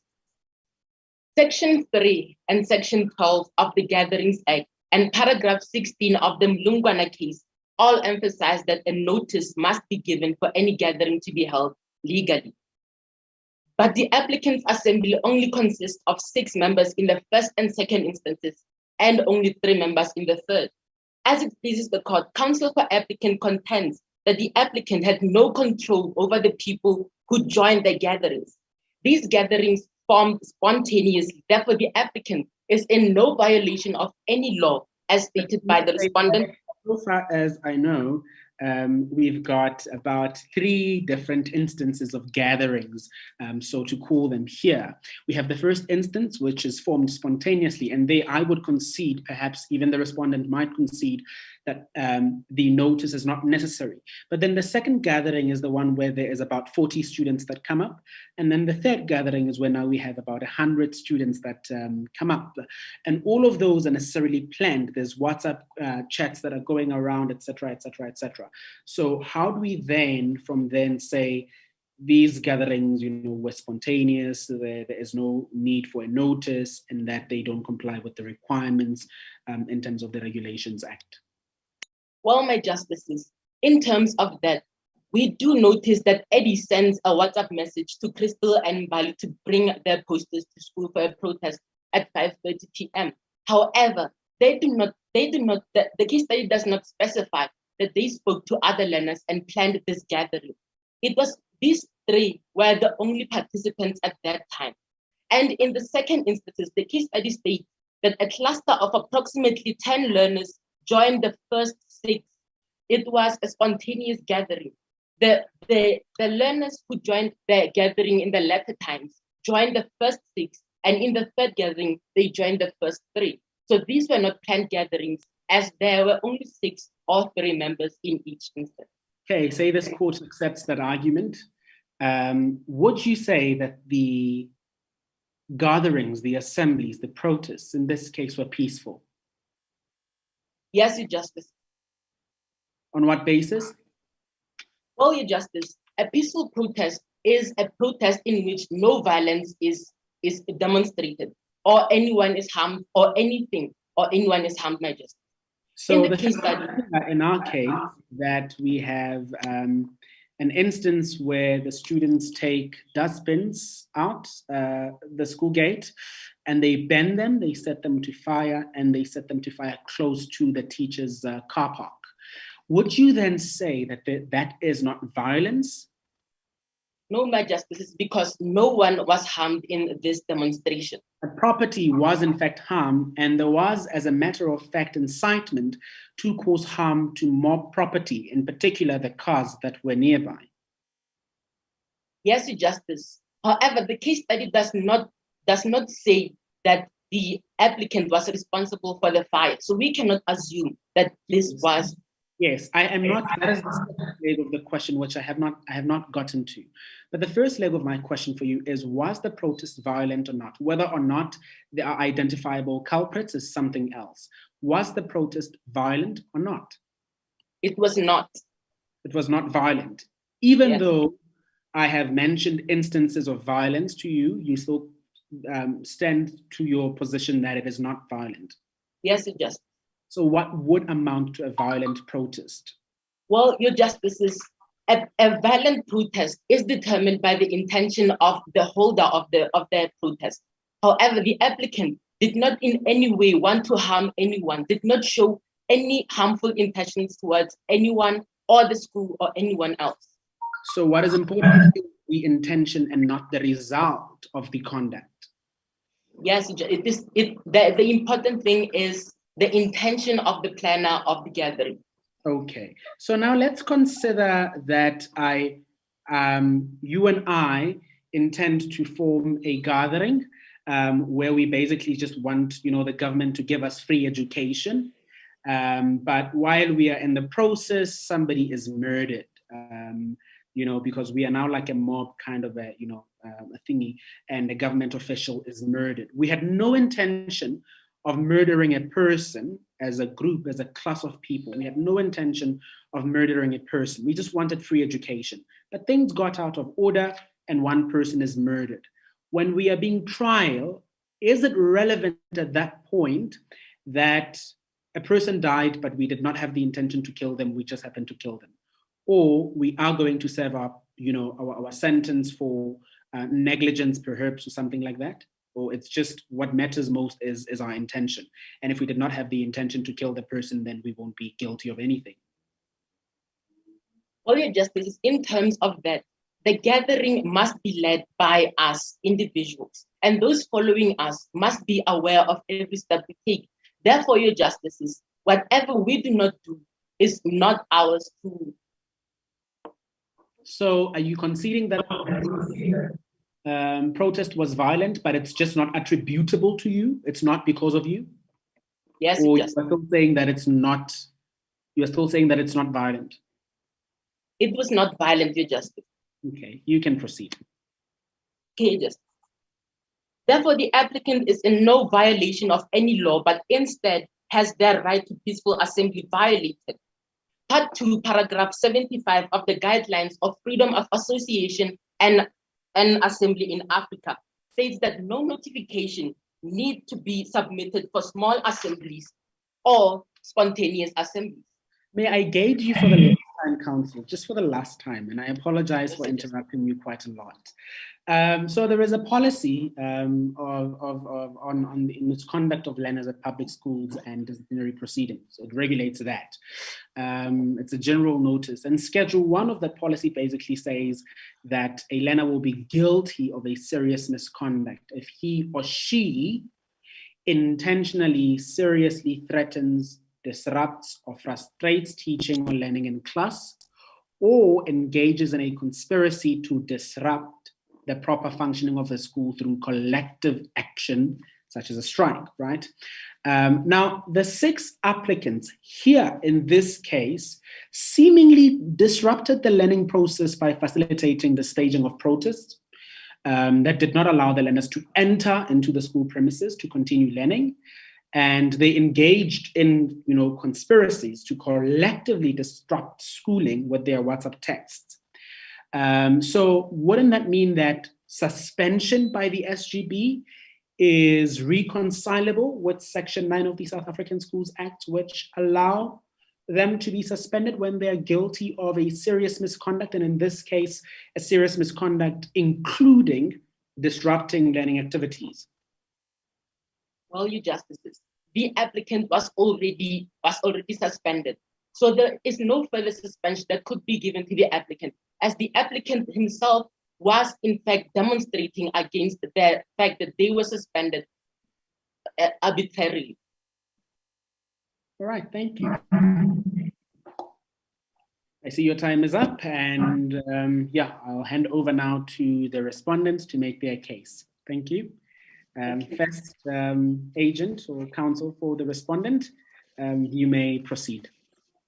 May it please the court. My name is Murovezi Andisa, as I have previously stated, and next to me is my co-counsel, Busisi Waboy, and we appear on behalf of the respondent.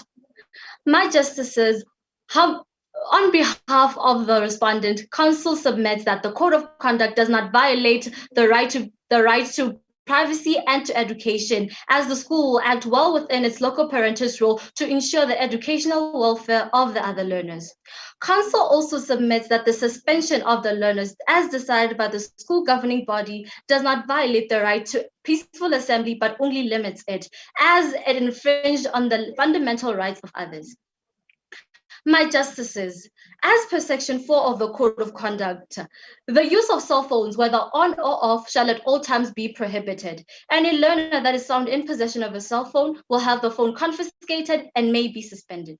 My justices, this prohibition consists of 3 constituent elements, namely the use of a cell phone, the confiscation of a cell phone in furtherance to possession, and suspension for failure to abide by rules. My justices, the use of a cell phone simply refers to possession. While I can appreciate the material elements of the Code of Conduct, do you have any submissions in response to the fact that the way that the school carried out Section 4 was in invasion of the right to privacy of the students? My justice, this will move me to my second element, which is the confiscation of the phone in furtherance to possession. My justices, those learners did not have a reasonable expectation of privacy, meaning that they had no right to expect privacy, as the school will act well within its local parentis role to ensure that the educational welfare of the other learners is secured. Just a follow-up question on that. Is the right to privacy not already constitutionally granted? And on what grounds can you limit that? Or if you're saying that on the grounds of local parentis, we can limit that, how does that happen in law? This refers us to one of the elements that make up an infringement to the right of privacy, namely the expectation of privacy. My justices, expectation of privacy, meaning there was a reasonable expectation of privacy which should exist in a private residence. There was no expectation of privacy in the public view, meaning that as they are attending a public school. Interrupt you on that one. I think Section 14 of the Constitution is clear on what it says. It doesn't say private, it doesn't say public. It's very clear. It only stipulates that every person has the right to privacy, which includes the right not to have on B, their property searched, which would be the backs, and C, their possessions seized, which would be the cell phones. Now, in this particular case, it seems to me, perhaps even to my fellow judges here, that the search of the learners' bags and the seizure of their mobile cell phones by the school is a direct violation of the constitutional provision protecting the right to privacy. Would you not agree with us on that end? While the right to privacy is fundamental, it is not absolute. Search, my justices, may also be regarded as any act whereby a person, container, or premises is visually or physically examined with the objective of establishing whether an article is... That the right is not absolute. However, the limitation of the right in the Constitution cannot be limited on the basis of loco parentis. Would you agree with me? How would we limit that right? Which is what my co-judge, Justice Mashilo, was basically asking you about. How are we limiting this right on the basis of loco parentis? Loco parentis functions as a responsibility function that when students are in school, they're the responsibility of the teachers, not to limit or to curtail some rights. So explain to us, how are you limiting Section 14 of the Constitution? Well, my justice, while we could agree that the learners have the right to privacy, but in such a situation as in a school, they have no expectation of the right to privacy. My justice, if there is no reasonable expectation of privacy, then no infringement has occurred. Why is a reasonable expectation to the right to privacy? The Constitution says everyone has the right to privacy. Why should the learners not expect? Are they excluded in the definition of everyone in the Constitution? Well, the Constitution applies to everyone. We can admit that the learners have the right to privacy, but we should note the definition of the word privacy, meaning that it is private in a private area rather than expecting privacy in the public view. You may proceed.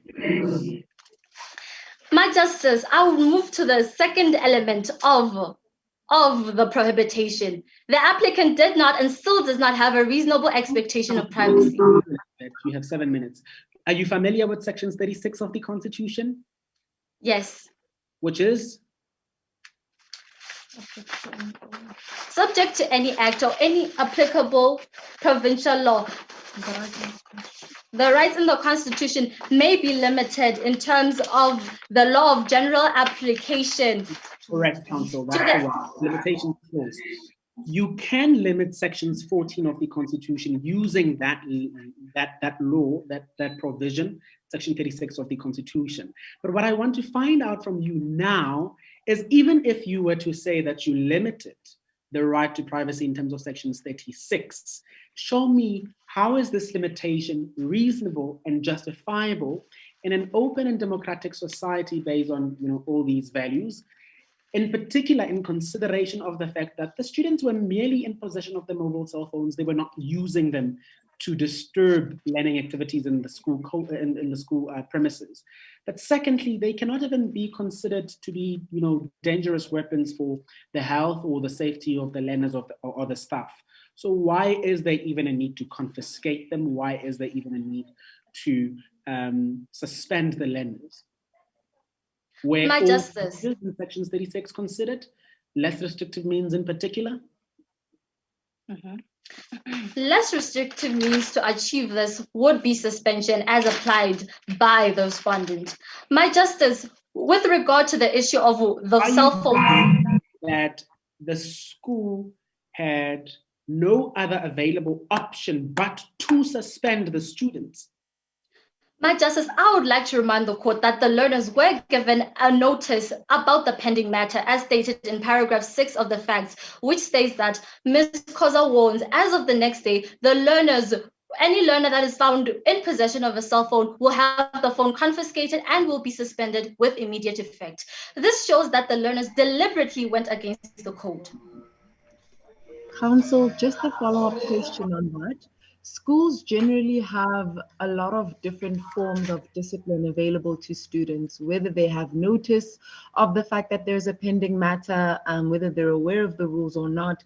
There's a set procedure, and suspending someone is almost the last resort or the resort before expulsion. So the question I want to ask is, what is the importance or the impact of suspension? How is it justified in achieving the goals that it wants to achieve? Section 4 of the South African School Act. Nothing contained in this act exempts a learner from the obligation to comply with the code of conduct attended by such learner. My Justices, the code of suspension is unconstitutional? I didn't quite catch that. Would you please rephrase the question? Even if the code of conduct is unconstitutional, the learner is not exempt from not acting in accordance with the code of conduct? My Justice, I would like to remind the court, as per the facts, that the school code of conduct was drafted after a consultative process, meaning that all relevant factors were included in the code of conduct, meaning that it is in attention. But here's the thing.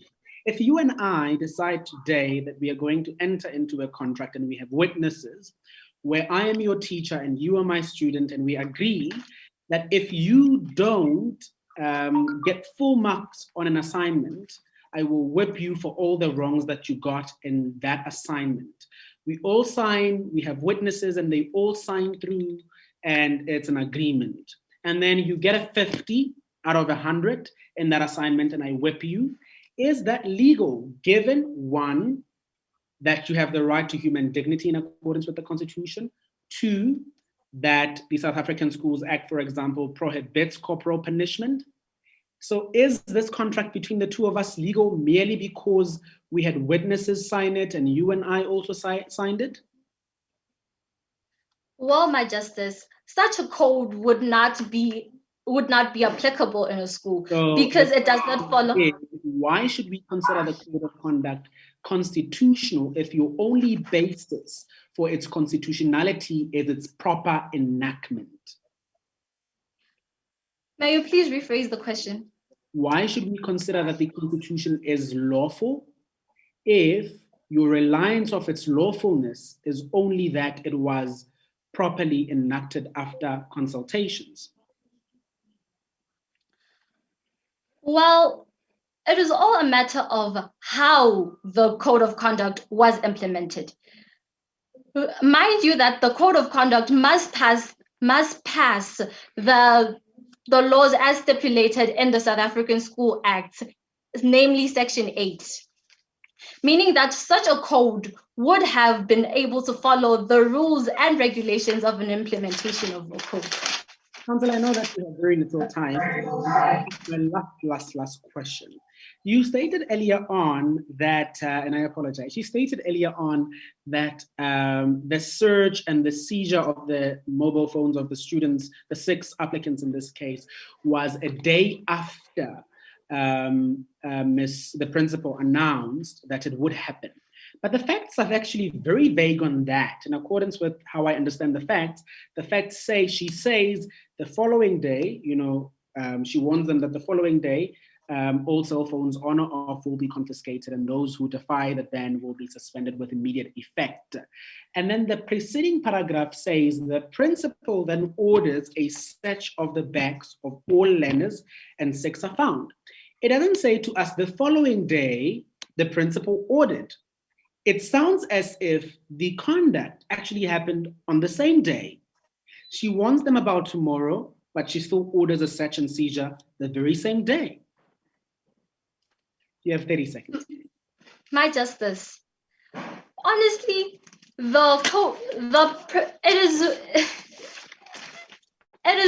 anyone can interpret the facts in any way that they see fit.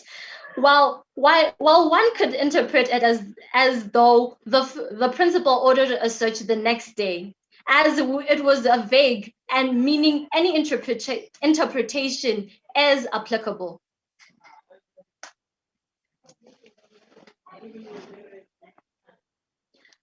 All right, I see your time is up. You may now declare the rest of your arguments to your co-agent. Thank you.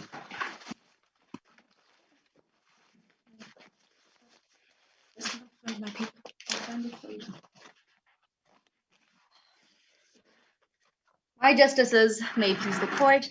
I am Boibusisiwe, as my co-counsel had stated before, and I'll be dealing with the second submission of the respondent's argument. The SGB's decision to suspend the applicants, my Justices, is valid and does not violate the applicant's right to peaceful assembly in terms of Section 17 of the Constitution.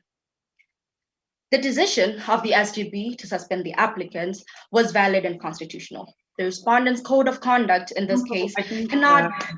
You are striking me quite too early with the precision of your wording. I'm quite interested to find out, how do you justify the fact that the SGB failed to allow the opportunity to make representation for the applicant before they suspended them? It is, in fact, as I would understand, a requirement that before a suspension, the SGB must allow the culprits, the alleged individuals who broke the alleged laws, to make proper, representation. And in our case, no opportunity was given to them, and that is in accordance, I think, with Section 9 of the South African Schools Act. So wouldn't you say that the suspension is therefore materially irregular, and that this court must set us aside on that basis?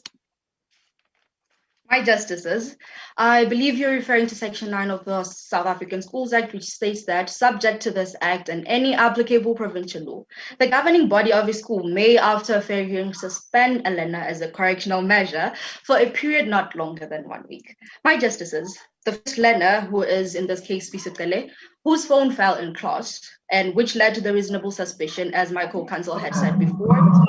Yes. Let's talk about the 6 applicants. The 6 applicants, yes, my Justices. I want to justify it in this manner, that firstly, the reasonable suspicion led to a disciplinary hearing, which then gave the SGB a direct answer that the learners are therefore violating the school's code of conduct. We all know the history. Given the opportunity to make their case. Nowhere in the fact would tell us that the learners made representations, that to me is a suggestion that the SGB did not follow the proper procedure as mandated by Sections 9 of the South African Schools Act, and therefore, which means the suspension is materially incorrect and it must be set aside. They must return to school. So my justices, in what I am understanding is that you're informing us that, or you are trying to remind us that your interpretation, to be precise, is informing us that each and every learner in Mjondolo Combined School should receive a disciplinary hearing before they're suspended. Yes, Is that what? because it is every student's right to have the opportunity to make representations, because none of the students' cases are the same. Sfiso's case is not the same as any of the 6 applicants, and all of the 6 applicants' cases are not the same as any of the others. But my justices, the violation leads to only one code of conduct, which is the use of cell phones, but in this case, which is the possession of their cell phone, for they were found in possession of their cell phones. We could not just give a discount. Listen, I agree with you, and I need you to listen to me so that we are able to move on and I don't keep on having a discussion with you. I agree what the code of conduct says. I agree that they were in defiance of the code of conduct. But at the same time, the Code of Conduct is subject to the provisions of the South African Schools Act and the Constitution of the Republic of South Africa.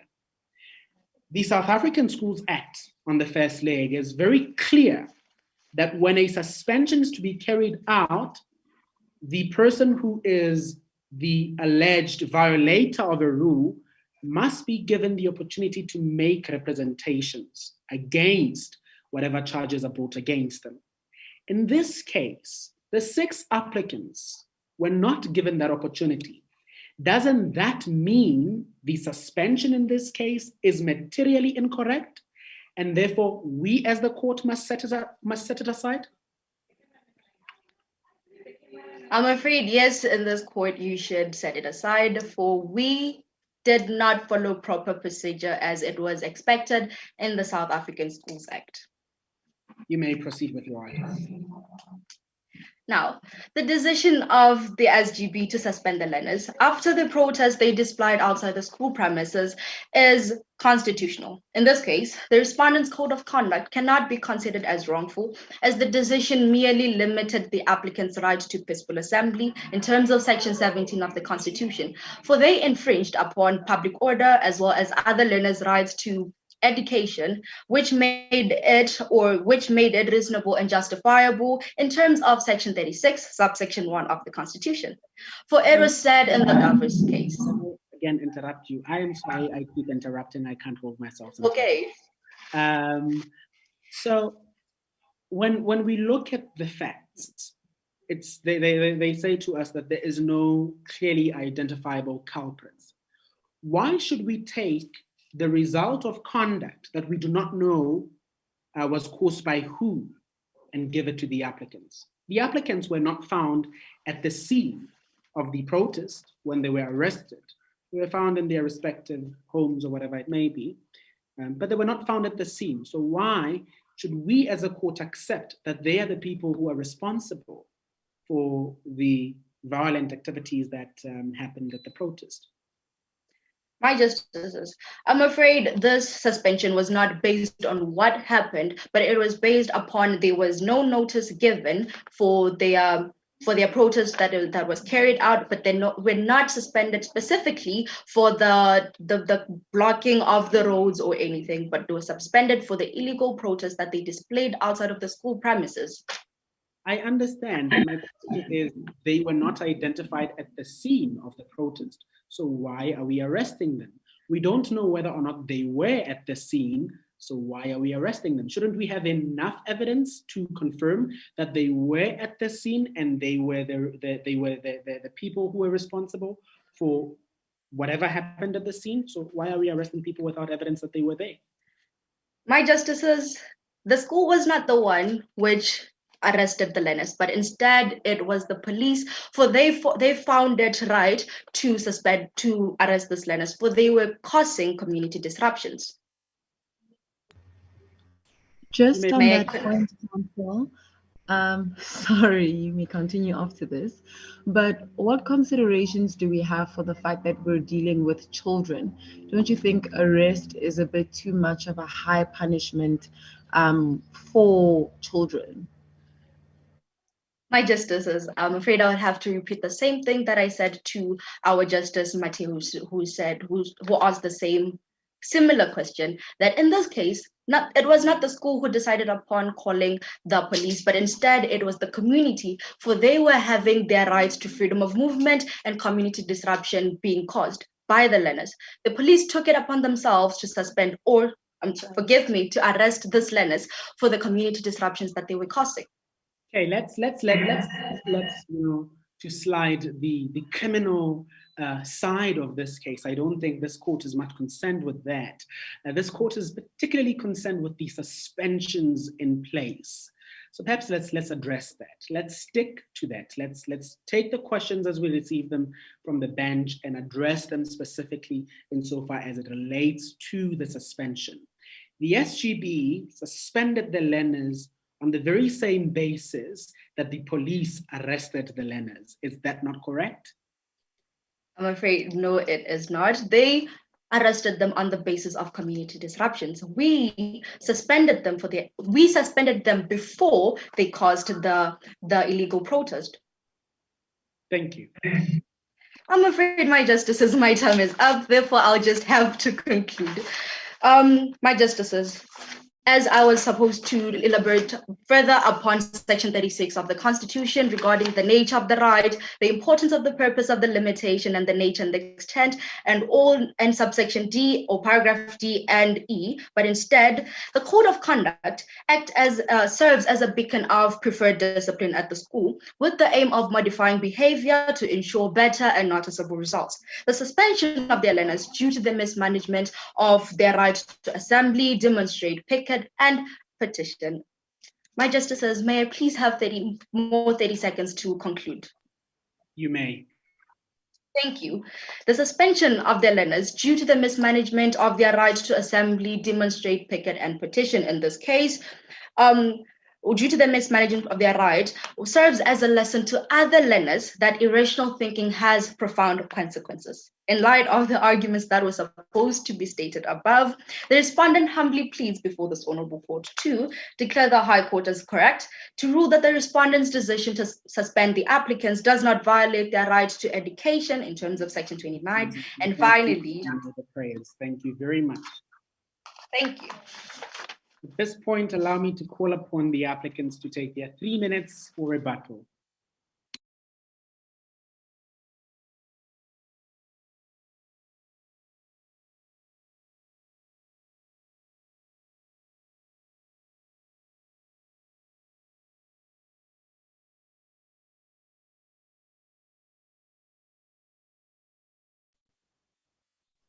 May you please repeat, my justice? The applicants, you have 3 minutes for rebuttals.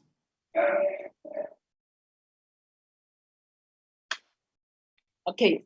In rebuttal, my justices, the applicant asked the following questions to the respondent. What if the learner had an emergency, which was the reason that they come with cell phones to school, and they were suspended because they come with cell phone to school? The respondent stated, the right to privacy is not absolute. Are you saying the right to privacy may be infringed at any time or any place? Does this exonerate the school from abiding by the Constitution? Thirdly, my justice, it is ambiguous whether the consultative process includes the learners and the parents, that they were consulted. How does the applicant know they were? Is discipline more significant than lawfulness? That's all, Your Justice. Thank you very much. That was quite brief, nice, short, very succinct. At this point, I will allow my co-judges on this session to basically give a very brief, non-specific, general, short commentary to the presentation. I will start off with Justice Shongwe. Justice Shongwe, over to you. Can everyone hear me? Yes. I wonder if I should maybe start by asking the applicants to answer the questions themselves, the one that they want the answers from the respondents. It'd be interesting to hear what is the answer to those questions that he just asked.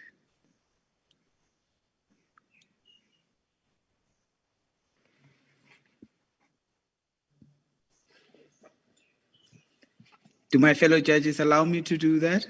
Oh yes, you can have an engagement with them in the meanwhile. Yes. So I'm just interested in you just asked pertinent questions. I think it was, let me put on my video. Please forgive me, I was in another court. So yes, so it would be interesting to know the answers to the 3 questions that you asked. I think you asked a very pertinent question. This is now me directing this to the applicants.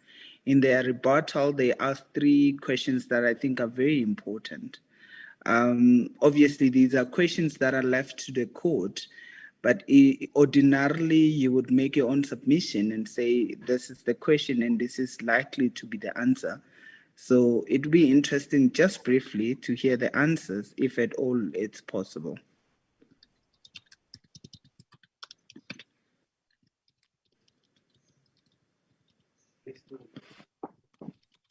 From the respondent, my justice. Correct, so yes.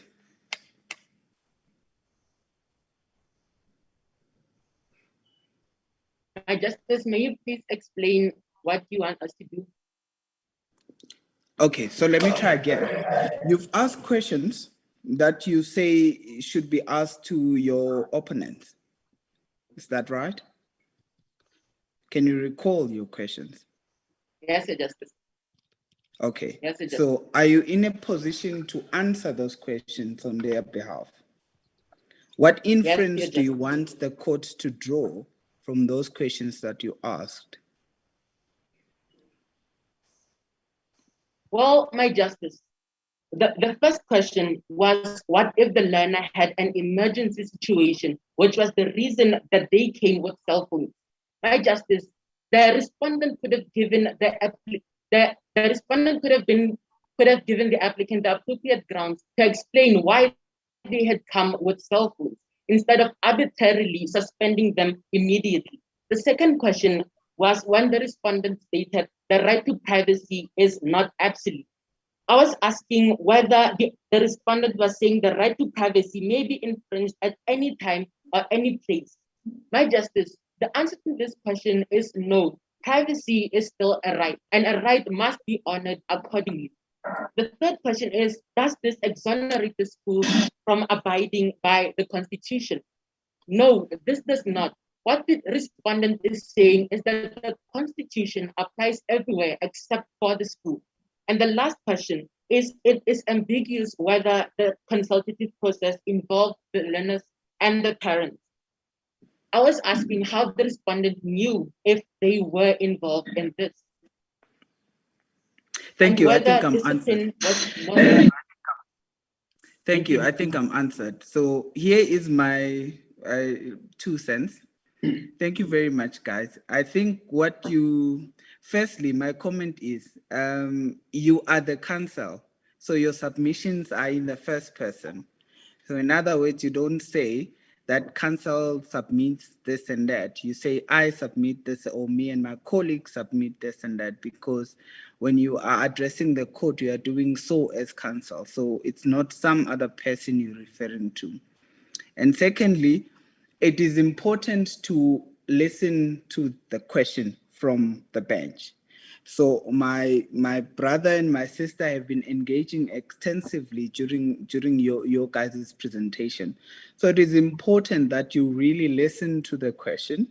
And it may well be that you don't understand the question. In that instance, you can ask, which some of you guys did, you can ask that the questions be repeated or be rephrased.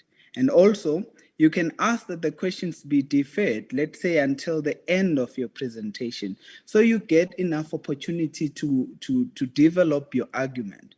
Because as my brother and my sister has been doing, sometimes you get a bench that is really lively, so it will engage you and maybe take you off the structure of your argument. So it is important that you defer some of the questions to say, in order for me to develop the argument, my lord, may I first make this point, then attend to your question.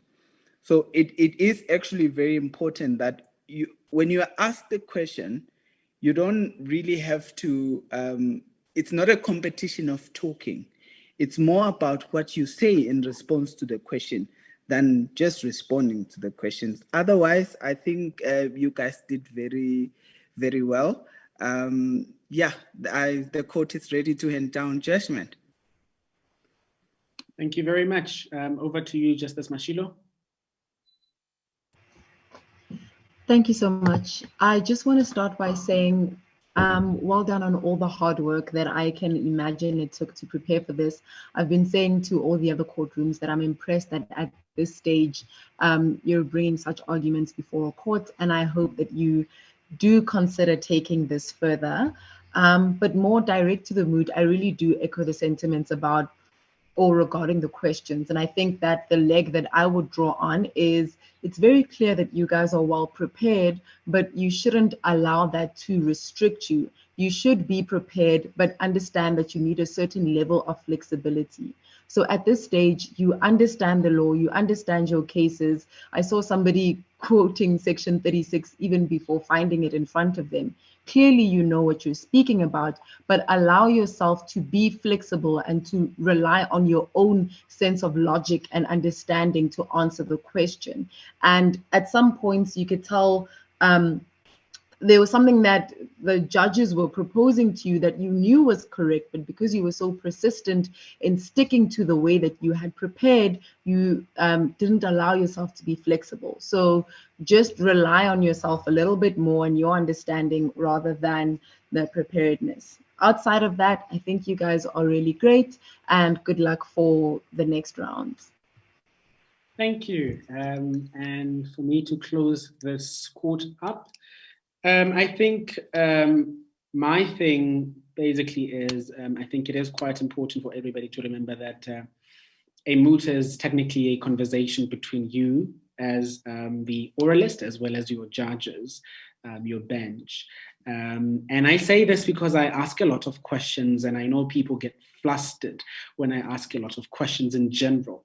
But as most of you will probably know, I have been with the competition, since day one. And so I know your facts probably more than you do in some instances.